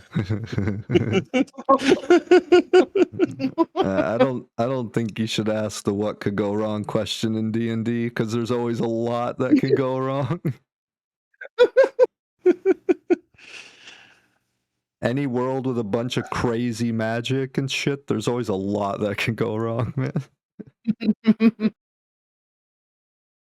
Just putting it out I there. mean, yeah, no, for sure.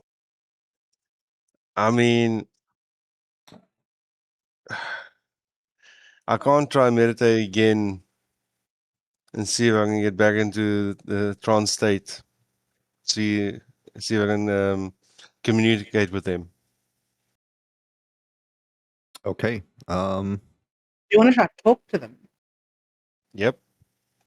Okay. Okay. You're gonna go back in to try and meditate and focus on this thing. Make another wisdom saving throw for me.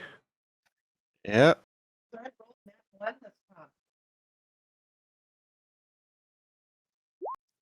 Hey. Yeah. Okay.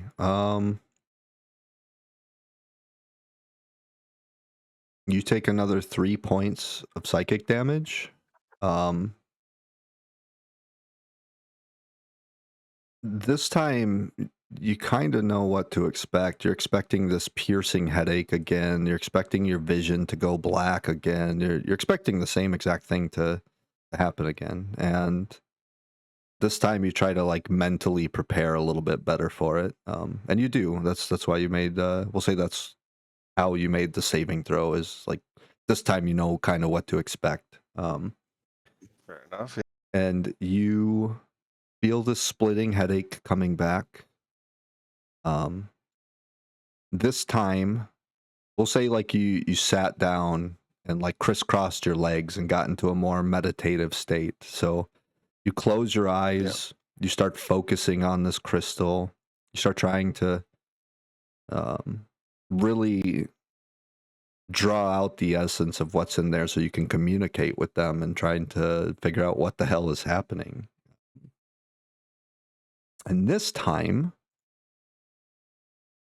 you see, you start getting that same thing. Your cheeks start growing warm, your ears start growing warm. You start feeling that same sharp headache in your forehead. And your vision goes black, goes dark. And you see this individual instead. Oh. Every time you've experienced one of these things with this stone, it's been a different person like this. They've had white markings, most of them on their face.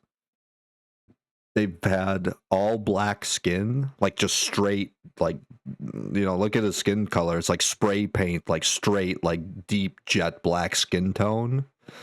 they've all had a gem embedded into their forehead, and they all look incredibly angry and upset when you've seen these visions of them. And this time, instead of kind of being taken off guard by it, or being spooked by it, or being nervous about the encounter, like you kind of expected this. You didn't expect necessarily a different face or a different person, but you expected to see one of these entities and one of these masked, kind of black-skinned creatures that you've been experiencing. And this one, you hear him speak. He's got this just angry look on his face, and you sort of see that mask like move up and down a little bit as he's speaking, suggesting like his jaw is like moving. And you just hear he's very short, he's very straight to the point. He sounds very, very, very, very angry. You just hear, "We are coming for you." Why? And then the vision goes away. Son of a gun. Sorry. Visions are no fun, huh? You don't say. Visions are rough. Sometimes they give you a lot of insight, and sometimes they just breed more questions, right? Okay, well, at least confirms one thing for me now. They're not gonna actually want to parlay. Yeah. You don't think that they're very friendly for sure. Yeah. Barbara, why you go and get a bunch of assassins after us? We're like constantly cleaning up your mess. What the hell? It's not what. What the hell, man? I feel like a maid. I just cleaned up this mess.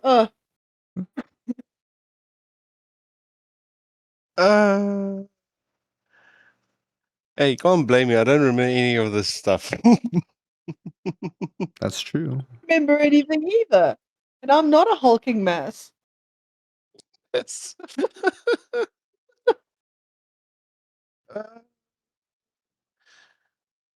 Ooh, yes, so I know if I try push my luck again, it's just someone new and it's not going to talk. Just come back with the same information. Yeah. So, oh, What did you just come up with? I can either put this gem into the vault immediately. I mean, sure. Why? Whatever. I think they can track it. Oh. I mean, That would make sense, wouldn't it? you could also use it to draw them into a place where they think they're going to get you. You know? I mean, yes, maybe. Could be. Maybe you should talk to T Lady. Go put it in the vault. And you need to tell T. Oh, you probably. Oh no, you're in the bath, so yeah. God, I'm probably drowning in the bath at this stage. Walks in, enjoying my bath a little too much. Okay. I wrap up the stone, put it back in my bag, Oh my god. Okay. and make our way back to the estate. Okay. You'd think we were live streaming or something with so many things watching us, listening to us. Okay. So you make your way back into the estate. E, you're up in the bathtub, right? And you're just kind of lounging, relaxing, and you kind of accidentally fall asleep. Like you're just In the bathtub, like you're just leaned back, like you don't like fall underneath the water and drown or anything, but like you're just relaxed. It's warm water, it's cozy, it's comfy. You drift off a bit. Like you said, like you haven't really had like a good proper bathing like this in quite some time. It's been a minute. As you fall asleep, you have a dream. In the past. Mm-hmm. Past dreams. Yeah, it's you're not like in full REM sleep or anything, but you kind of like doze off, and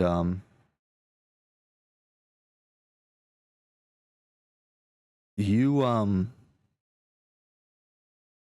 you have a dream where you're running on a rooftop in a city, in a large city.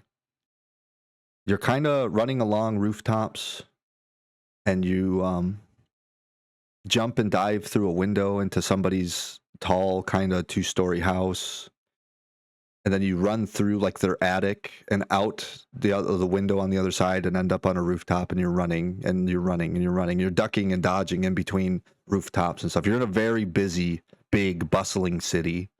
Down below, you can see merchants and things. I think very much so like the start of Aladdin, where they like steal the apples or whatever, and he's running around on the rooftop and stuff, right? Like, you know what I mean? Like, Yeah. so you're scrambling around on the rooftops of this very busy city. We're talking like Bramping sized kind of city. Like huge city. Hundreds of thousands of people live here. And you're dashing from rooftop to rooftop. All of these houses are like crammed together, where like people don't really have side yards and backyards in this area. It's like house to house to house to house, and like it's you're like parkouring, you know, across the rooftops and just running down like kind of the main strip, the main like market district, but you're on the rooftops. On the roof. Mm-hmm. All right. And you look back behind you, and there's a big orc with a giant bow and arrows. The shaft on his arrows are as thick around as your wrists are. You know, he's shooting like these, like if he were to shoot at you with that, it's shooting at you with a small tree trunk, like a sapling tree trunk. You know what I mean? Like he's got Oh my these. God. He's It's got like a these, ballista. It's a bow. It's this giant freaking bow that he has. It's something that you would see literally like a hill giant use to shoot at a dragon or something. Like it's huge. And he's this big, huge, hulking, full orc. And he's chasing you, T. And you're dipping and dodging in between like I said, windows and out the other side and things. He's not shooting at you. His bow is on his back, his arrows are in a quiver on his back. But he's just chasing after you. Those are like his foot thuds you can hear. Is he on the roof as well? He's on the roof chasing you. Yeah. Is he a full orc? He's a full orc. Yeah. As he's chasing you, his heavy footsteps you can see are like smashing some of the like thicker like clay shingles, and like they're sliding off the rooftop and like falling down below and things. He's not in this instance, if he is a stealthy guy, in this instance he's not stealthy. He's just trying to catch you. You don't know why he's chasing you. You just know that this big full orc is after you. It cuts to a different memory of yours, where a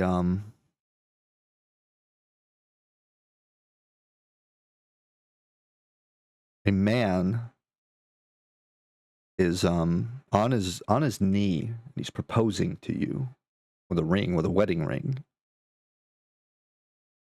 And you can't really see his face. He has a hood up. So you can't really make out his facial features. He has a very nice gold band ring, and it's got a instead of like your typical like diamond in it or something, it's got It's got a purple, like an amethyst in it that's glowing. Whoa. And he's holding this ring out, like trying to like give it to you, trying to propose to you for marriage. And you tell him no.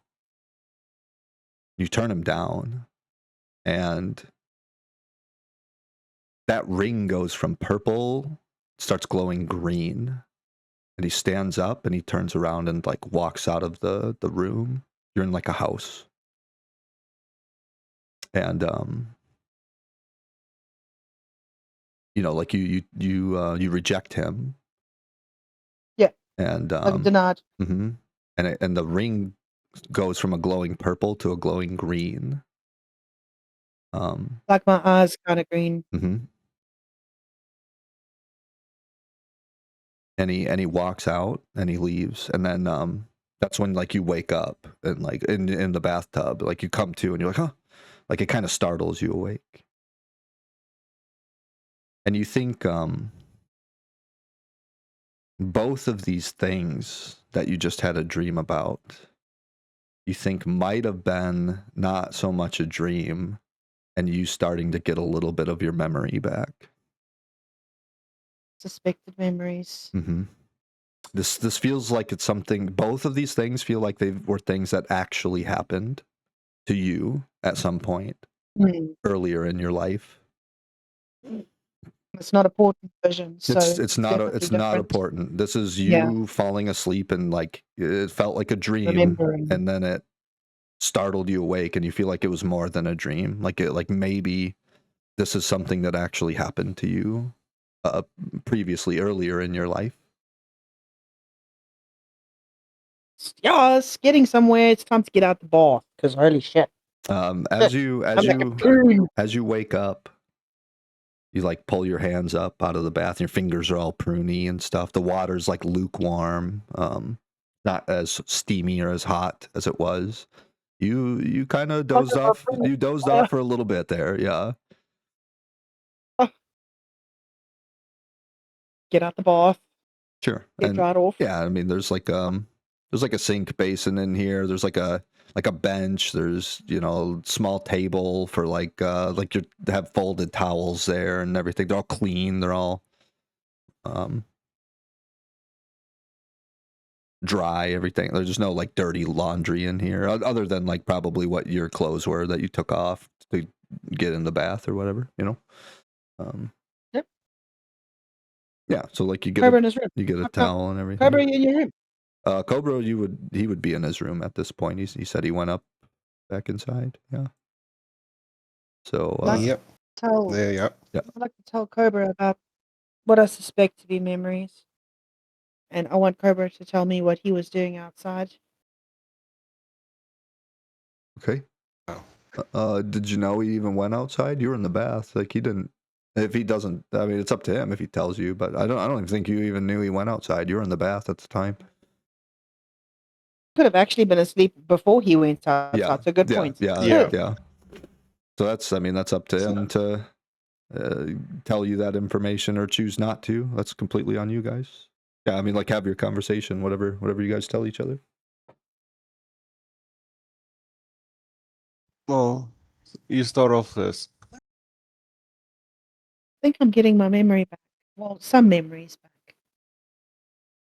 You getting some of your memories back. Yeah, there was a giant orc and we were running across the rooftops of some big city and he was chasing me and he had a giant bow and I was quite afraid and he was trying to catch me and then all of a sudden I was being proposed to by this hooded figure and I told him no.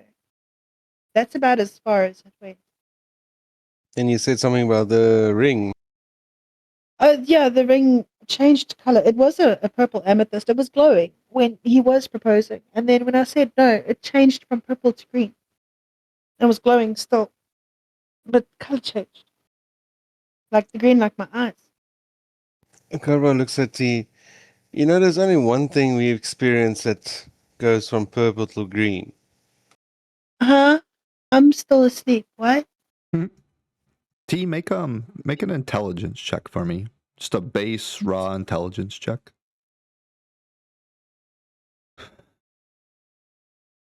8. The person that was proposing to your character, in addition to having that ring that was purple that turned green, he was wearing red robes.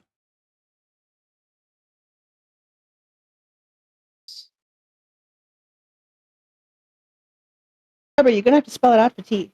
Go. I have to spell out a T. You have to spell it out. I believe the hooded figure you saw was potentially Mikhail, aka Cesar. And he's also potentially undead. He didn't look like that. And Wow. when the proposal was happening, you seen his normal hands, like he had human hands and stuff. You just didn't see his face. He Okay, had good. he had like a hood up. He wasn't like a lich or anything. No. Oh, okay, good. I mean, why would how did what I'm confused. Well, So did he put us here just to fuck with us? For the lack of a better word. I think it's more of he did something to wipe our memories. So I believe we're both connected somehow from our past. You and me, or you, me, and the lich? Well, potentially all three of us. Oh, great news. So now we all have like this, he's got a personal vendetta against us. Pretty much, but strange enough, you bring up a personal vendetta. I know. What's happened? More. You remember that dark blue stone we got behind from the skull? From the halls of Zar. Yeah, the blue one. Yes, the blue The one. black blue one. Yeah. I was getting, like a better words, like visions from it. You too. Yes. What are you seeing? Well, it was just flashes of bits and pieces here. So I decided to go meditate on it and see if I can get more answers. You asked for it. I technically, yes, I did. And? So far, it's a group of people, not just one. They are a form of mist, Huh? where I can recall. And it seems like they want to get me. Most people want to get you. Yes. They're going after me. For what Did you reason? not marry a dude too? Please, no. I mean, no, you did you deny somebody marriage as well?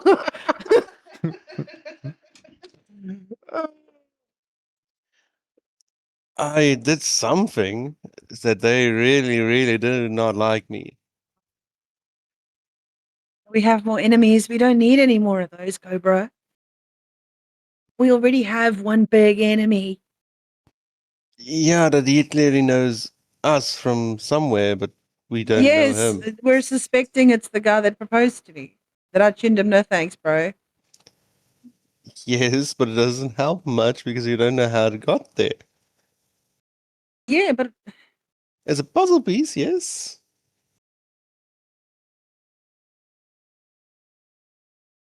why would a giant orc be chasing me across? Because I said no. Come on now. The orc part, I can't help you there. Well, you're no help. So about the stone, Yes. you can talk to it openly, or I need to focus on it. And it's not a guarantee, but it seems like it does respond to me. But really? yes and no. I mean, well, the only thing I know of is the portents, which I do in the mornings, but I have like a whole ritual for that, you know? I mean, it's not just something I can look at and say, oh, I'm doing this now. You need to think about it for a bit. How long were you Yeah. concentrating on it for? Well, long enough that I only came back now. So Oh, I was asleep in the bath. Sorry. so when you left to go upstairs, I went outside. I came back now. So decent amount of time. So that's why you look a little haggard, huh? You've been trying to talk to this demon in the stone.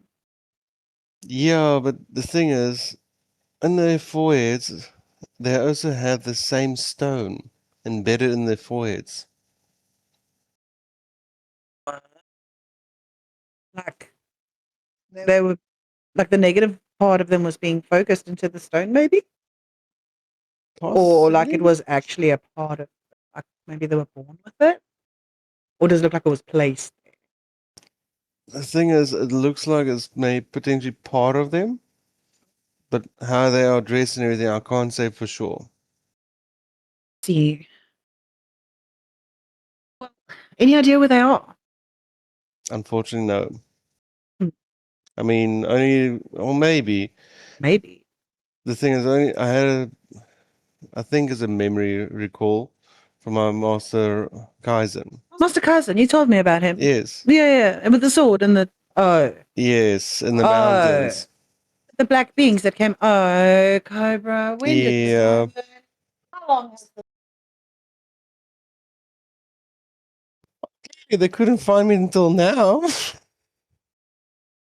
got here? Didn't we? Oh, I'm so confused. We don't have memory, so we don't know how long have we been here. Was it like almost 3 months now? What I can remember. Mm, True, that's yeah, not right. probably close to 3. Yeah. There has to be something blocking us from being able to remember the past. Who knows how long? Our Well, entire lives up until this point, I guess. we're getting our memories somewhat back, but it seems like we're both connected somehow with the lich. I told you that when I met you by that very first campfire when I saw you. That's why I trusted you immediately. Mm-hmm. I didn't even know your name. Yep. True, I know I we were felt comfortable connected. around you too. That's why it was very strange, but it was also very comforting. I mean, I feel comfort knowing there's a gigantic warrior just around the corner that I don't even need to yell for. I just need to get smacked in the face with a shield and he comes running. So, Yeah, yeah, I that was a didn't. weird connection there, but yeah, It's still something that's there and it's still something that I think about. You know, so we definitely have some sort of neural link, for lack of a better word. Sorry. just you use that word made me Oh, just think of a sectoid. Sorry.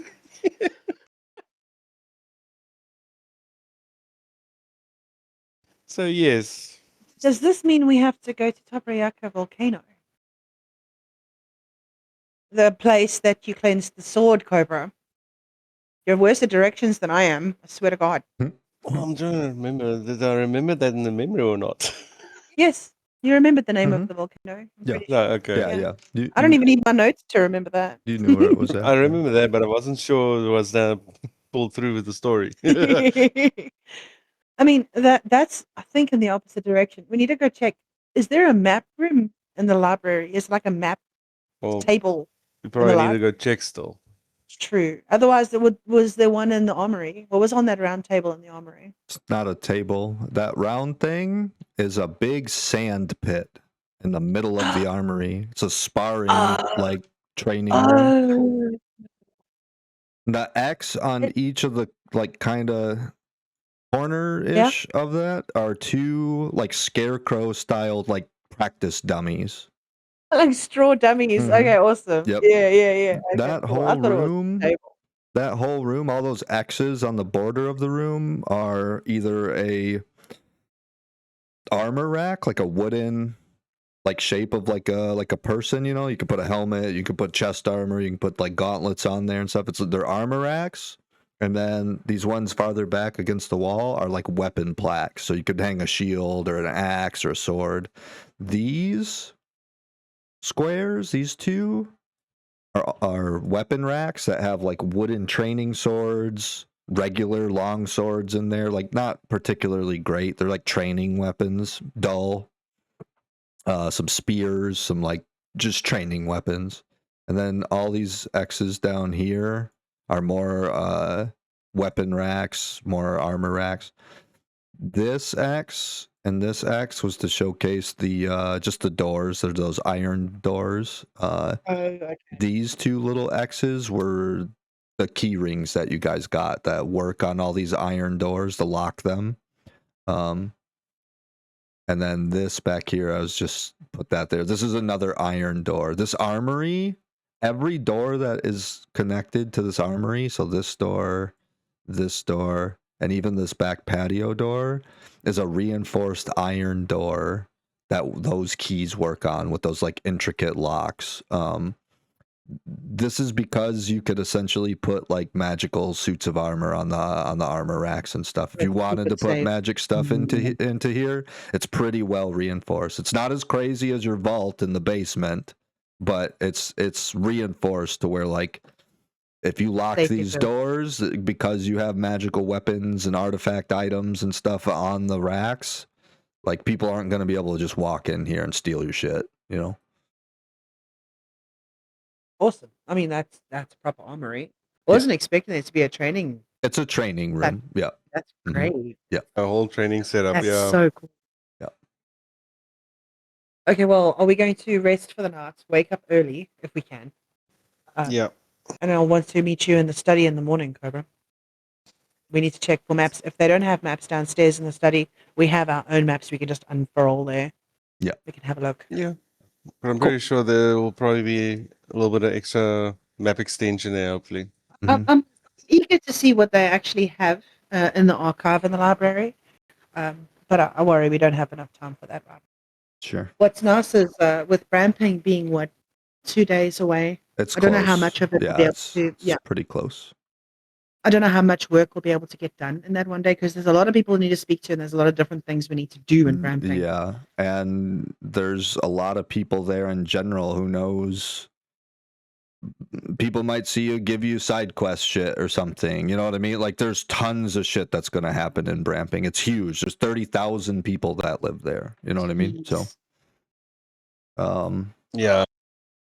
I hope to have an information desk. Good lord. Or at least some friendly guards. yeah. Well, I'm still thinking I'm probably gonna keep the gem on me now. After all that, you're still keeping it on you. Yep. I'd rather be the focus of the target and they causing havoc with something else. What if you were to slot that gem back into the skull and put the key in its mouth? You can speak mean- to. Maybe it amplifies what's in the gem in the stone, and you'd actually be able to talk to it without it, hanging up on you. Hanging up on me.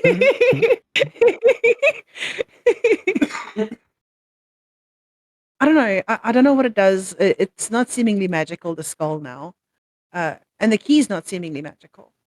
So the only thing that I can think is it activates when you put the stone in the back of the skull. We can do this in the morning. Yes? Yes, fair enough.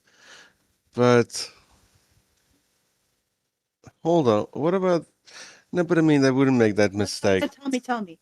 We have to explore all avenues, even if it's a bad one.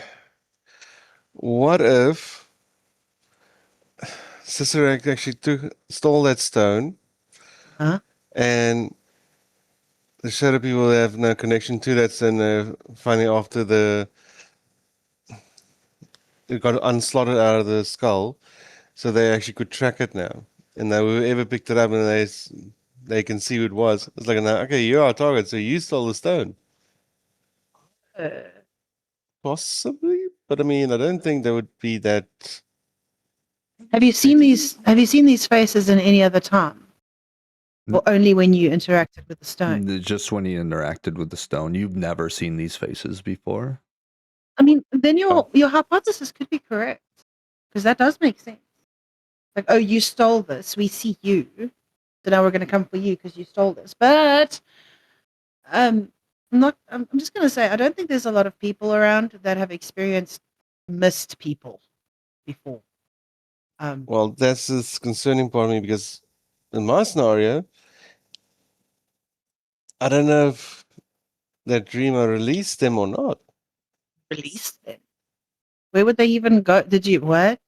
Remember, I cleansed the blade, Yes. and then the shadows came out of the blade moss. Oh, so they weren't like free. They were free but imprisoned here. So we still need to free them. Is that what you're trying to say? They're no longer imprisoned in the blade, they're imprisoned in the material plane. Well, maybe they were always in the material plane and they got entrapped in the blade. I can't tell you exactly because I don't have any other recollection of the memory of it. Oh, just slash at them with your sword. It'll be over quickly. Miss.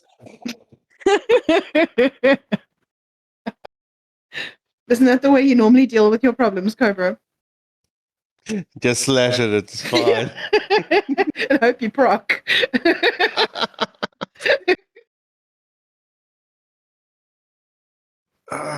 No, yeah. That's think- another. I think we need to go to a mage of some kind. We have a name in Bramping, and you need to ask him about this because it's definitely arcane. But we know that Sikarat's his magic is his own brand. You know, Yes. I kind of want to spill my wine on him now. It's like, you got your brand, here's my brand, bitch.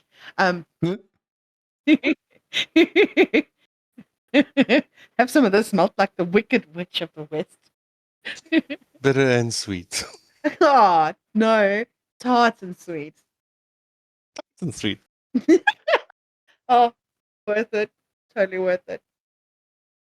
Okay.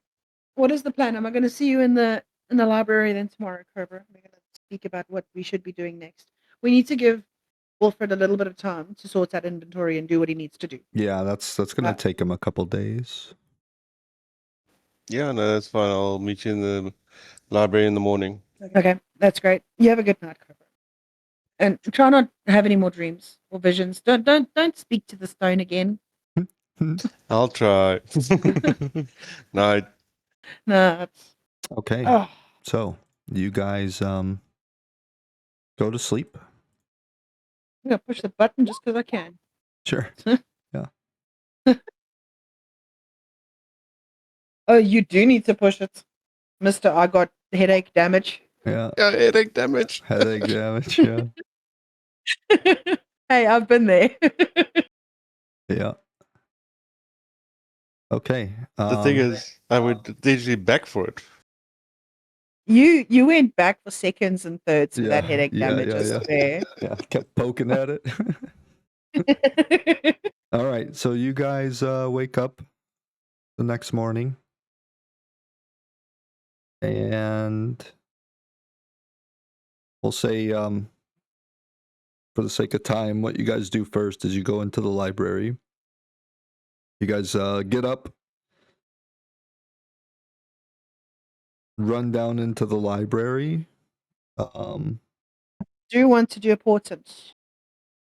Well, sure, we'll get to that. See what I get today. We'll get to that. Yep. But you go to No the problem. library first, and Oops, I didn't mean to click that. it's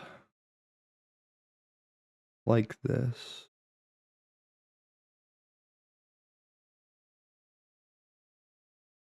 It's pretty much wall to wall, just bookshelves everywhere. There's tons of books in here. There's whoa. there is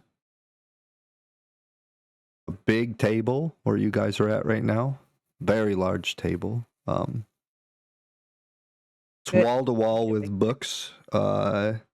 As you look through the books, you see fantasy novels. You see the history of the world of Urja. You see different like history of the kingdom of Bramplia, probably showing like the bloodlines and things of like the king a history of the wars that they've been in. Ooh, You see war history. tons of historical texts. You see certain books on how to cross-pollinate like grapes, different gardening techniques, things that would make sense for this particular place here.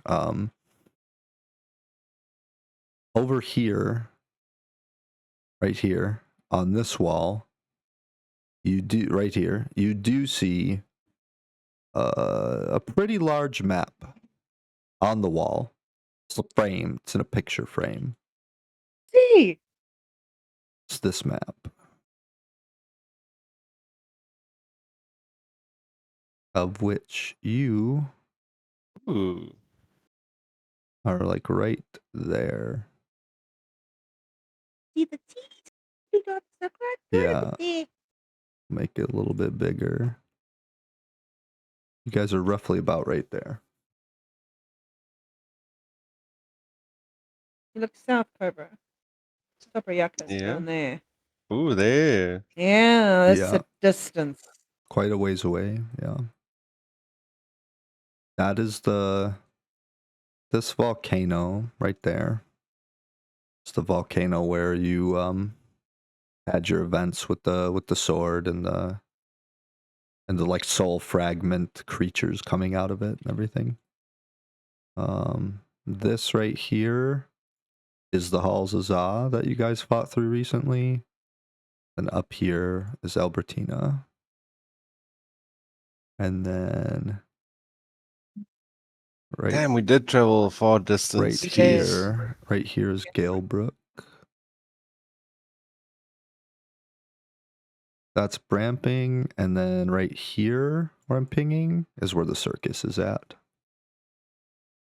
Well, the bottom part of the circus. Oh, yeah, like the entrance. It's up in the. It's like a big Ground beanstalk. floor. It's a big beanstalk Ground up in the floor. sky now. Yeah, in the clouds. Hey, Cobra. What were Yeah. you doing in that mountain? Do you remember? Did you live there? What I can remember, I traveled up there. Oh. Okay. Can you remember what? It's like the mountain was calling me.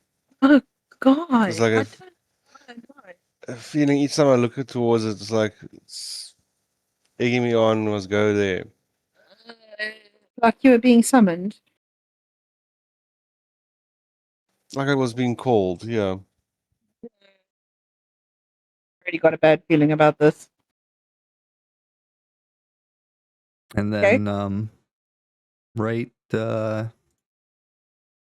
here, these books. This is Crowburn. This is where the contact that Albertina gave you, the mage. Oh, that's where the mage lives. That's where he hails. That's where he's from. She said he was in Bramping visiting for something. But she said she didn't know if he would still be in Bramping or if he returned home. She said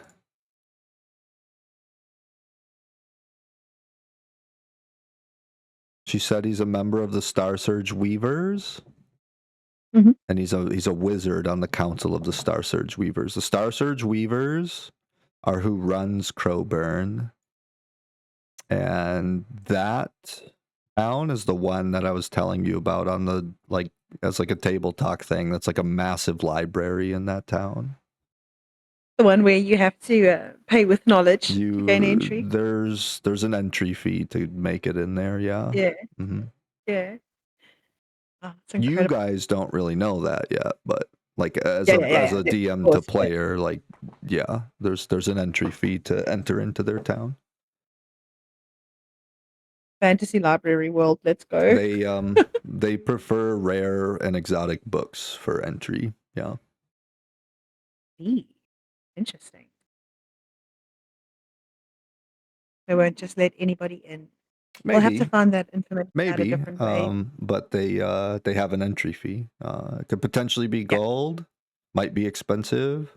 They prefer like rare books, though. Books, tomes, Yeah, grimoires. Yeah, things like that. Yeah, things of that nature. Mhm. I wonder if they'll be interested in a piece, Cobra, of a book. After we're done with it, maybe yes. Sure. Could potentially try and give them the book that you read. The one that's blank. It's blank, but it does recharge after a long time. It's still a rare book. I mean, sure. Something. Let's say I have it on my inventory instead of being dropped off at the estate. Sure. Yeah. I'll carry it with me. Sure. Well, you Mean- still have it on you because you haven't put it away in the True. bookshelf. Yeah. Yeah, it's probably in my satchel, so I don't even Yeah. feel it. Yeah. It's I mean, it's something that you could potentially try, maybe with a good persuasion check or something. You don't know. I mean, could be worth a try. They could say no too, but like, I mean, there's some type of potential there, maybe. Scrolls. Would they accept like scrolls of silence and You things don't like that too? you don't know. Maybe. No idea. Yeah, you need to ask that because technically it's no knowledge. You know that the contact that you have is a member of the Star Surge Weavers, and Albertina told you that's an entire like wizard council. There's a bunch of powerful wizards that are on this council, and she gave you the name of one individual specifically. But you do know that this guild or this group is a bunch of wizards, so they can probably write their own scrolls if they're strong wizards. That's Gotcha. you don't know. I mean, you could try. Depends on the scroll. You're showing me the value. You're showing me the value of some of these things. Thank you. It Sure, helps. sure. It does.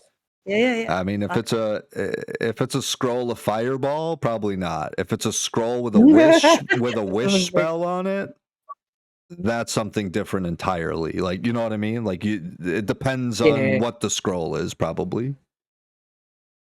And who I'm selling it to. Sure, right. Ah, that's good. Yeah, I like that. It works out.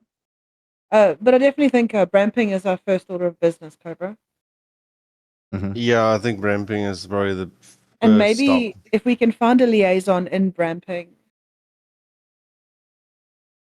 for Coburg, maybe we could liaise first before having to travel all the way there.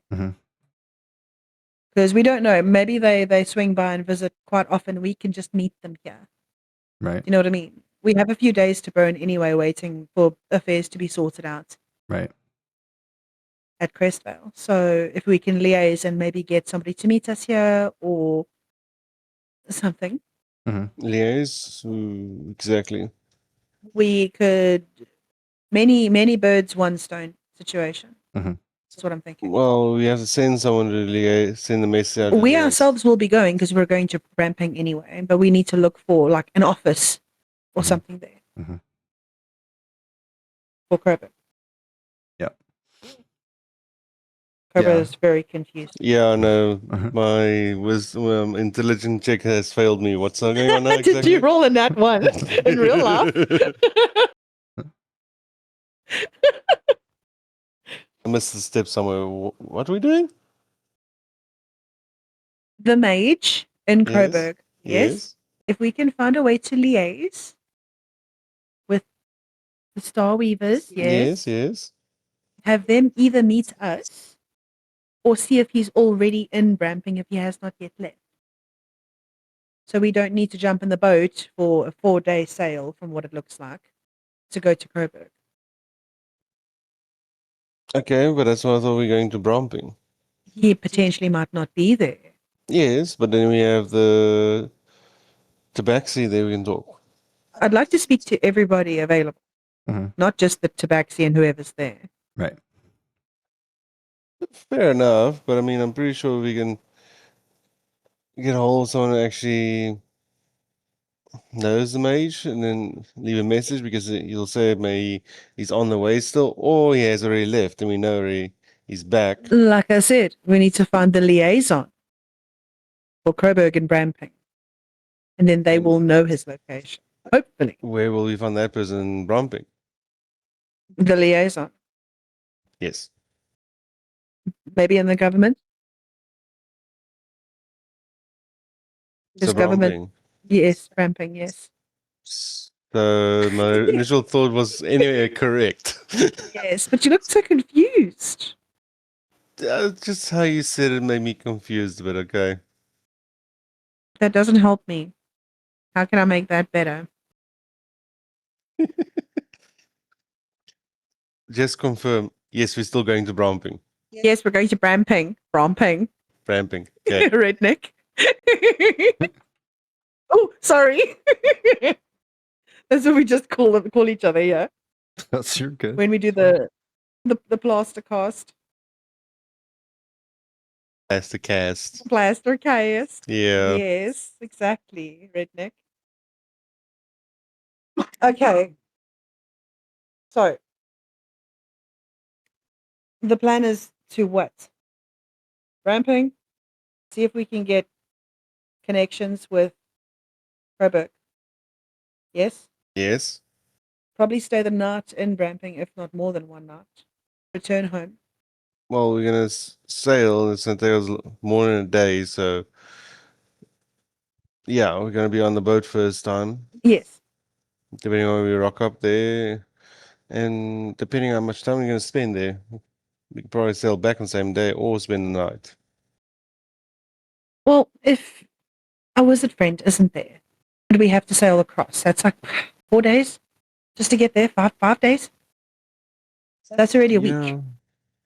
But I mean, yeah. But if you get the liaison, like you said, then we can find out, oh, he's going to be back in next 3 days. And we can decide, okay, he's coming back this side anyway. Sail back by that time when he's get there plus minus the same time as him. Go to the location.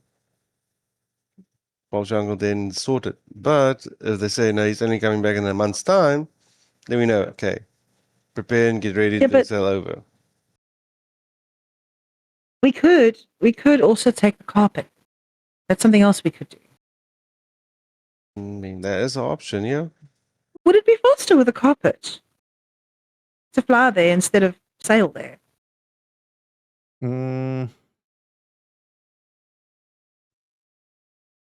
Probably not. That your carpet is kind of slow because it's such a big one. So huge, yeah. The smaller the carpet gets, the faster it is because it's not potentially carrying as much weight, and it's a racetrack carpet. Would spilling haste on the carpet make it faster temporarily? Mm, Spilling a dose of haste on the carpet. Yeah, but I think that's temporary. no, Yeah, it has because to be temporary. it would have to be like it's a potion. Like it has to be like a You drink it. living creature Not drink ingesting it. anything. Yeah. Choose Yeah. a willing Well, it's just creature. testing it. The carpet is not considered a creature, unfortunately. What is it considered? An object? Yeah, it's an object, Okay. not a creature. Hey, the more you know. Science, everything. So that leaves the question, Cobra, what are we going to do about your misty people situation?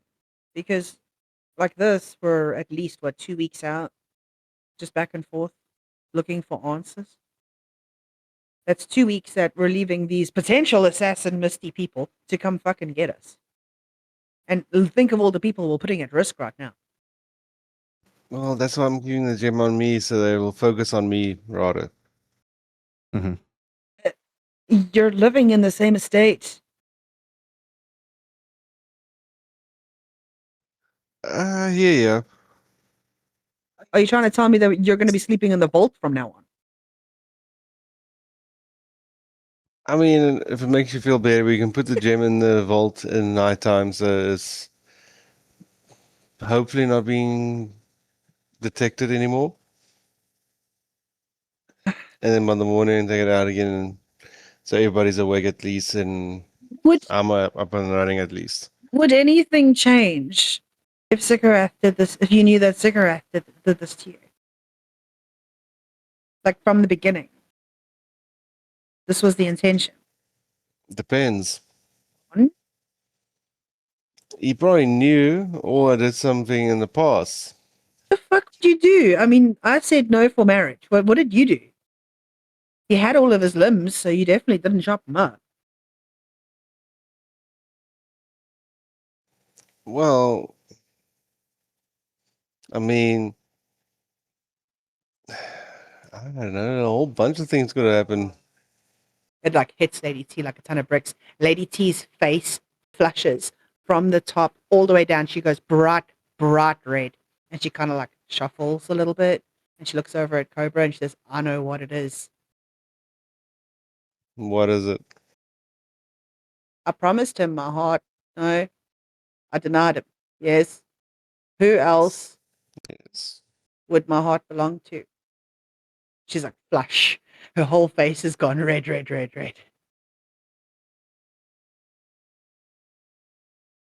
and Oblivious goes like, who? You're so oblivious. You would be like that. Like, wait, I don't know what you're talking about. Like, He just looks at you and he's like, "How the fuck would I know? Like what?" Cobra, you're the one who had my heart. I did? That's why I said no to Sikarath. She's like just like in front of him with her door open, like, come on, I know you can do it. I know you got this. Okay. What if we were partners in the previous time that we can't remember? She has I a big mean, goofy look on her face. Cobra looks at and starts thinking, chuckles a bit. He's like, you really think so? Would make more Why sense, else would actually. I piss off a dude and then you piss off the same dude? What other reason could there possibly be? I mean, it makes sense. If you want motive, he's a vengeful bastard. He went a long route to get his vengeance out of, I think. Remember, death curse. A lot bigger than us. Oh, fair enough. He has a little But X amount of he time. had So a yeah. place somewhere in it. I think. There's a lot of shit happening, but it's all pointing to this one dude with this vengeful situation that he's, I don't even.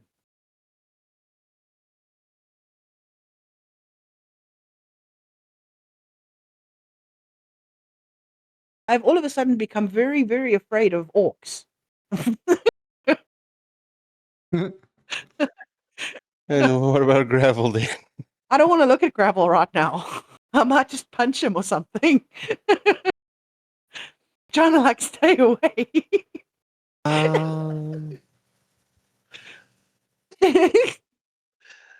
That's like a lot of stuff to take in now. It's like, what the heck? Okay. It's a lot. It's a lot for you. I get it. But put it in the front of your mind instead of at the back, and don't let it cloud your judgment too much. And Lady T like turns around and walks out of the library like all frazzled and blood red. Mhm. I'm gonna As go hug my you dog. as you walk out of the library, you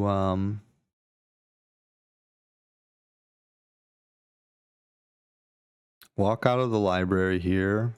You walk out into the foyer, and you come over here, and you're getting ready to like go back upstairs, and you see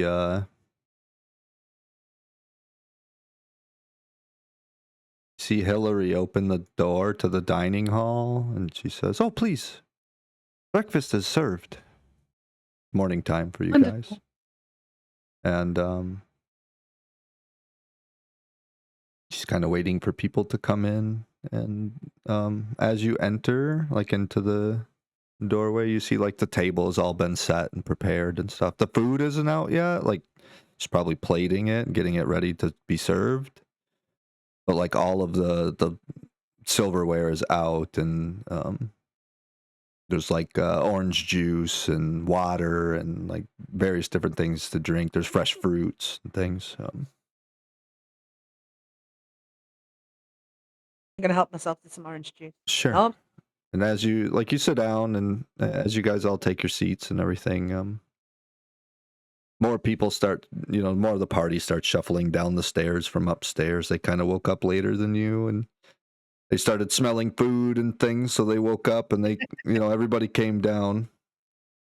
Essentially, everybody's like about in here, and you see Beatrice coming in and out of the kitchen door right here, and she's like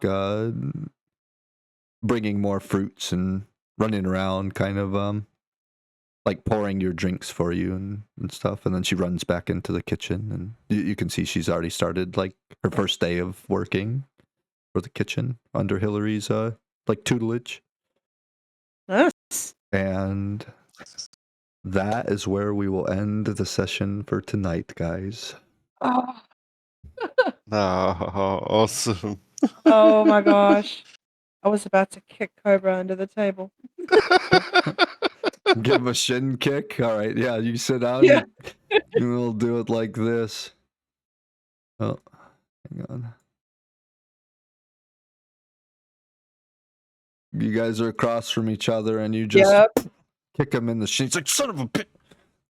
And it like almost spills his drink and grabs it real quick, and then just takes a drink of his What orange the fuck? juice. Yeah, yeah. I mustn't forget my portents next time we start. Yeah. I'm gonna write that down. Yeah. We'll start the session with that. We'll have Ooh. you roll. Oh. We'll have you roll, and then we'll do the portent, and yeah, we'll go from there. So many things. With you and that stone. Oh my god. Yeah, I really didn't think that meditation would work, but it actually worked. it did. Yeah. All I'm gonna say is I am so happy you're not that oblivious in real life. Because oh Jesus. You can't argue with a character. It fits. It fits. Yeah. It totally fits. Yeah. Imagine trying to flirt with Grapple. You're just gonna have a bad time.